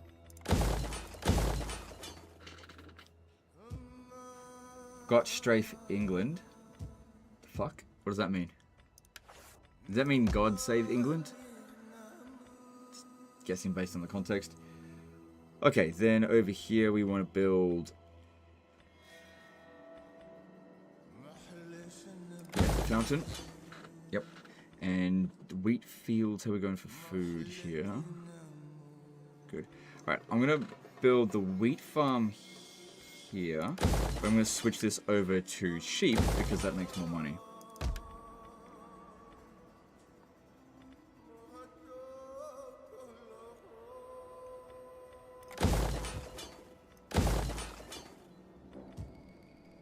Okay, that's good. Saving up a good amount of cash.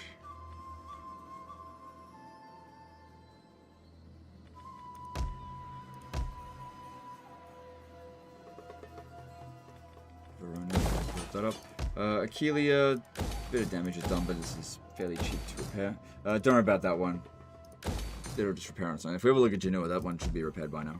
It'll be repaired next turn. Alright, all good. Food here is bad, so yeah, we do need to keep it with wheat farms. Let's get it going, but it's all looking alright. Getting good amounts of growth in.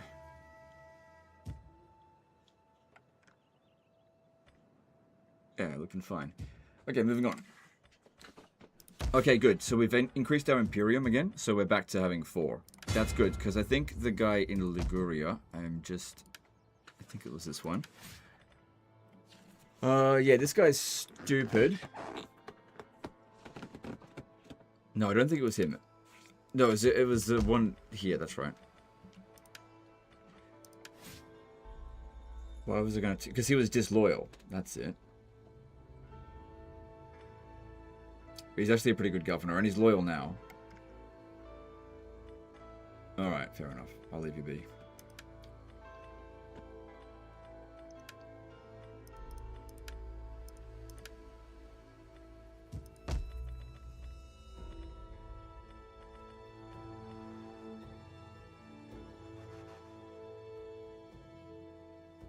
Research rate plus 2% for civic developments. Wow. Reducing corruption by 5%. Nah, we're all good. Moving on. Ready, willing, and able. Thing is with these priests, after they get to like rank 3, it doesn't really matter what you put the points into that much anymore.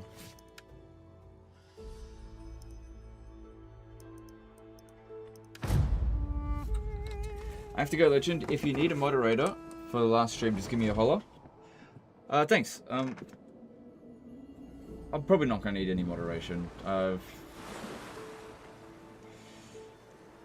mean, people are pretty well behaved as long as I'm not playing Warhammer. So it's fine.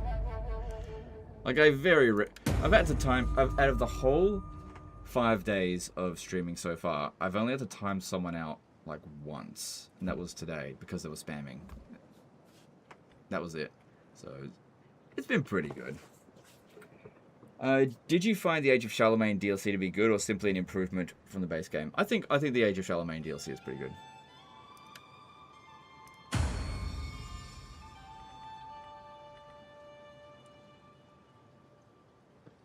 Getting to Supreme Command is pretty good. Melee attack for Command Force.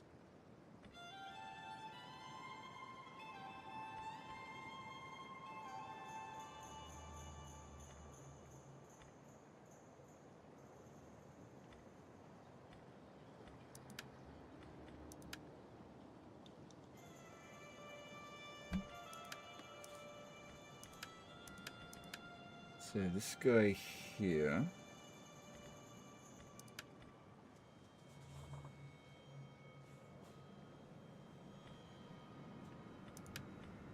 No, just leave it be. Everything is under control at the moment. Like that's fine for now.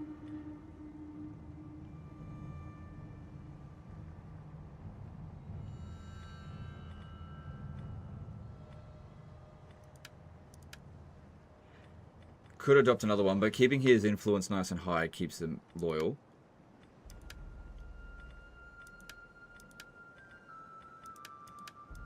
Alright, it's all good.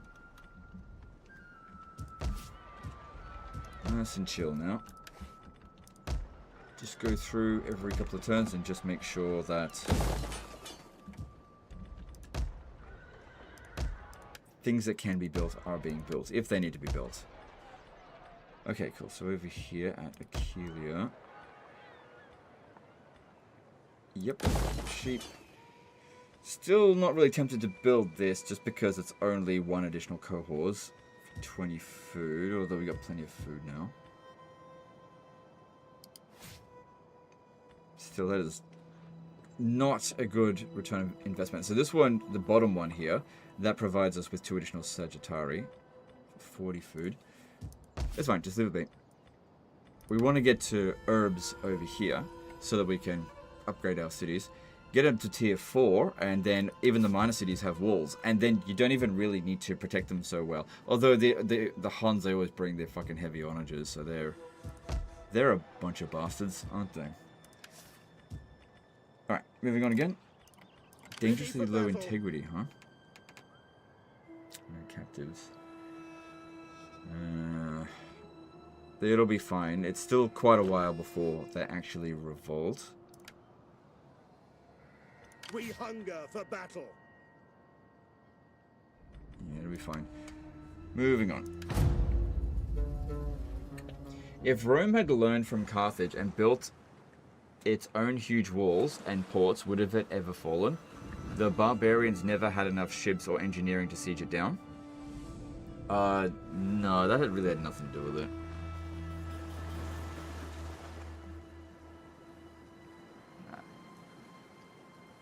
Like, the reason Rome fell can't be attributed to any one thing. It's like a bunch of things. But basically, if you want to summarize it quickly, it is a corrupt, decaying state that probably did more damage to itself than external forces did. Except for Attila obviously did a shitload of damage to it. But the Roman Empire's decline really sort of accelerated in like the crisis of the 3rd century, and it got sort of a brief renaissance, I suppose, under Constantine. But when I say brief, it was quite brief. And the thing is, it doesn't matter how good your walls are. If you get sieged for long enough, you'll eventually fall. You know, they just take a long time.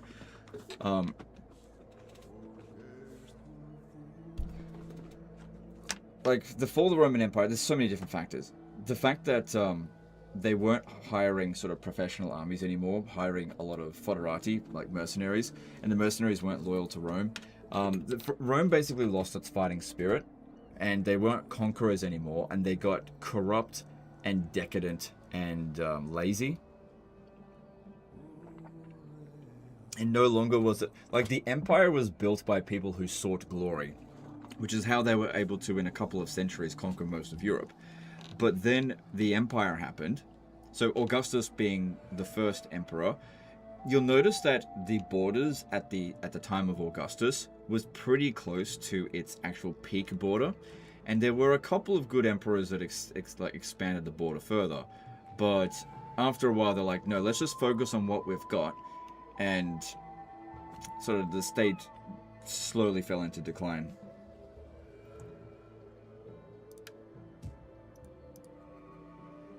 I do consider to some degree that Christianity actually contributed to the fall of the Roman Empire to a psychological degree. While it might have helped maintain some degree of public order, I think that Roman paganism and their adopting of new cultures whenever it suited them was really useful for dealing with what was essentially a very multicultural society. Whereas becoming Christian, I think they lost a lot of their warrior spirit. They just weren't the amazing warriors that they used to be. Like, if the barbarian invasion had happened during the time of Julius Caesar, I feel like they would have just sent them packing pretty easily. I mean, just to give you an idea, though, I mean, this is one way you could say that Christianity helped the Roman Empire. I think it was Attila was sieging, it might have been Aquileia. Whatever the case is, he was pretty close to Ravenna, which was the capital, I think, at the time. So this is like 452 AD. Pretty close to Attila's death. So he's ravaging northern Italy. And the Roman army's like, fuck, we just can't do anything to him. Even though they had beaten him at Chalons by that point, once. The Pope went to him and said, please stop killing us. And for some reason, Attila stopped. I don't know exactly what happened, but... When you look at the Western Roman Empire and then you compare it to like the early Imperial late Republic, it's just two completely different entities. Like, it's essentially a decrepit old man at that point compared to what was a fucking lion They're just two completely different states. These legend towns aren't quite quiet. Sorry, I'm stuttering a bit. I guess I had the mic pointed away from my face a little bit. Blaming Christianity for it is a joke. I didn't blame Christianity for it. I said it contributed to it from a psychological degree. Among many other things.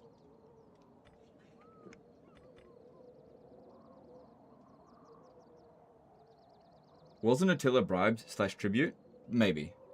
Very bad take, legend. Well, explain how it's a bad take. You just say you're wrong. That doesn't mean anything.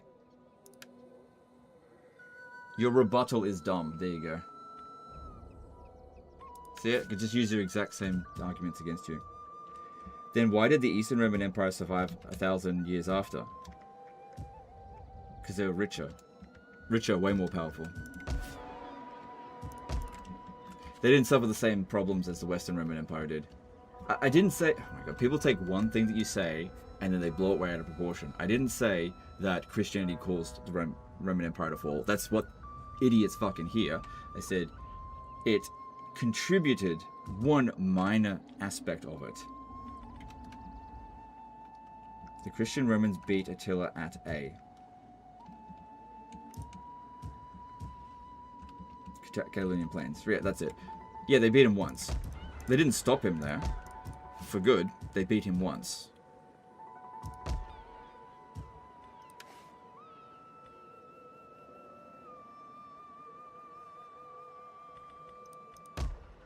What happens here is like a bunch of Christians just come in here to like fucking massively defend. No, it was not. It was other things. Yes, it was other things. But it's just my opinion. If you want to change my mind, come at me with anything other than no, you're wrong, because it's not convincing.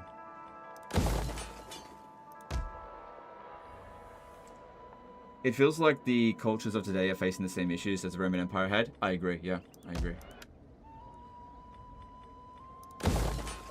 It was weak men created hard times. And I think that the weak men was created by two factors.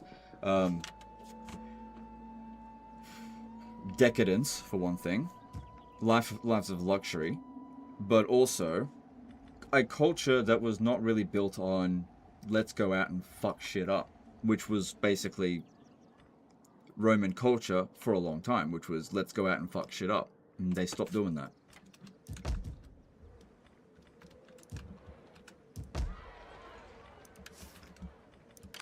Yes. You could argue the fall of the Roman Empire was cultural more than anything else. Like I said, there's loads of reasons, but if you just hone in on just one reason, you can argue around all this stuff constantly. Heaven be praised. Legend, you are toxic, some people say. Yeah, it's a pointless argument that people make. If they disagree with you, they go, "You're toxic." Well, how am I toxic? Because I said something you disagree with? It's just dumb people saying dumb things. At your service. The internet's full of dumb people. Your orders? Total War community has its fair share of them too. An empire can't survive forever on war and slaves. Might as well say Rome was a lesser Mongol empire. No, you're right. You're right.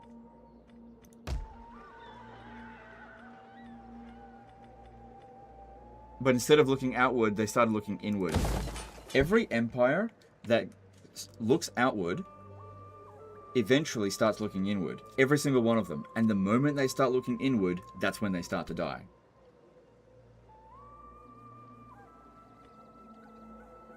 Because an empire is largely sustained, well, these ancient empires, largely sustained by conquest.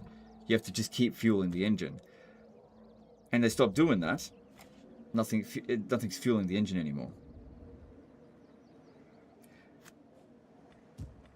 I mean, you even look at like the British Empire and then the American Empire. Right now, they're looking inwards rather than outwards. Well, more so looking inwards, not completely. Still. building walls, keeping people out. Let's move on. Yes. Commander. All right, it wants to be decimated. No, I'm not decimating.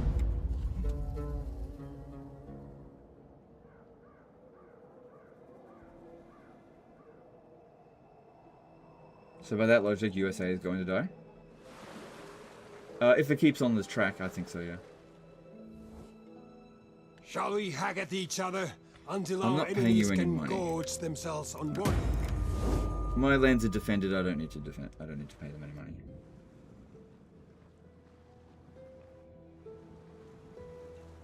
Very different circumstance. You can't just invade a sovereign country for more lands for your people anymore.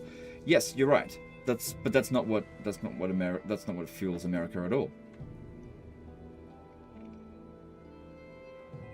Not one bit. We are a proud people, and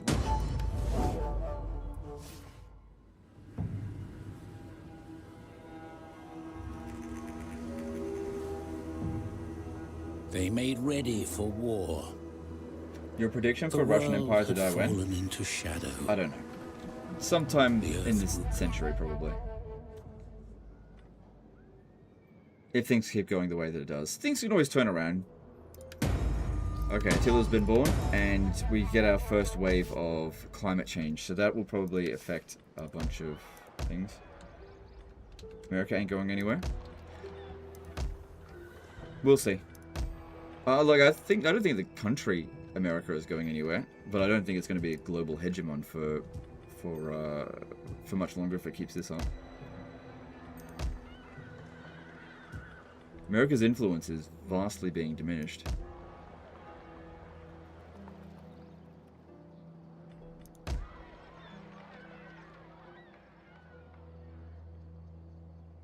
US is actually countering a lot of mistakes Rome made. Yeah, it did. It's not 1-to-1 ratio, but there are similarities. Alright, so we're looking at... It seems like everywhere is still good for food.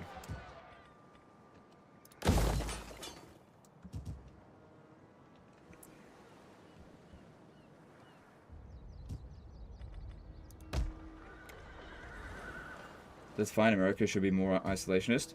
That's fine. If that's what you want, then that's fine. I'm just saying that I don't think a lot of people realize just how global the tendrils of the American economy actually reach. If you want to start looking inward, a lot of your tendrils are going to start to get cut off. So, for example, we'll take a really good example, McDonald's, right? So, a good example of American imperialism, I guess, is that there's a McDonald's in just about every country in the world. And so you set up a McDonald's in a country. You got a business that is based in America, that is generating business in a foreign country, that sends tax dollars back to America. And then you multiply that by millions of other companies. Apple, Microsoft, blah, blah, blah, blah, blah. All these companies that do that. You start looking inward, doing more of that, those tendrils are going to start getting cut off.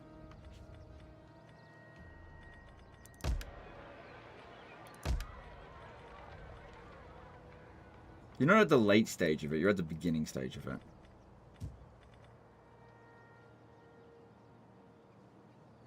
If Trump tries to override the 22nd Amendment and go for a third term, we are fucked. Trump won't get a third term.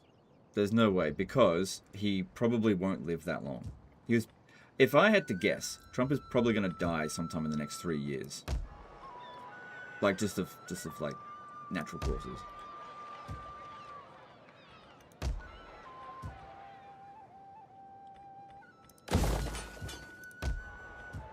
Like, he's obese. He's already had, like, the black hands and stuff like that. He's gonna... Isn't he turning 80 next year? And he's got the most stressful job in the world. During a pretty stressful time. Odds aren't great. Odds aren't great for him to survive. I guess it could happen, but it's not very high.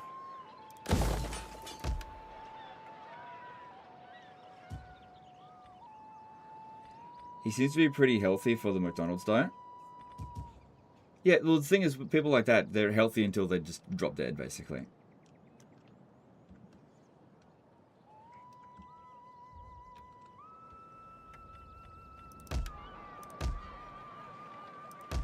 I mean, you never know. Some people could be, like, massively obese, chain smokers, and live to be 100. People just... You never know when death's going to come knocking. But if you're going to look at it statistically, it seems unlikely. That doesn't mean it's impossible. But I also don't think that Trump is popular enough to get a third term. I think if I had to guess, the next American president is most likely going to be J.D. Vance. That's just a guess. It will not be a Democrat. There's no way. They're too unpopular. I mean, unless someone actually pops up in the next 3 years. We hunger for battle. Alright, this one here, I think we need to decimate them.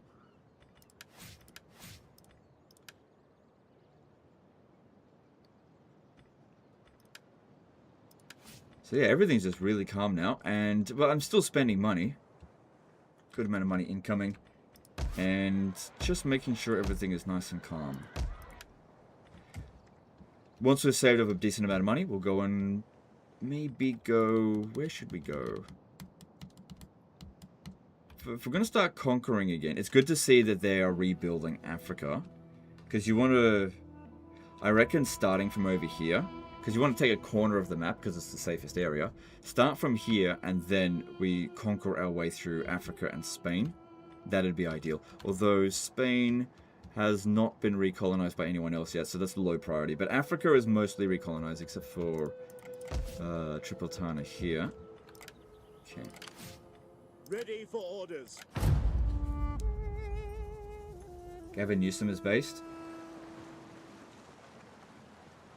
Maybe. Assuming hell is real, if Trump died, would he go to hell? Well, hell isn't real, so... Why would I know? Anyone who believes in hell is a child.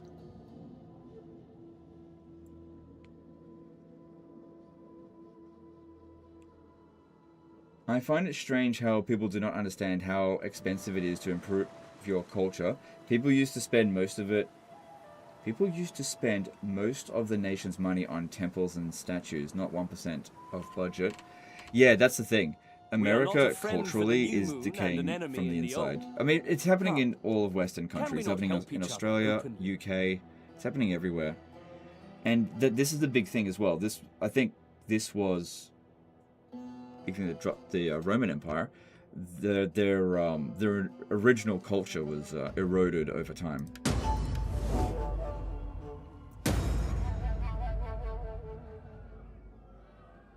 Legend of Massive Ego?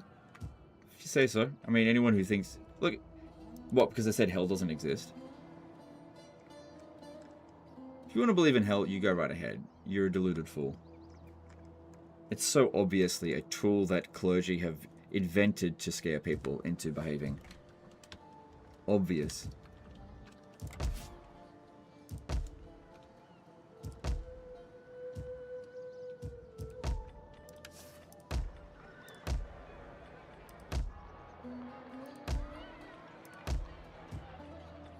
But like I said before, if you want to believe that stuff, don't let me stop you. You go right ahead. That should fix up the sanitation issue here. Making pretty good money. What about God then? I think that it doesn't make you a fool to believe in God because humans are humans are social creatures that are in many ways herd followers. And so if your community believes in God, you are more likely to believe in God. Unless you are a weirdo that never doesn't follow the herd. You always go against the herd. But also, a lot of the beliefs in God really do prey on humans' fear of death and an end. hell exists, being surrounded by idiots is hell, isn't it? Well, no, not really. Jesus speaks of hell, so if you believe in God, you have to believe in hell too. Well, I don't believe in God, so that doesn't work on me.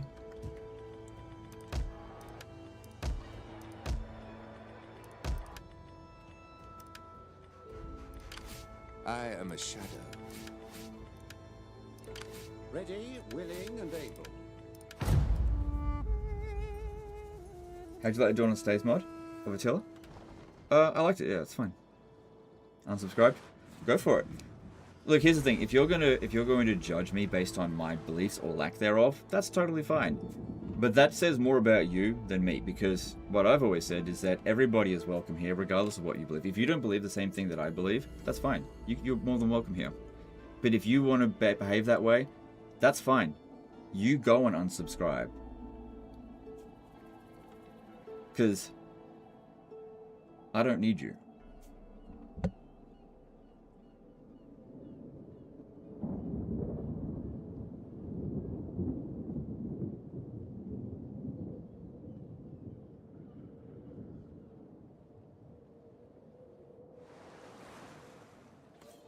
Alright, that's way too much spamming.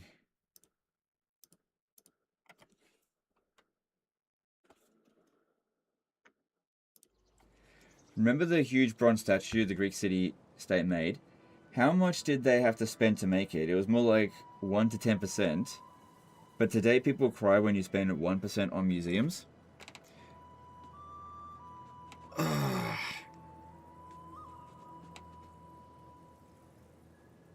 Okay, so here's the thing. A lot of that stuff is very complex, right?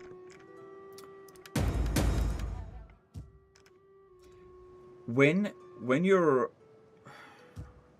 construction of monuments and like artistic, like cultural projects, in many ways can stimulate the economy, because you're providing jobs, you're giving people, like, you're adding like a uniqueness to your city or your country or whatever like that. When you stop doing that, it's fine. You can still survive, but there is a lot of value in building various infrastructure, cultural infrastructure, and then like more logical infrastructure such as like roads, telephone wires, internet cables, that kind of stuff. Now, for example, in Australia, we don't invest in our infrastructure very much anymore. We're falling behind, which is why Australia has potato internet. Very bad for this country, and we're paying the price for it now. And it was decisions made more than 10 years ago by stupid people that had short-term thinking. They wanted to save a quick buck, and now the country's paying the price.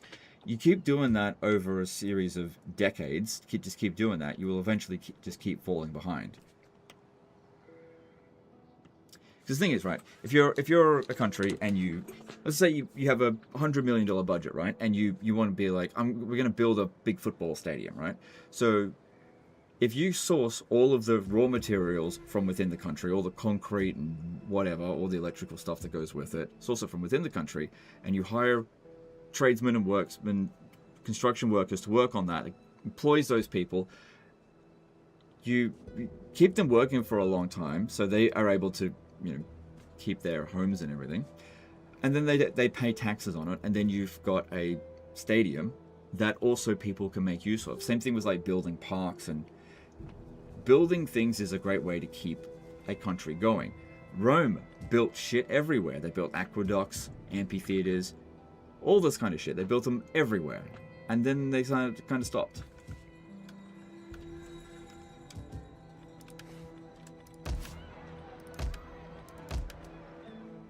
Now, but what happens is, as population continues to increase, if you don't build infrastructure to support it, then the system buckles, and that's kind of what we're seeing now.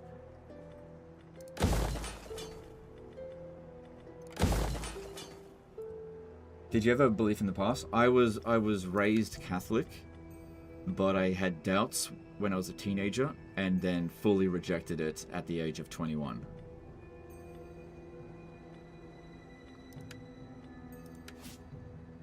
So I wouldn't say that I ever believed it, because it was before the age of consent, But when I actually had my critical faculties properly developed, it was one of the first things I went, this doesn't make sense.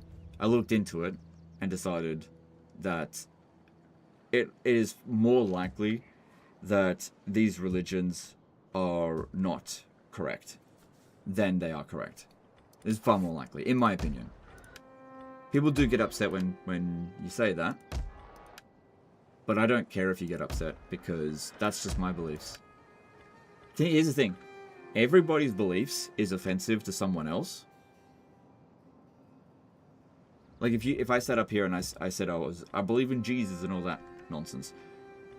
You know, there's 2/3 of the planet don't believe that. And then even within Christianity, you've got division. So I just say I don't want any of that. I don't like being divided. I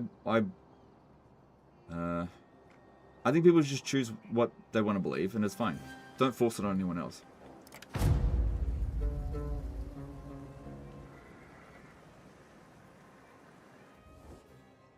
The sword was drawn, but not... It's been ages since we've seen any real armies down here.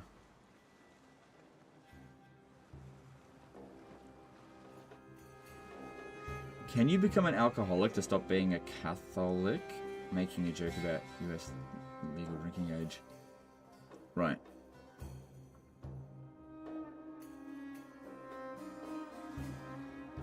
You're free to articulate your own opinions on your own stream, Legend. Repressing your views makes you mad.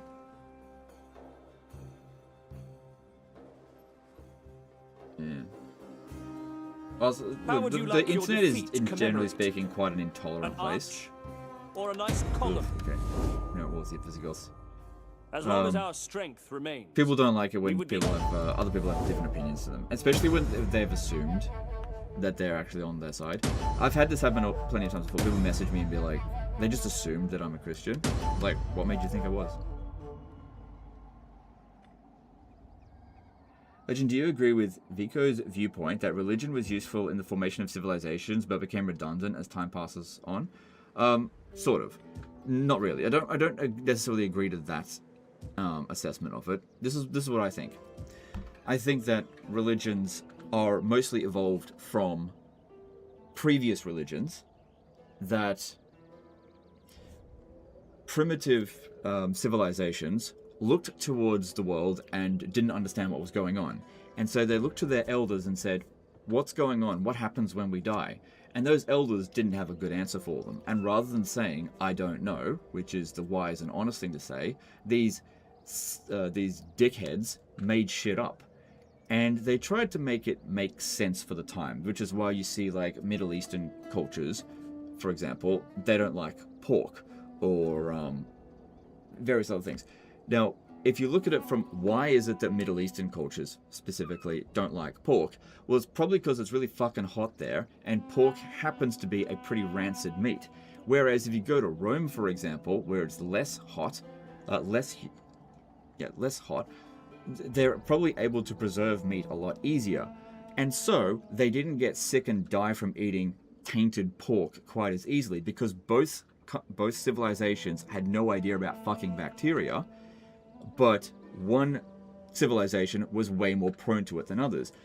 This is also why the Western countries are far more Western cultures, are far more tolerant of dairy than Eastern cultures, because they like dairy cows was just way more available to them than it was in the East.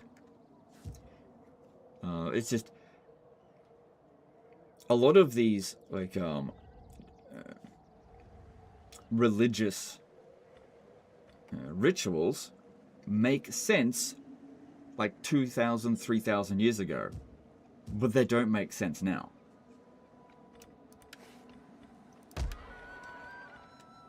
You know, back in the days where the village would sit around a fire while the elder told stories about the creation of the world. Well, we know better now. We probably don't have all the answers. We don't have all the answers, but it's definitely not what they said it was. It definitely wasn't that. Look, they're not a horde. I think they're chasing after the Saxons. I'm happy to let them do that. So, stocking up a good amount of money. Yeah, just let's keep playing out. There's really no reason to change anything that we're doing here. Just stock up a good war chest and then we'll go and expand shortly.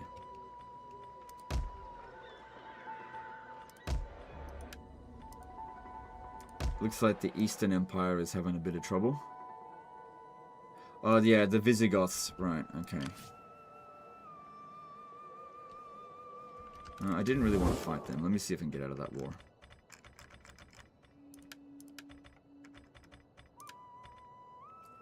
It doesn't seem like they're that strong. Speak quickly and well. I don't want to go. Slowly, I don't want and to go I to may Greece. feed your I tongue want to to the go to dogs. Africa.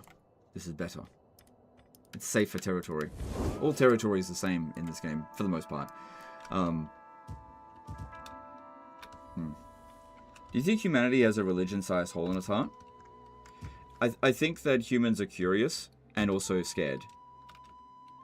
And so their curiosity seeks answers, but their fear allows them to accept bad answers.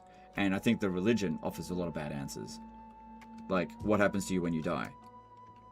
Oh, if you're a good person, you go to heaven. If you're a bad person, you go to hell.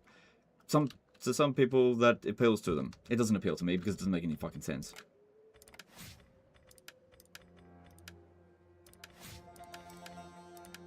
We hunger for battle. You know, that's to me.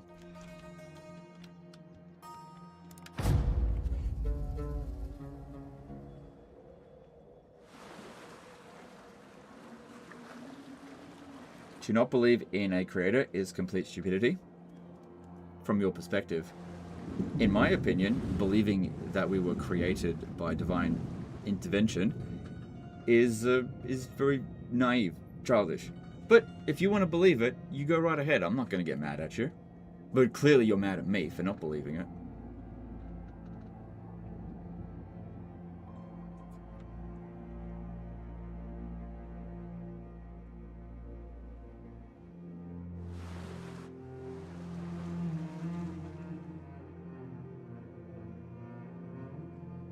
Everyone is religious, even in... As long as our strength remains, Hang on one sec. we would be honored to count you as friends and more.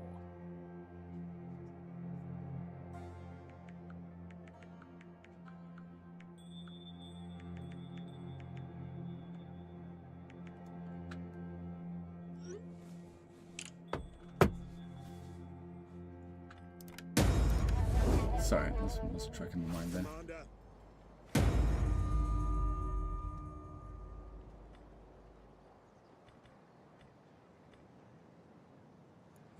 This is fine, doesn't really matter.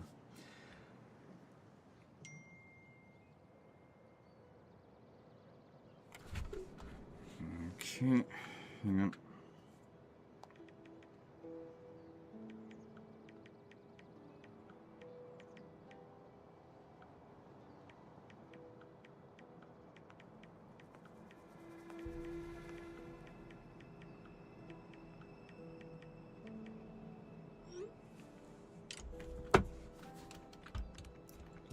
Alright, so we saw that the Visigoths are at war. Okay, they're starting to pull up their forces over here. We've got plenty of money, so this shouldn't be a problem. But yeah, we need to start waking up a little bit. Soldiering, it's a good life. Can we please stop talking about stuff like this? I do whatever I want now. Like, here's the thing. If people want to have this discussion, I'm more than happy to have it. I get that some people don't like to have this discussion and people get upset about it, but I care so very little about what you guys want now that you can't say anything to make me change what I'm going to talk about. And the reason why I'm like this is because you guys have shown so little care about what I want that I'd no longer care about what you want. I'm just treating you the exact same way that you're treating me. So if I want to talk about something, I'm going to talk about something, and you cannot do anything to stop it anymore. On the move. Docking. To your duties, men. So you have a choice. You can either sit back and listen to what we have to say, or there's the door. Don't let it hit you on the way out.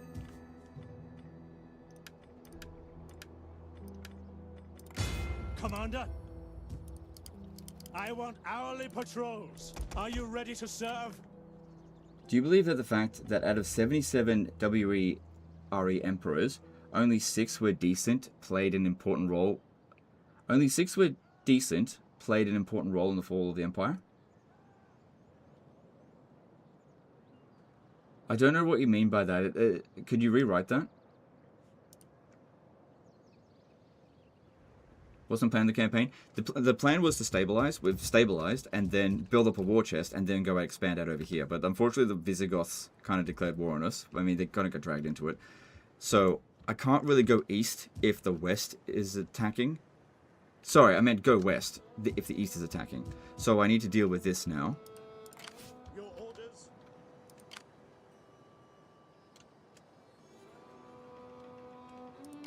Fleet reporting. Just move back a little bit. Ready for orders. The sea beckons. Recruiting more ships. Well, Legend, we don't hate you. I never said you guys hate me. I didn't say that. Look, here's the thing. I have spoken about certain things in the past that are important to me, and people have told me to shut up. And I got very sick of it. And so now, like, I'm here for 3 more days. If I want to talk about something, I'm going to talk about it. You have absolutely no power over me anymore. You've lost it completely.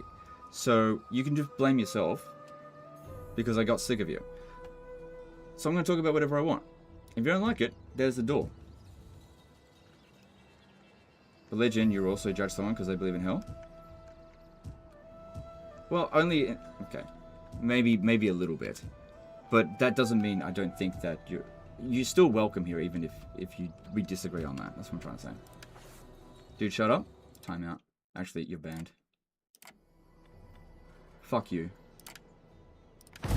Anyone who tells me to shut up will get banned. Okay? If you don't like what's being talked about, you can leave.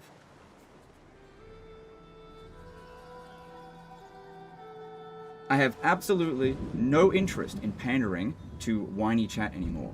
If you don't like it, you can fucking go. You will not be missed.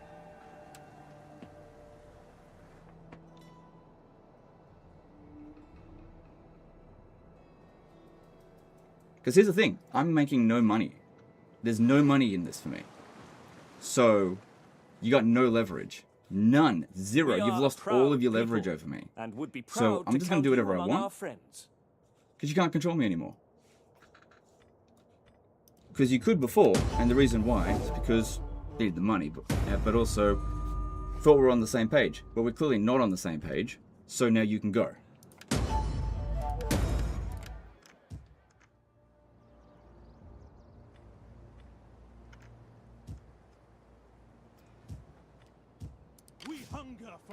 Can't describe how much I dislike the portion of my audience that has tried to shut me up over the past few years. Fuck you, the whole lot of you that tried to do this. You are now going to get shut up by me. You are going to get treated the exact same way that you've treated me, which is I'm going to shut you the fuck down. That is impossible. You don't like it, too bad. You don't have any leverage over it. So you have to put up with this? It's okay. Here's the thing, the difference between now and then is I used to cave to it. Now, they leave. So that's a fleet there. We can easily fight them if they land here, but if I go out and fight them, no, we'll get sunk easily. Ready for orders. Come, fight with us.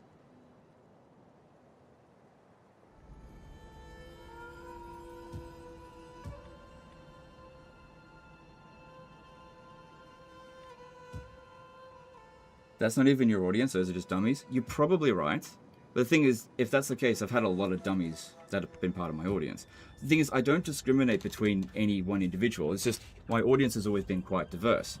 I've tried to accommodate that, but it's in doing so, I've accommodated a lot of people that are just... Commander, we just don't need them anymore. Not accommodating them anymore. I like talking about these kind of topics more than I like talking about Total War. I find talking about Total War to be a little bit repetitive. But when people want to talk about religion, for example, I actually kind of enjoy those conversations.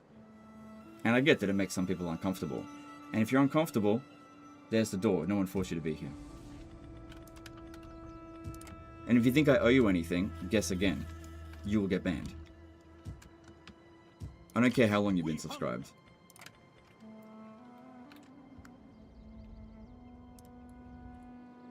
Commander, ready for orders. Ready for orders. Commander. Okay. Still just building up, because yeah, it just doesn't make any sense for us to expand just yet.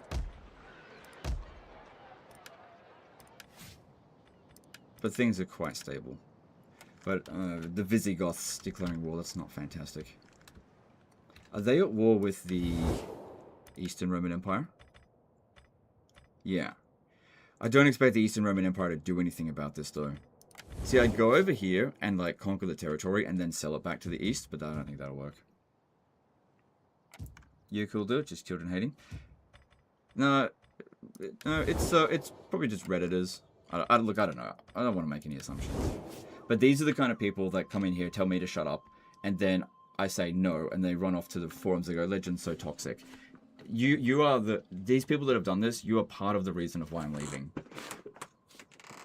Because I just don't want to deal with you anymore. You're not the main reason.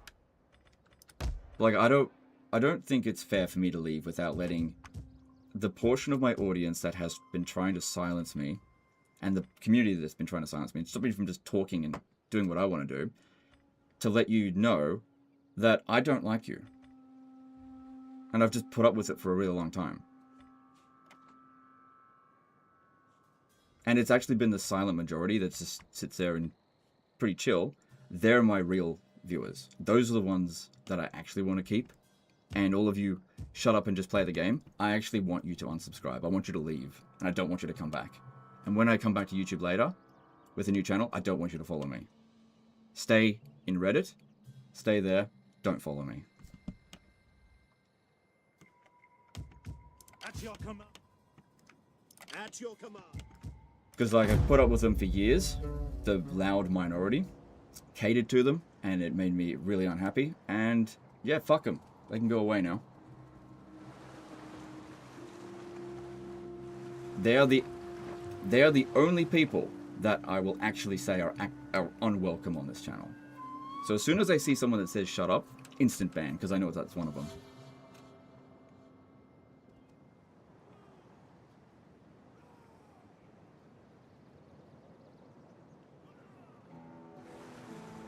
This is the first live stream I've seen from you. I'm 100% on board. That's cool. I'm glad you're enjoying it. And look, if you're not enjoying the conversation and you feel like you want to leave, that's fine as well. There's no reason that you have to stay if you're not enjoying the conversation.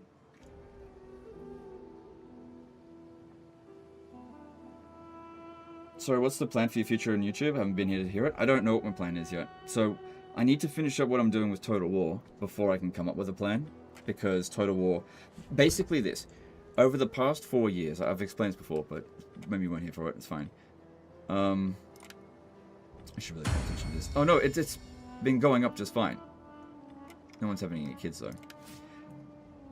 Over the past 4 years, I've been... When I do something, I either do it 0% or 100%. I don't do any of this 50% shit, right? It's all in or nothing. Go hard or go home. And when it came to Total War, I've been all in for like a decade.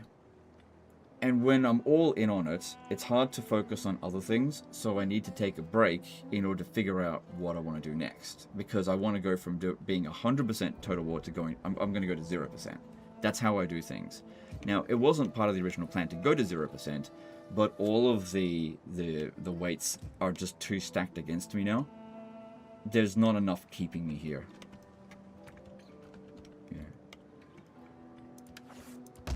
I still like these games, don't get me wrong, and I probably will like their future games, but being a YouTuber, it has become increasingly less fun to do that. And the thing is, having fun while doing YouTube is kind of a job requirement, and so I just feel like I can't do my job properly anymore, so I'm best off leaving.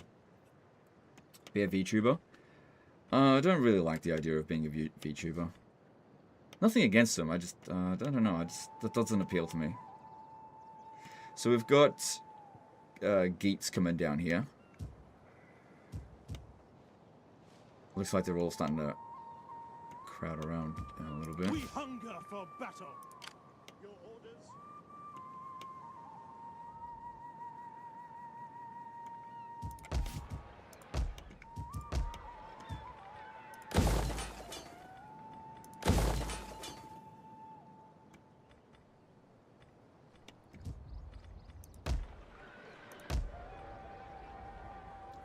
Still got pretty good growth going in all provinces, which is nice.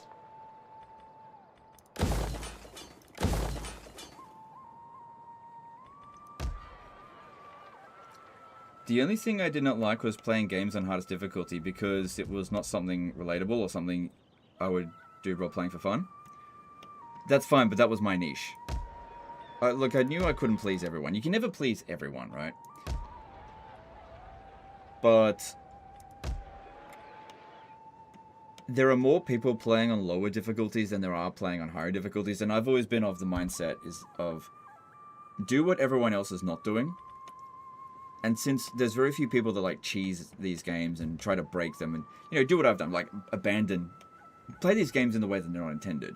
Not many people do that. And so I've made a career on doing that, and it's worked out very well up until now.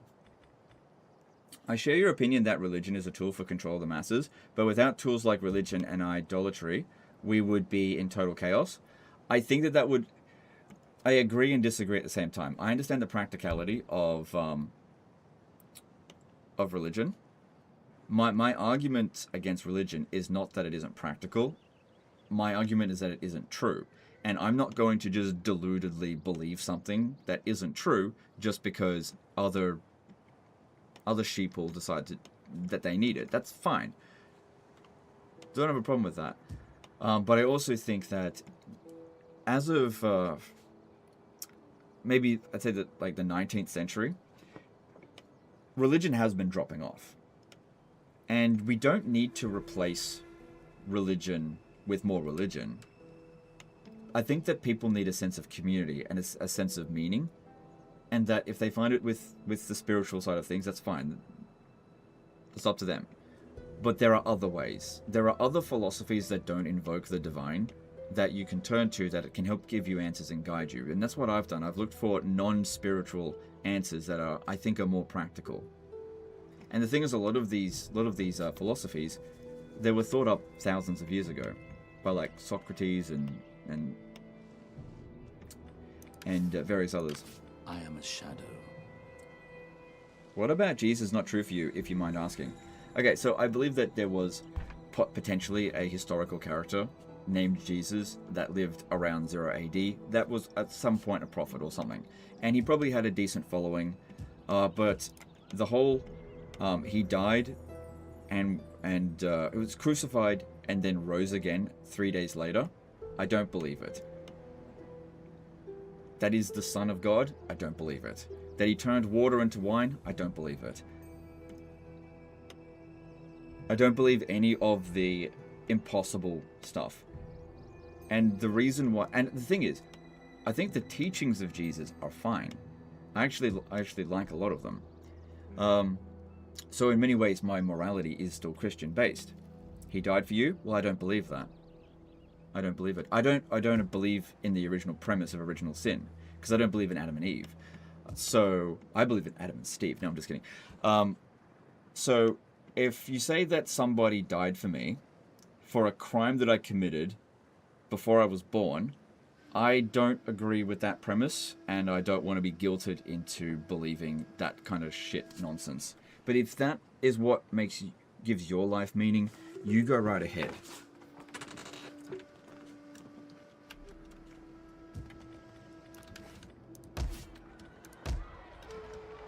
Because here's the thing to keep in mind, right? So roughly around 2,000 years ago, let's just get this straight. About 2,000 years ago, God decides to send his son to Judea, a newly starting to be Romanized province within the Roman Empire that was kind of a backwater location. And decided to have him be in a carpenter's family. And his job was to get the entire world to believe in God and himself. Why didn't he send a messenger to the Mayans on the other side of the planet? Why didn't he send a messenger to Japan on the other side of the planet? Africa? Why didn't these things happen simultaneously? Why is it that the religions that appear on the other side of the planet are so diametrically different to monotheism? They've got nothing in common. And why is it that Christianity has so much in common with Roman paganism? Is it because God created man, or is it because man created God? It's up to each person to decide that for themselves.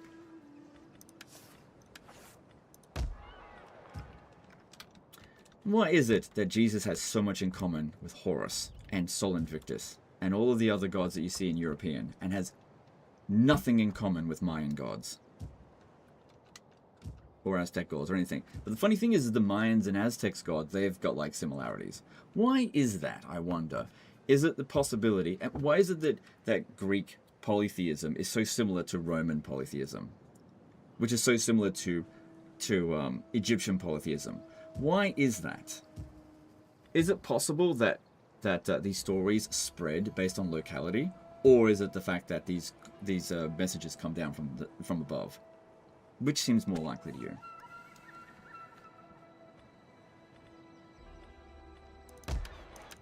And why is it that in the age of the television,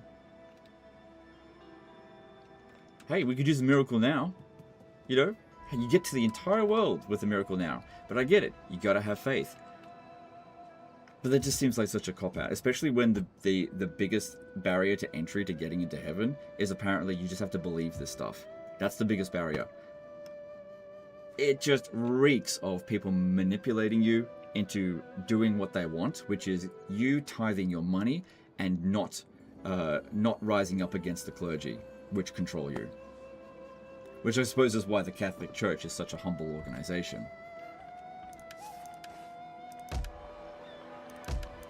As an example of many. So you look at all of these examples, the only thing that's consistent about religion is that the clergy are full of shit, and wherever they go, misery follows. We hunger for... But you know, you believe whatever you want.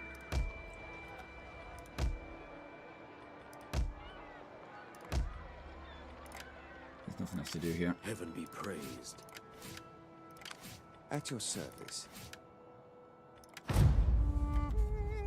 It's explained in the Bible, especially in the Old Testament, on why Jesus, the messengers, came to the Middle East. It would be too much to write here in chat to explain.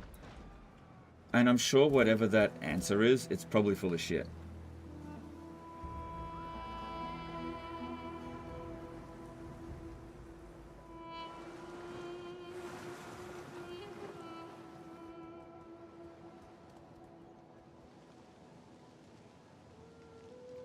But like I said, if you want to believe stuff, I'm really not upset by it.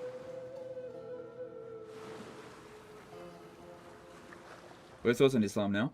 All religions are more or less the same. The difference between Islam and Christianity is really about how much fervor the followers have. I think Islam's fervor is way stronger than Christianity's fervor.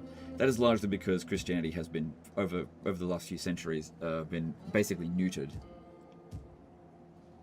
You know, the thing is, the Catholic Church, like to say, go back about 1,000 years ago. If they had a migrant population doing what they're doing currently now, I really don't think that the Catholic Church would have done anything other than basically exterminate them. Ready for orders. At your command.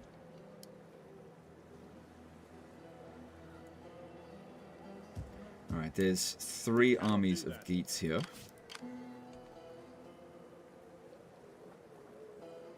We hunger for battle. Ready for battle.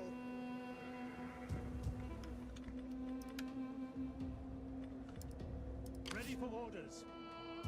We hunger for battle.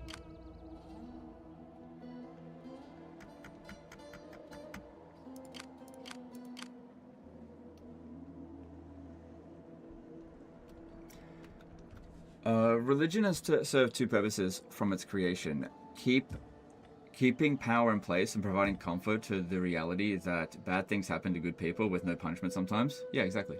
I completely agree with that, yeah. Do you recall a certain historical figure who thought that religion was opium of the people? Was that not Napoleon?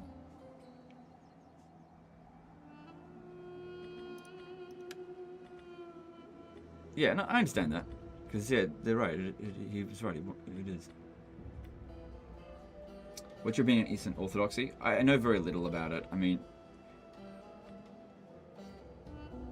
I was raised Catholic, so I know a little bit more about what it's like to be Catholic. But, you know, it's not like, I don't think, I doubt that it's any better. Karl Marx? Oh, okay. So,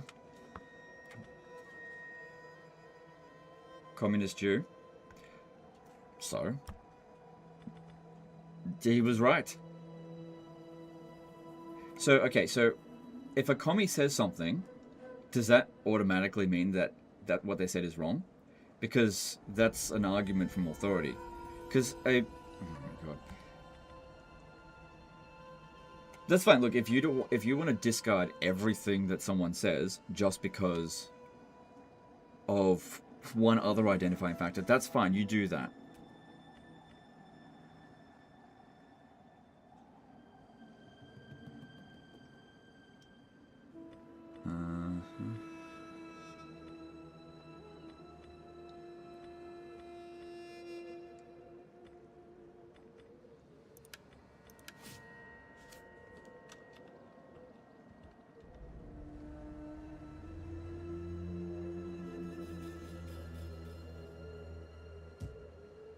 Which the religion is the most believable in your opinion?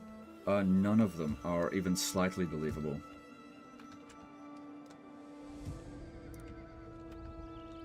We hunger for battle.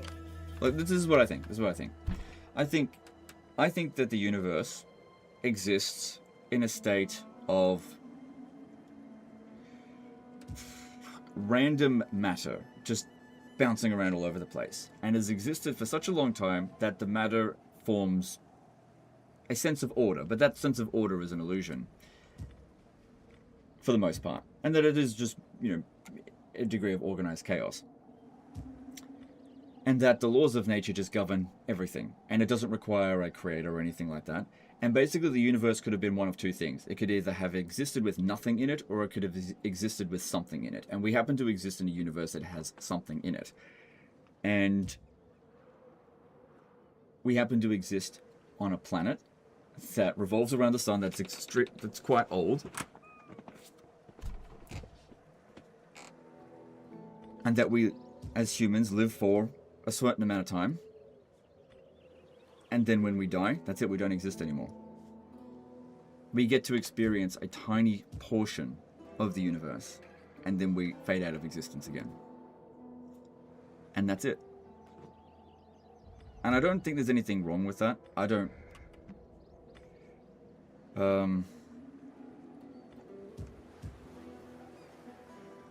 think the universe owes us anything more than that. Change the topic? Sure thing. You're banned. Timeout. Ready for orders. Like I said, anyone that tells me to shut up, you're going to get timed out. Because I'm going to treat you the exact same way that you treat me. If you tell me to shut up, I'm going to shut you up. Here's the thing, guys. I have 100% of the power here. You have none. 0% power. You can talk to me, and I want to talk to you as well. But you have absolutely no power in this equation whatsoever. So the moment that you try to exert that power, I'm going to squash you. At your command. And you're going to find you have no power.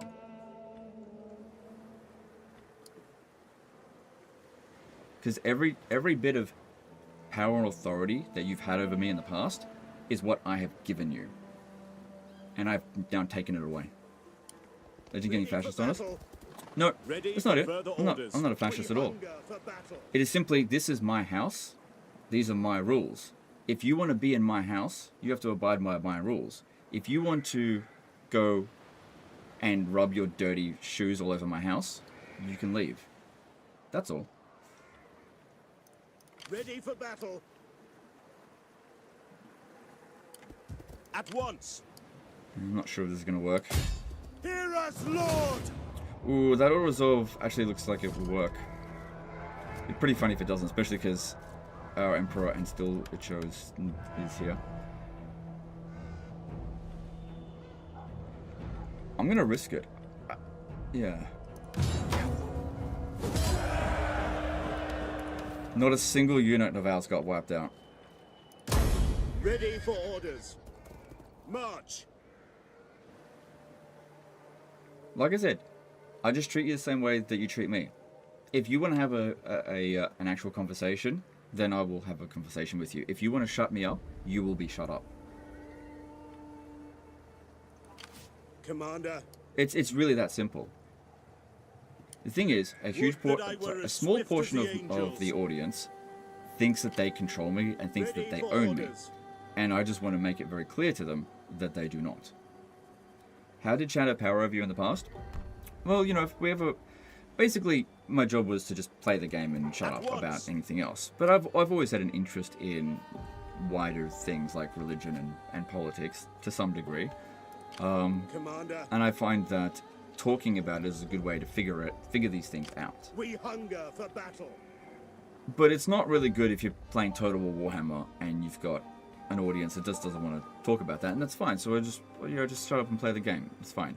But we have essentially 2 live streams left. What are you gonna do if I talk about these things? The answer is nothing. You have no power now. Part of the reason why I decided to quit is because everybody had power over me, and I decided that no, you don't get power over me anymore. Kill them all! I felt like a slave. And it was okay if I felt like people had my back. But time and time again, they showed they did not.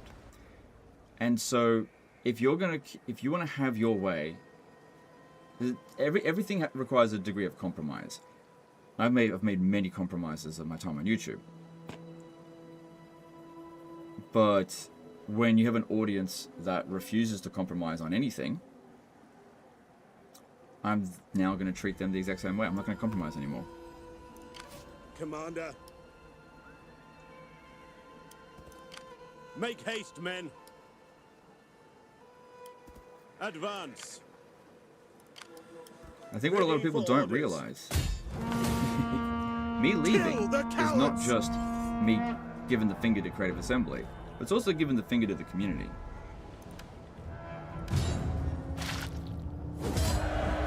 I can't believe we didn't lose a single unit. Holy moly. At your command. What's your game plan for the next 2 streams? You'll have to show up to find out. We hunger for battle.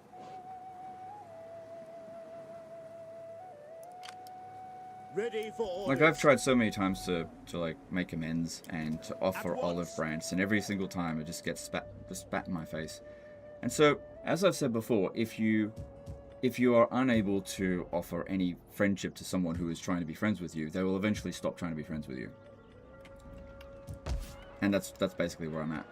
So, you know, all those fuckhead Redditors that call me toxic and make up shit about me, I'm not trying to make peace with them anymore. I hate them. I want nothing to do with them. And I know that they'll never leave me alone. I won't be able to exist in this space without them constantly brigading me. So I think there's better places out there, basically. I think there's other things we can do that's better than this. Because you compromise is also why you made money and can now walk away and be free to do so pay off in the end. Yeah, that's true. That is true. Yeah, it is why I made money, I think. I don't know if it was worth it, though. Don't know if it was worth it. At your command. We hunger for battle.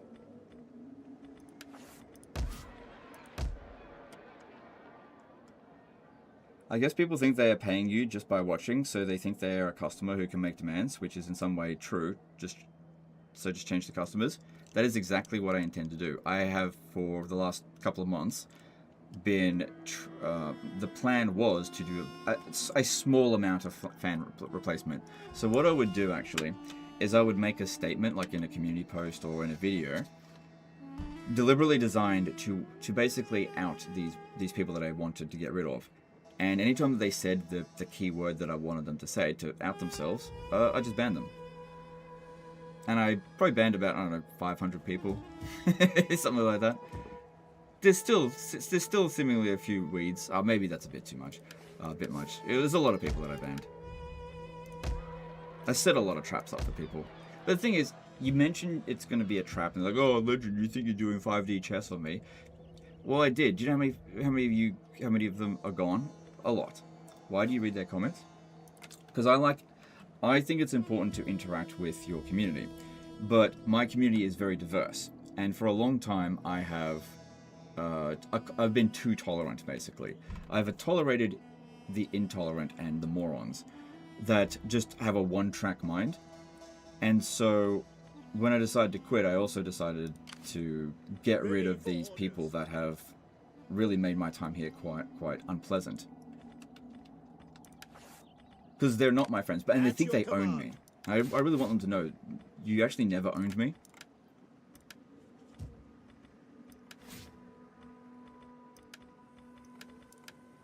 Anyway.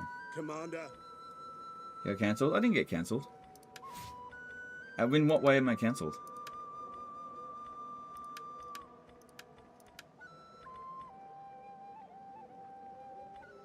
The reason why people believe in Christian God is because of the function of the world, as to science give the proximity to truth about its laws.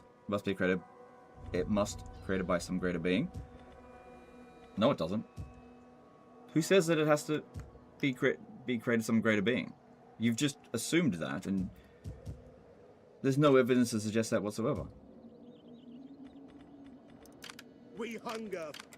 If you want to believe that, that's totally fine. But Commander. you saying there must be, that doesn't mean that's the case. And even if it was the case that they must have been created by a god, it's like, who says it has to be your god? Maybe there is a god out there, but they're the religions that are presented so far, I don't think have been very accurate. We hunger for battle. Journey completed.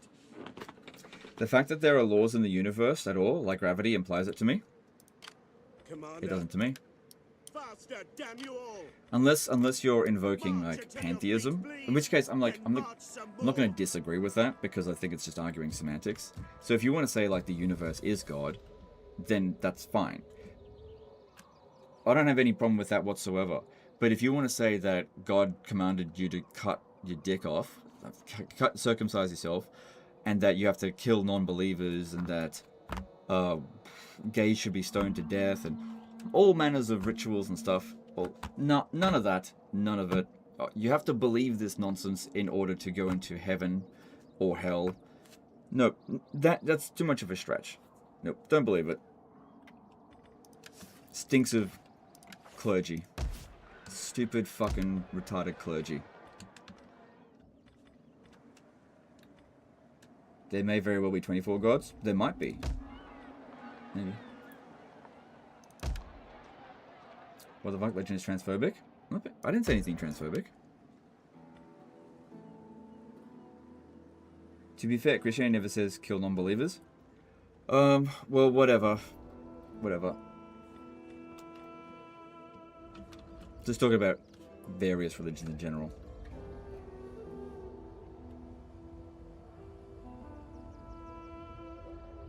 Atheist bitterness. I'm not being bitter.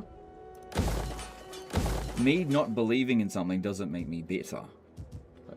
Oh my god, he doesn't believe it. Why is he so bitter? This is what people do all the time. As soon as I say something that you don't agree with, or that doesn't align with your worldview, you think it's bitterness.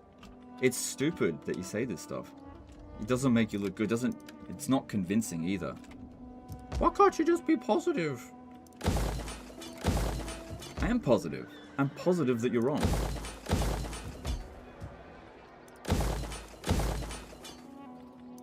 I'm actually not 100% positive, but I'm pretty sure.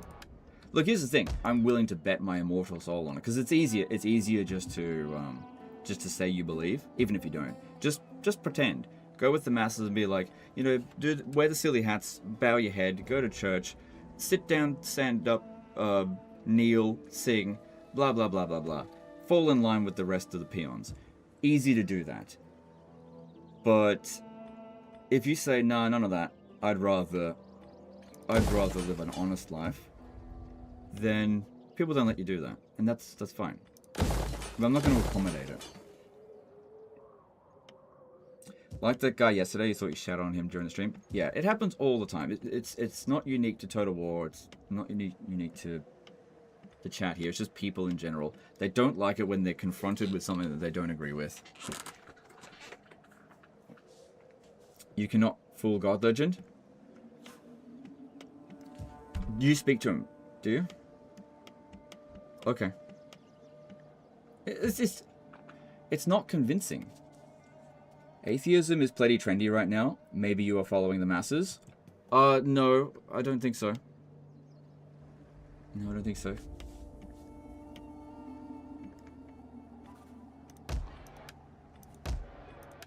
Because I don't hang out with other atheists. I don't go to some club that's like atheist club or anything like that. We don't have tenets. I don't have any tenets that I follow, like the Great Spaghetti God's tenets or anything like that. In many ways, I still hold on to a lot of the Christian morality. I just don't believe any of the mumbo jumbo stuff. How much gold do you intend to save, and when are you going on the offensive? It largely depends on the Visigoth. I'm just waiting for them to basically get a peace treaty.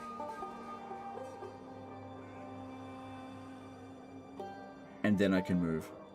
And also, it seems like all the other factions are sort of moving on me at the moment, so there isn't much incentive to go and expand, since expansion will not actually make me more powerful, it'll make you less powerful. Kind of weird. Only a modest. You can be moral without being religious? Yeah, that's what I think. I respectfully request that we cooperate. What was the final straw for you, Legend? The final straw was the reaction to the community at around the 3rd day, I think, of the AI bug. So that's like, I haven't been playing Total War Warhammer for several months. The overall story was, I was playing Medieval 2. I was happy playing Medieval 2. Someone brought up that there was an AI bug. I had no idea because I wasn't playing it. So I went and checked it out the next day, and I was like, yeah, this is a pretty big deal. So I made a video where I said, I think I presented it pretty calmly. No bitterness or anything like that. And I said, this doesn't seem like it's acceptable to me. But what do you guys think? And if you think it's a problem, maybe you should speak up a bit more about it. It seems like a handful of people had been, but not very many.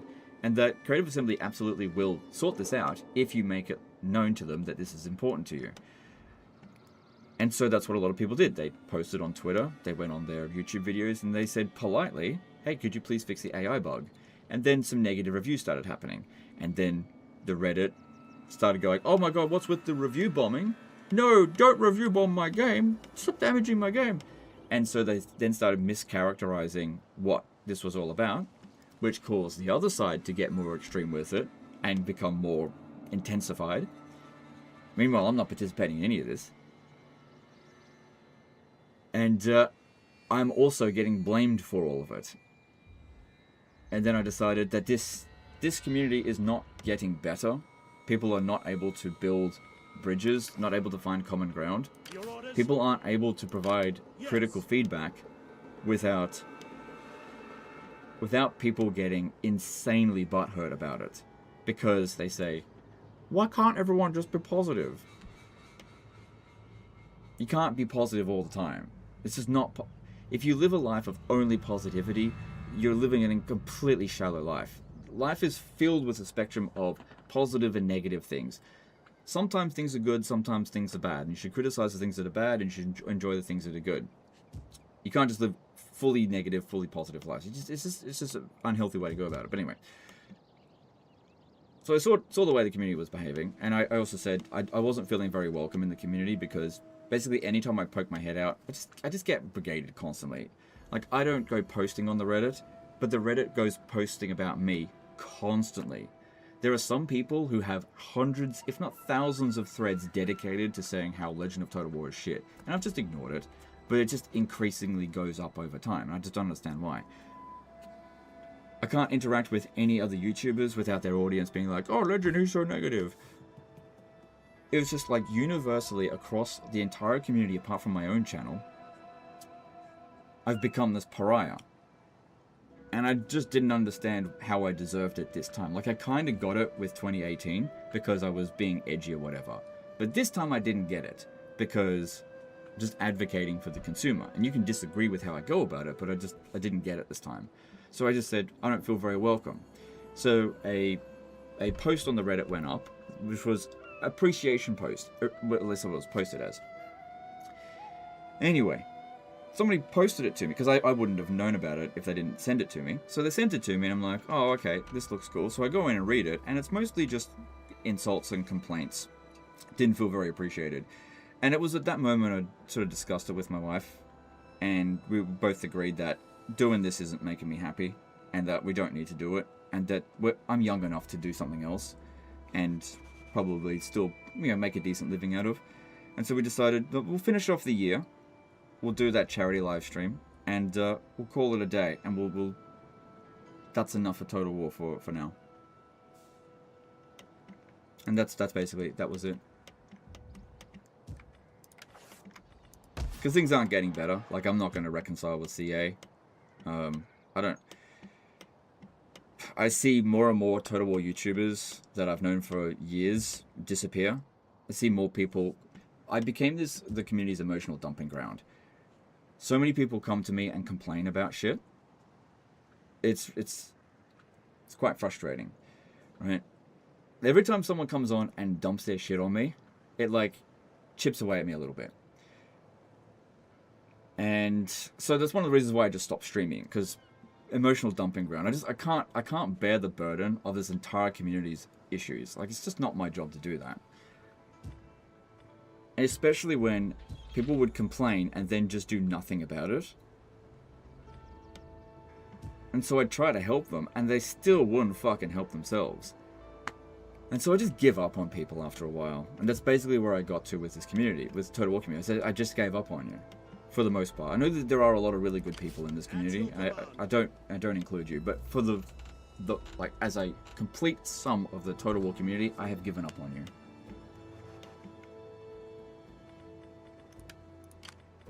Ready for orders. I'm not proud of you anymore. You don't inspire me anymore. I don't learn anything from you anymore. You don't make me a better person. And so I want to go somewhere where I can get those things, because it's not here.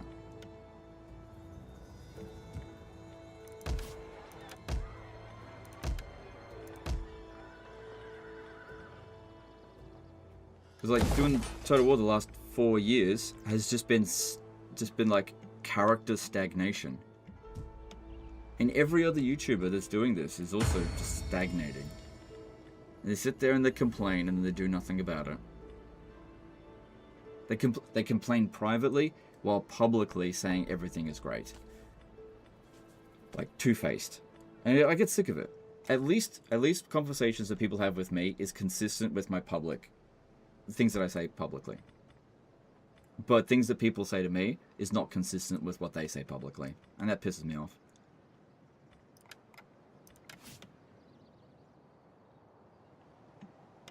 Legend of Sick of Christianity, not Jesus? No. Neither of that's true. I love Jesus in the same way that I love Gandalf. I see them as fictional characters based off somebody that may have existed. I'm not sick of Christianity. I think Christianity is fine.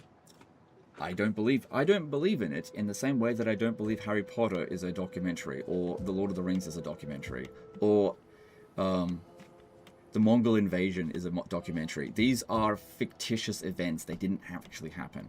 I'm kidding. The Mongol invasion happened. I had to throw in a bit of lighthearted joke in there as well.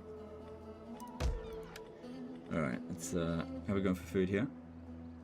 Yeah, just wait for these to finish first. Commander. Ready for battle. Ready for orders. Ready for battle. Are you ready to serve? Ready for orders. No sleep for you. Commander, it is a great and glorious thing to serve your people. Ready for battle.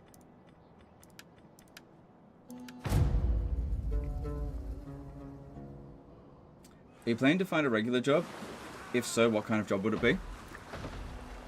Trying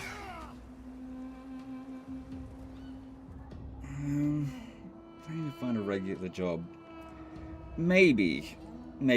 Like I want to keep an open mind. I don't want to box myself into anything. I don't know what I'm going to do. Like I said, I'm 100% all in on Total War until I'm not. So in 3 days, I will look at what my options are.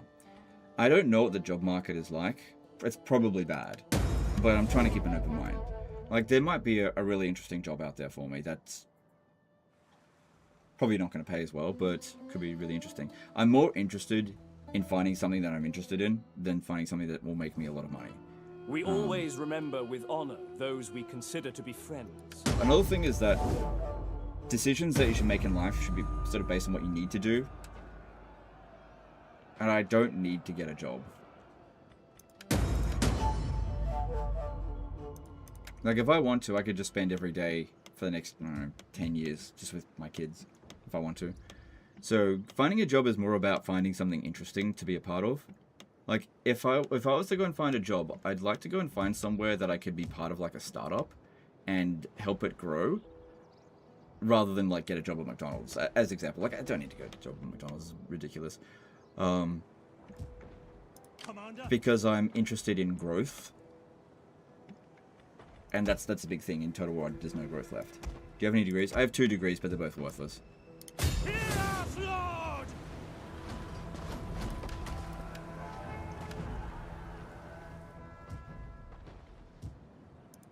Your orders.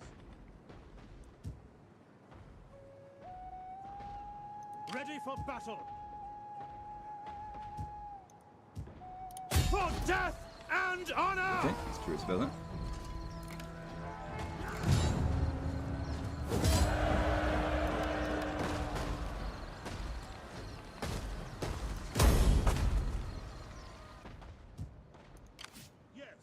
Commander?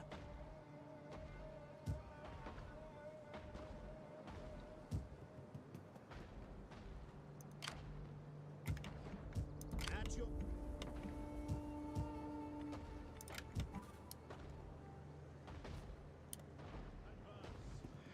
Yeah, they're done fucked up. Your next They have done fucked up here. At your command.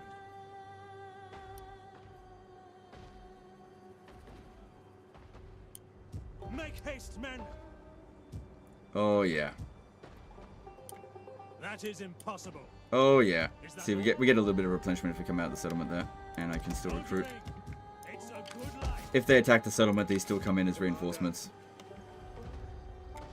Oh yeah. You done fucked up.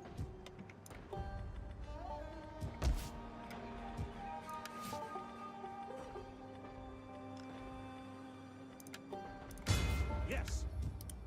Making for port. This is just in case he decides to go out on the water, so that this guy can actually catch him.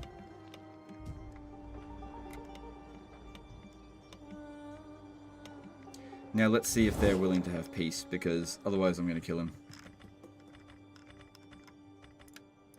Do not attempt to sweeten truth. Salutations.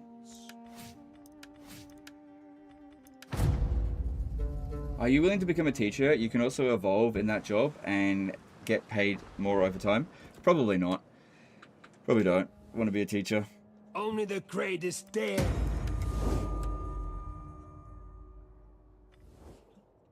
There's a time.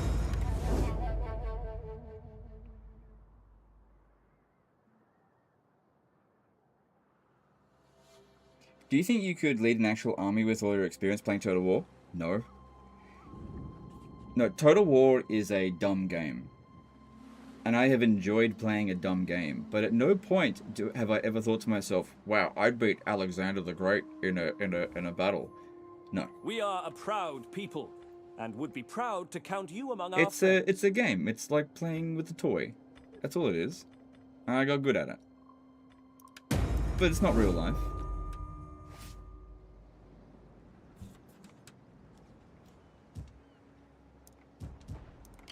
Ready for orders. Ready for battle. Advance. For God himself! What? Oh.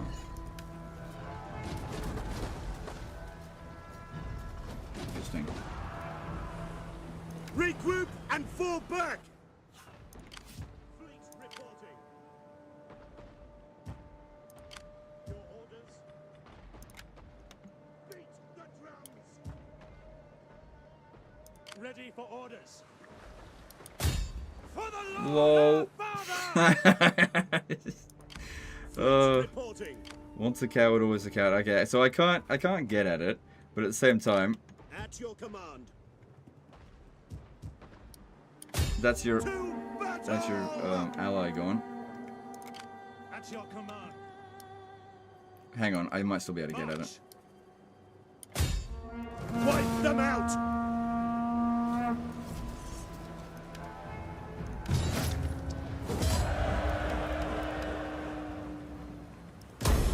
At once.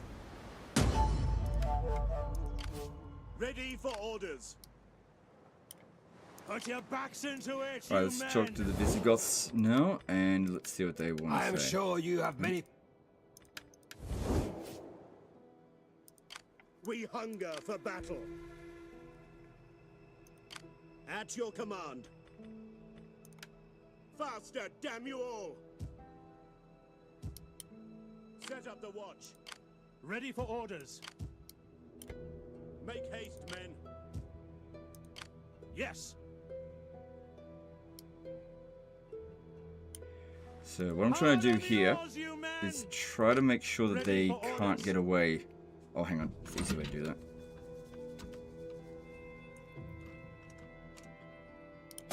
Kill them all. Yeah. There we go. Fleet reporting. Commander, I want hourly patrols. Your orders? Fleet reporting. Very nice. Are Italians white? Who cares? Who cares? This whole like skin color shit is, I think, old. It's not important. Who cares? Ready for battle. I don't want to play the is a group of people a certain skin color game. It's boring. It's a game for idiots. You want to go play it? You go play it. I'm not even gonna entertain it. It's stupid.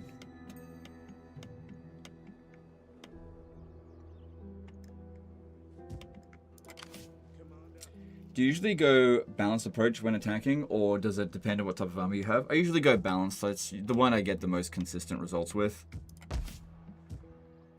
Seen some weird things happen with auto resolve, so I just try to go with what is predictable.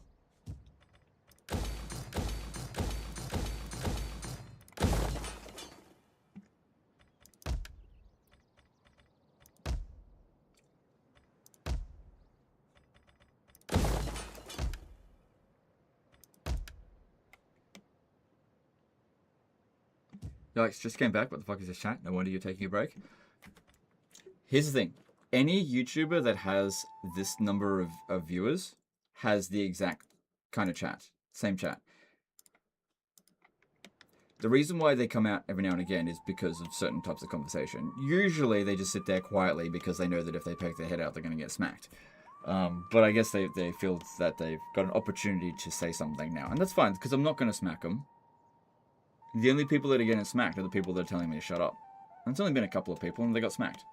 But people can come out and they can say inane shit if they want. It's fine.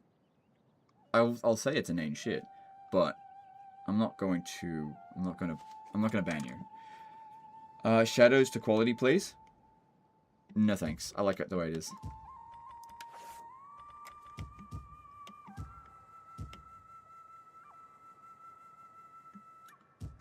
Ready for battle. Let's get a couple more of these. Are you ready to serve? Ready for orders. Commander. Commander?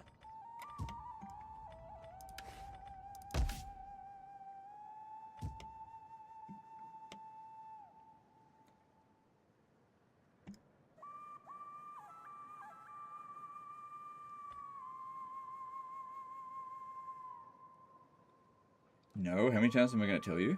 Are you having a frustrating conversation with someone in the chat?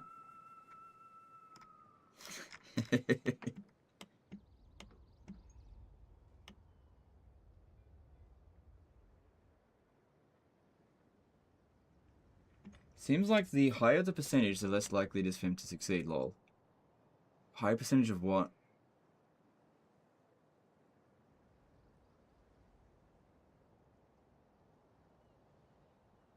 Legend, you've been inspiration and a virtual friend. Don't let the haters get you. As a trans person fighting my own disaster campaign, I learned from you to be smart and survive. Thanks, dude. Or dudette, sorry. That might not even be correct either. Good luck with your challenges as well. And look, it's not that the haters got to me. I really, as I've said before, I don't mind if people hate me. It's something that I came to accept a long time ago. What really is driving me away is you can't have conversations anymore. That's what's driving me away. It's actually not the haters that got me. It's like...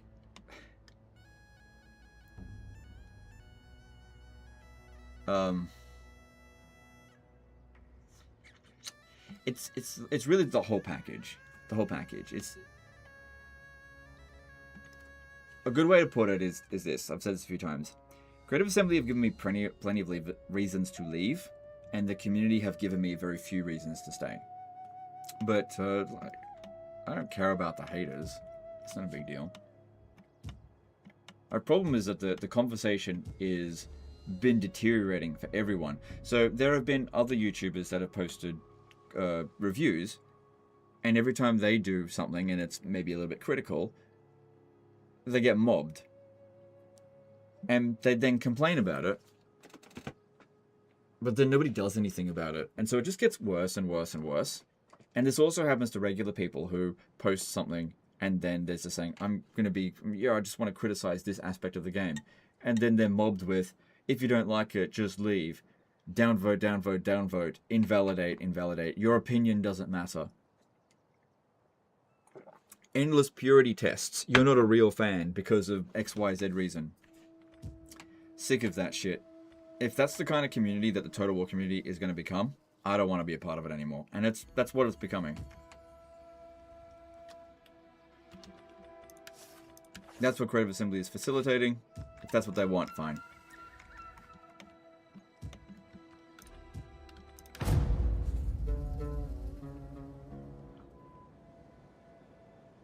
What if Medieval 3 turns out to be the game that we all dreamed about for 20 years? Would you come back then?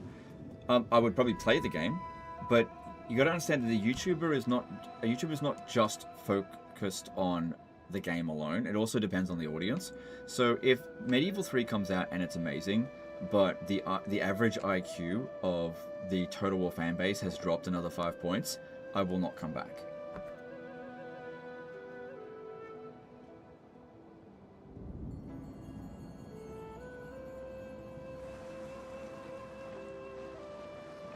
Because it's not just any one thing with Total War. Much blood. It's like lots of reasons. The primary reason is that I don't have any real faith in Creative Assembly. There's no real accountability. People do horrible shit and then there's just nothing happens. Can't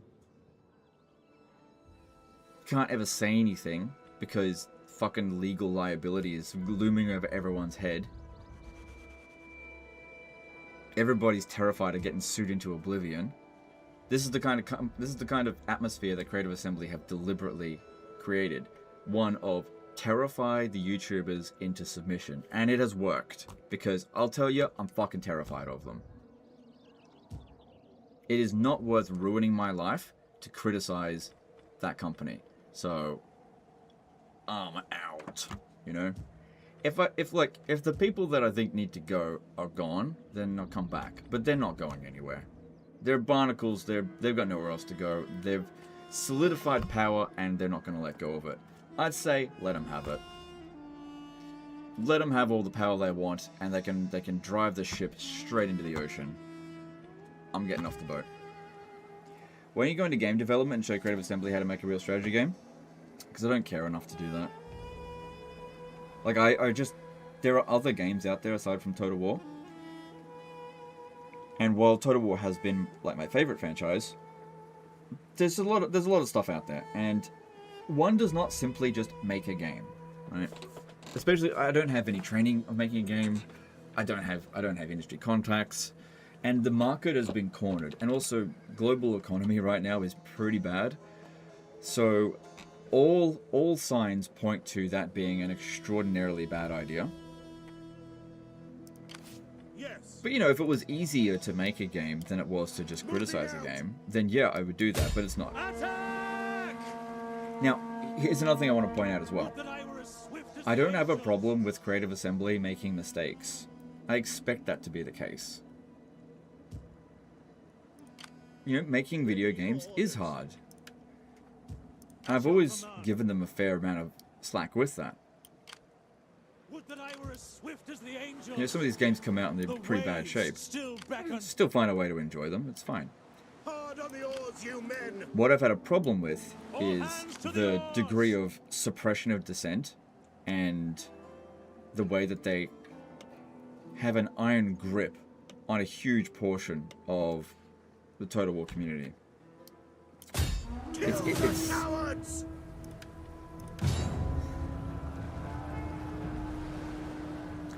It will create an environment where criticism will get quieter and quieter until there is no criticism whatsoever, and these games will not get better, they'll get worse. Your orders? Your orders? Welcome. Speak. How's the goal going? Oh, okay, it's probably not going that well, but let's have a look.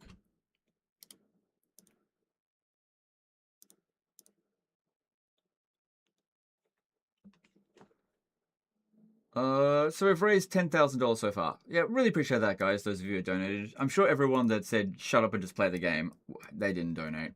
But I appreciate every donation that's been done there for this. It doesn't look like we reached the goal, but that's okay. But yeah, that's still $10,000 is a huge amount, especially in this economy. The Gestapo would do that. I actually call Creative Assembly the emotional Gestapo because they use emotional blackmail to control people. It doesn't work on me because I can see right through it, but they did do it. It's like this. Their actions had a negative effect on me, and so I spoke up about it. And me speaking up about it made them upset, and so they felt like I was in the wrong. They're free to make all the mistakes that they want, but when they behave a certain way and then get called out for it, they should probably expect that to happen. Returning to land. Yes. Returning to land. You have further orders? I ask you this because I doubt myself for standing up for people who complain. In the end, I lose my income for no reason, but I have a family to look after, so I'm a bad provider. Yeah, that's basically where I feel like a lot of this as well. It's like my true allegiance should be to my family, not to this fucking video game. And so I am not going to get dragged into Fleet reporting. anything I hope, Ready for orders. that will put my family at risk, especially when I absolutely do not need to, because of some fucking stupid video game company that, and ultimately is just not very important. And unfortunately, the reality is that Creative Assembly is really not very nice. Really not very nice. And the longer I stay, the more likely of something very bad happening occurs.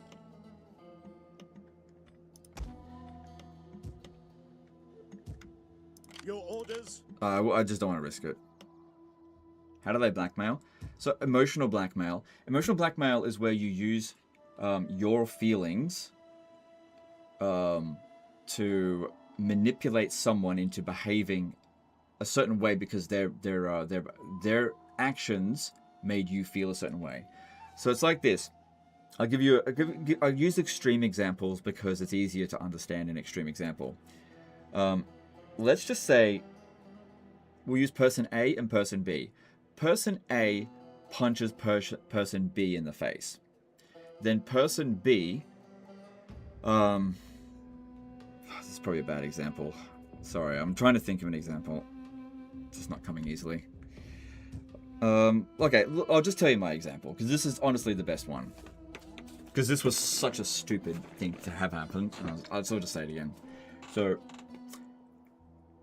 while I was in the partner program,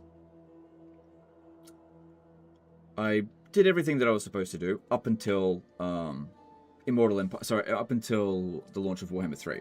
Launch of Warhammer 3 was awful, absolutely awful. The early access period of Warhammer 3 was awful. The communication was bad. The feedback measures were bad. So much about it was bad. And they said basically that, you know, it won't happen again.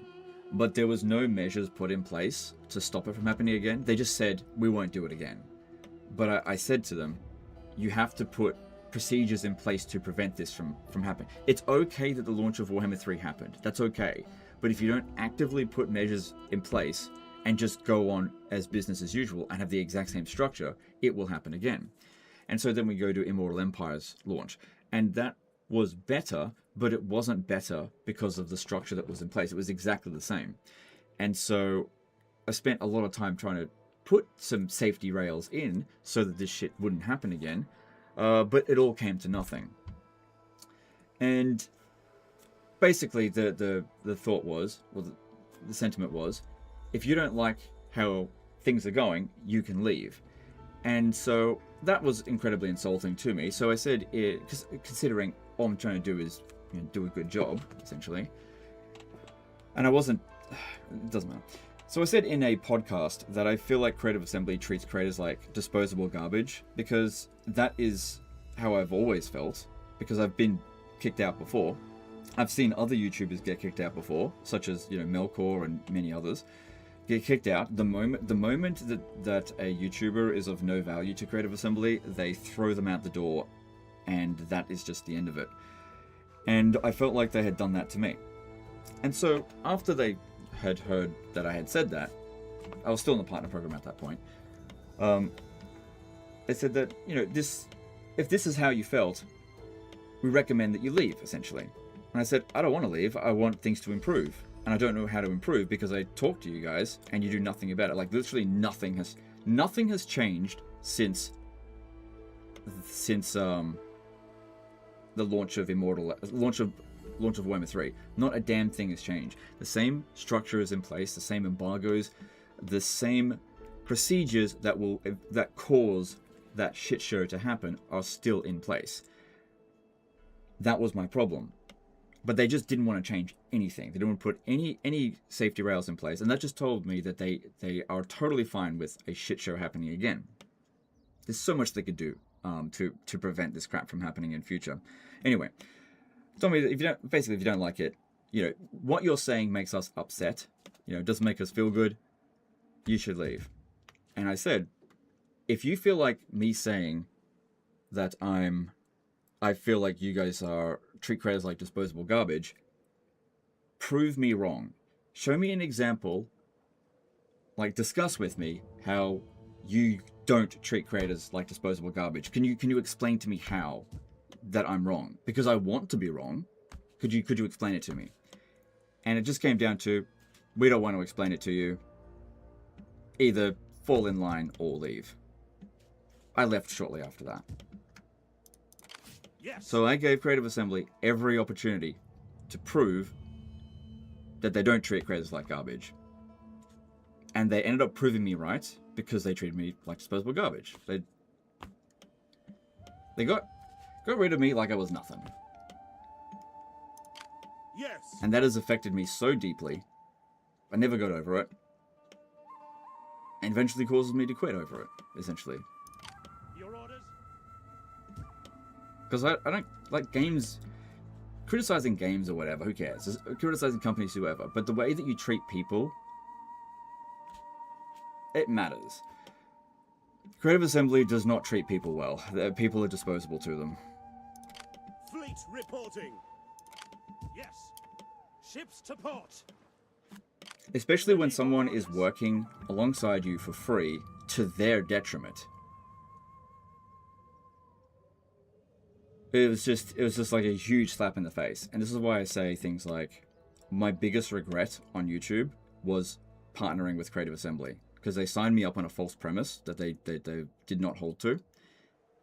And ultimately, it was a gigantic, colossal waste of my time and cost me way more than whatever petty amount of money I would have made from it. If I had just not signed up with Creative Assembly, I would be in so much better shape than I am right now. And I'm not the only person they do this to. They do it to others as well. Anyone who is even critical of them, Yes. they will We hunger for battle. manipulate them emotionally, eventually isolate them, drive them nuts, and eventually cause them to leave. Leave the partner program first, and then Total War second. And unfortunately, they get away with it every time, because as soon as someone points it out, another YouTuber goes, "No guys, they're actually really good." Unfortunately as well, Creative Assembly does not treat all creators equally. And so I witnessed this. So for example, they had these things called roundtable discussions. I don't know if they still do them. Where everyone gets around and talks about something, and they've maybe got some sort of topic. But it's pretty obvious that certain people's... some people's questions are prioritized over others. And so I remember one particular one where it wasn't a particularly interesting topic, but it was as if I wasn't even there. I was like so ignored. And I was like, why am I even here? They don't even want me here. Now, I don't know if you guys know what it's like to be somewhere and just to have like the entire room be like cold shoulder to you. But that's what it felt like being in the partner program. They're like, you're only invited here because you're a big YouTuber. That's it. And I was like, fucking hell, that does not feel good, because they're using me. It wasn't like, we're collaborating on making this game better. We're collaborating on a project. It's like, I'm just a tool that they're using to market the game, and that's it. And that was not what I signed up for. They knew it wasn't what I signed up for. And so they lied to me right from day one. And I'm pissed off about that. And because no accountability was ever made. And they have continued to do that with everyone else. And nobody does anything about it. Commander? CM makes good games, but their system lacks flexibility. Yeah, their system lacks flexibility because the people in charge are incredibly incompetent, lazy losers. They are looking for a job that they can be comfortable so they don't have to do any real work.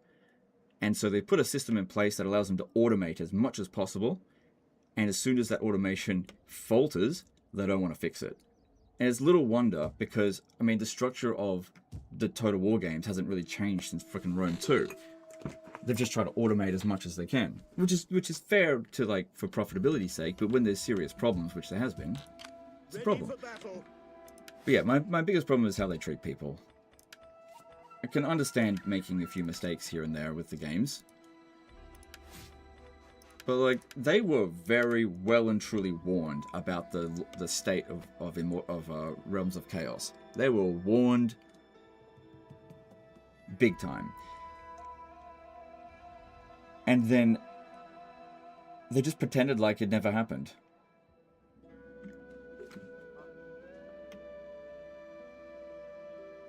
I have dev friends in CA Sophia, and the wildest thing is that they're not really allowed to fix anything based on the creator feedback. Yeah.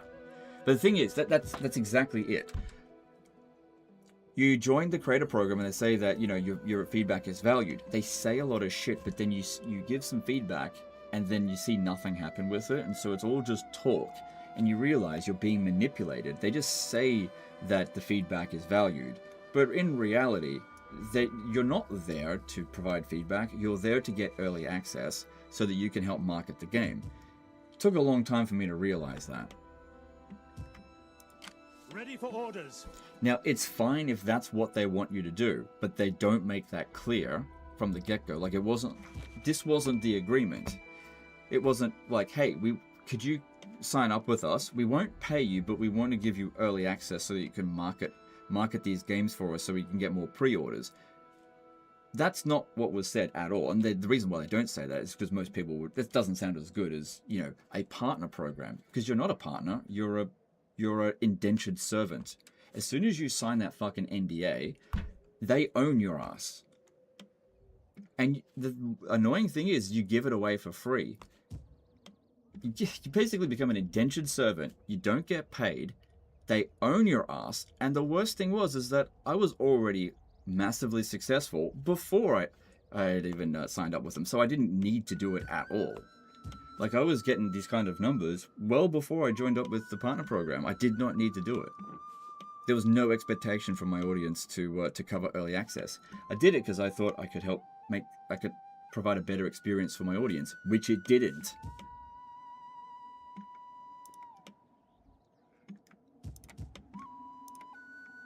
And I was in there for 4 fucking years trying to be fair though, the first 2 years were fine. No issues. Because there just weren't any issues. Warhammer 2 ran pretty well. But there were so many issues upon Warhammer 3. It was just... it was like day and night.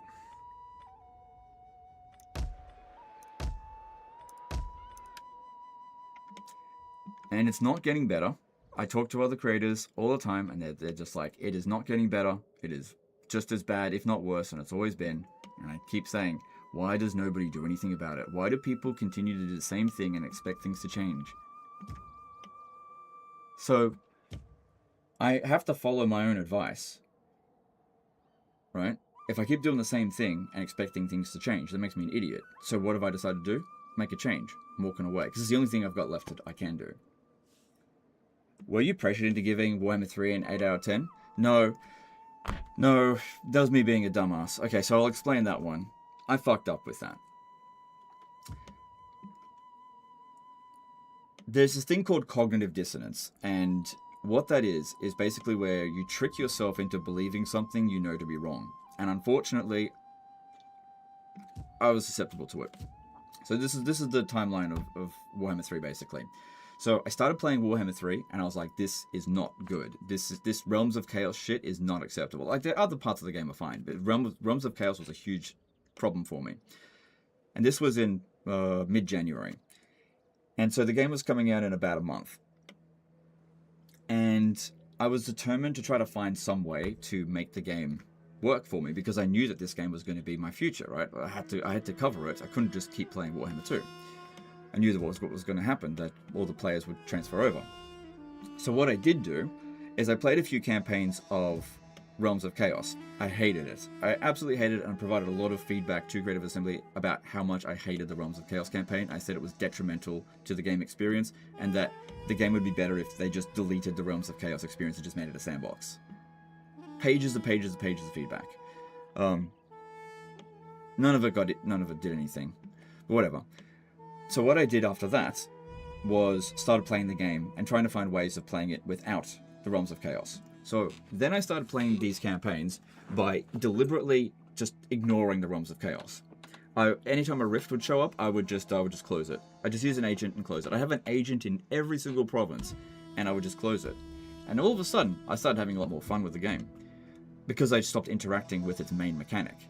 And so by the time it came around to doing a review, I was actually really enjoying the game, because I had spent over 100 hours training myself how to have fun. That is not what the average person does, and so I completely miscalculated that in my review. Ready for battle! Like, I can play the Realms of Chaos campaign right now and have a good time. By just ignoring the main mechanic. Know how to do it. I train myself to do it. And that's where the 8.5 out of 10 came from. Because what I had done over the course of the 500 hours that I had played is that I had trained myself how to avoid all the bad shit. But unfortunately, if I had made a review based on the first 20 hours of me playing it, I probably would have given it a 5 out of 10. Because I was pretty like, not happy with it. But I tricked myself into thinking it was alright. At your service. So I was a dumbass, basically. Shouldn't have done that. Ready for orders. Yes. Because, yeah, I had 500 hours in the game before the game had ever come out. And I had gotten every single achievement. I shouldn't have done that. I shouldn't have done it. That was silly. In your shoes, I would not accept anything for free from companies now. Never say anything bad either. Just say you do not find it interesting and do not play it. Silence is loud. Yep, that's exactly what I did with Civilization 7. I learned from my mistake with Warhammer 3. You know, I was going to get paid 12 grand, turned it down, just like, I'm not touching this. And I didn't say anything about it. I'm not bitter about that at all. And I hope that they do make a Civilization 8. I would give it a shot. So I'm not mad at them at all. I do think that they colossally fucked up with that game. But it also, I just did not feel the same level of responsibility that I do with Total War. Like, to a degree, I feel like if I've got early access to something, and if I don't do everything in my power with a Total War game to try to get them to make it even just slightly better, like, I even, like, basically beg them, please do, like, a hotfix before you launch. Just a couple of really easy band-aid solutions to water down this Realms of Chaos experience. So I was like, at the point of begging them to just, please, this is for your own good. I wish I could go up and get the messages, but they've been deleted or something. I didn't delete them. I don't know where they've gone. I'll have to get my Discord logs to go find them. But it's also, if I release Discord messages, I don't know. I've run into legal problems possibly, so I don't know. But I've posted these messages before with, like, names scrubbed out.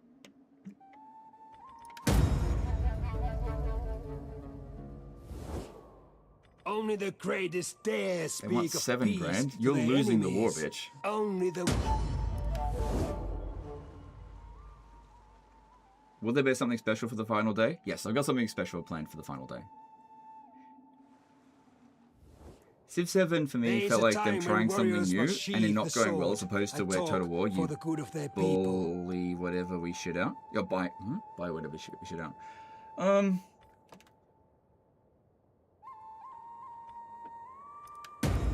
Yeah, look, I can't really explain Civilization 7. I kind of, when I looked at it, I went, look, I've always been a casual Civilization 7 player, so I'm not one to criticize it. I don't know what they should have done. I just know that that wasn't it. And like, if you're like Sid Meier, I don't know what his involvement with it was, and you understood how these games should function. These games have a formula, right? These games have a formula. And that wasn't it. That really wasn't it. And it was the same thing with the Realms of Chaos. Like, Total War has a formula. And that wasn't it. That wasn't Total War. That was just stupid shit.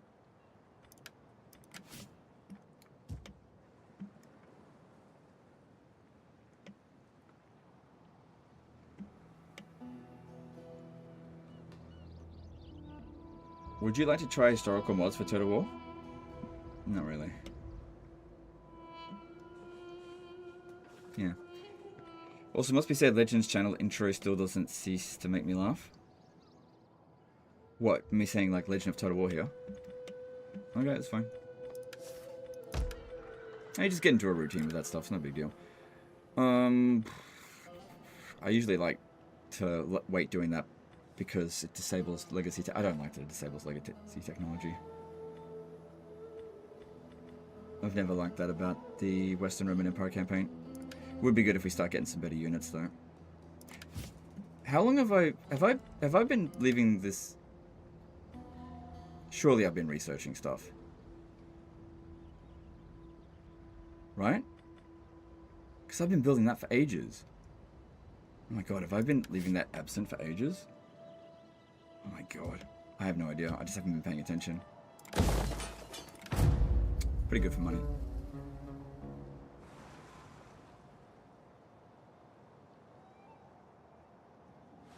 I think he's meaning the dung beetle. Oh, right. We will make your home Oh, here a we go. wasteland. That's another reason why it wasn't really worth expanding, because you got to deal with this.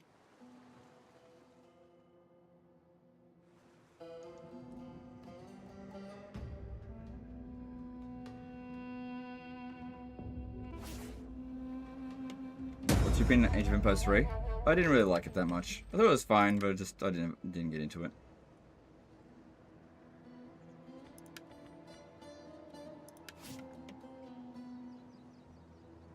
Are you enjoying playing Attila so far, or is it as bad as you remember? I'm enjoying it, but only because I'm not playing the game as it's intended. Like, I'm being pretty chill. I'm just staying in my own lands. I just obviously pulled out of most of the traditional lands of the Western Roman Empire, because holding on to it only makes the game more difficult. Doesn't make you more powerful, makes you weaker, because of how they've structured this game. Player trap. So just choose not to play into it, and I find it a lot more fun. That doesn't make a good game design.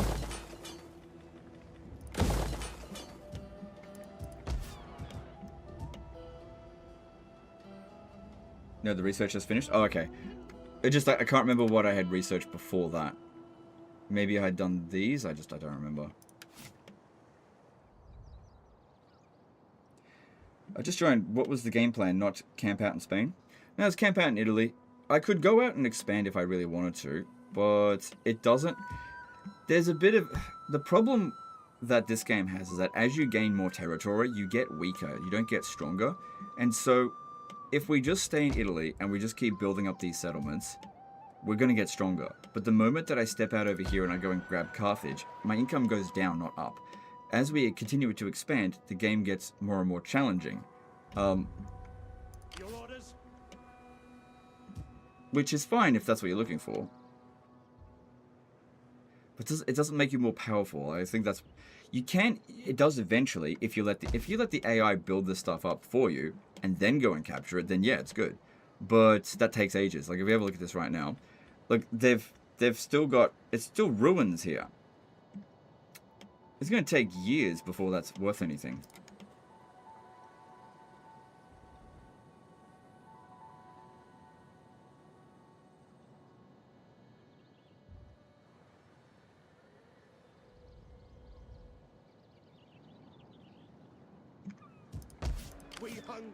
And because of the way that the AI always zones in on your, like, weakest settlement, you got to leave all of your settlements with good defenses, which depletes your money.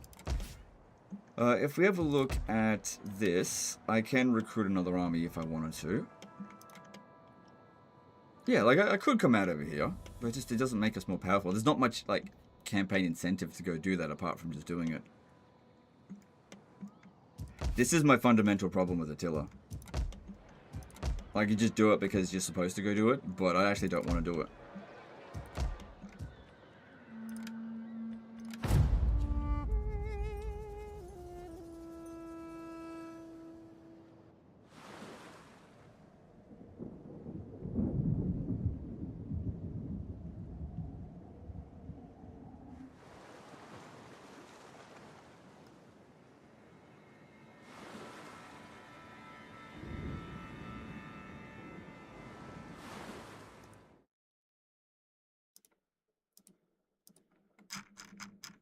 Gain or progress. Okay, good.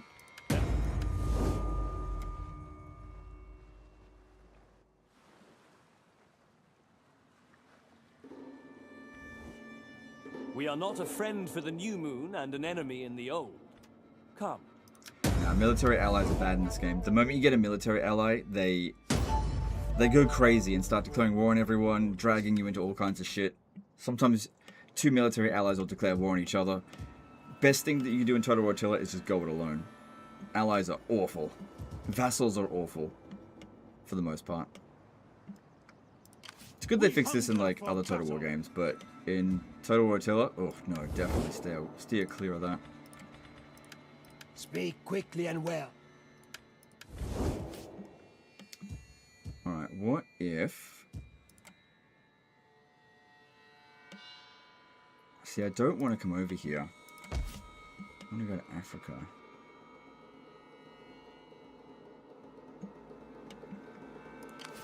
This army has been sitting here for like 20 years. Oh no, not that long. Like 20 turns. Maybe not quite that long. Like 10 turns. Ready for orders. AI is slowly colonizing stuff out here.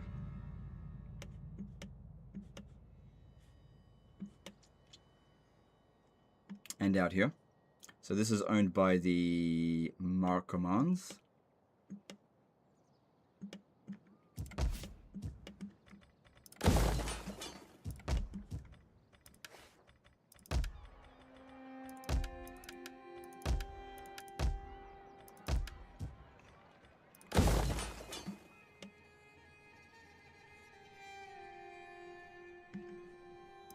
At your command.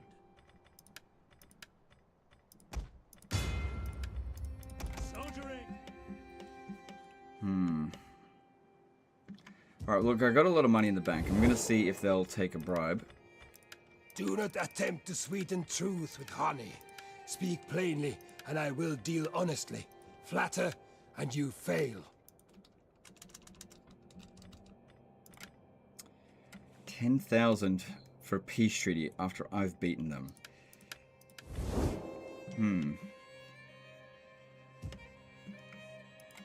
Ready for orders. Your orders. Alright, so what we'll do, we'll go over there, and I'll go blow up their settlements. Moving out. And I'll show next them command? how merciful that I should have been. I could have been. Yes. The way ahead is blocked. For honor and glory. See what happens there. They could actually send out a lot of guys to come and get us. Because we can't see what's out there.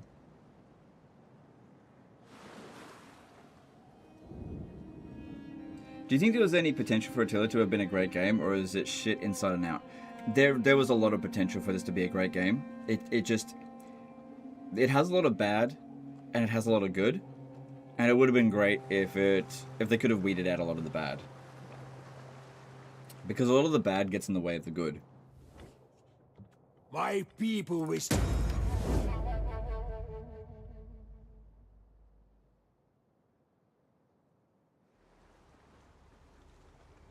I did a Western Roman Empire campaign where I only lost two settlements, but I had to fight every battle, so it took forever. Yeah, that's the thing. You can do it.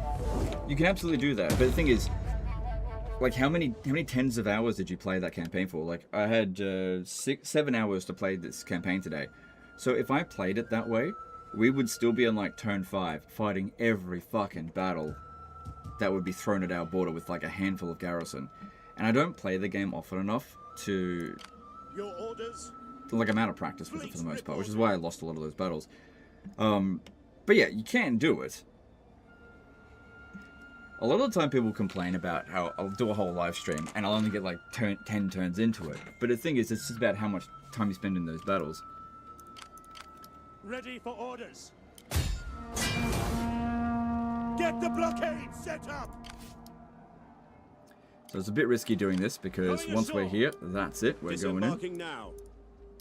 Let them cower But, like kennelled dogs. There we go.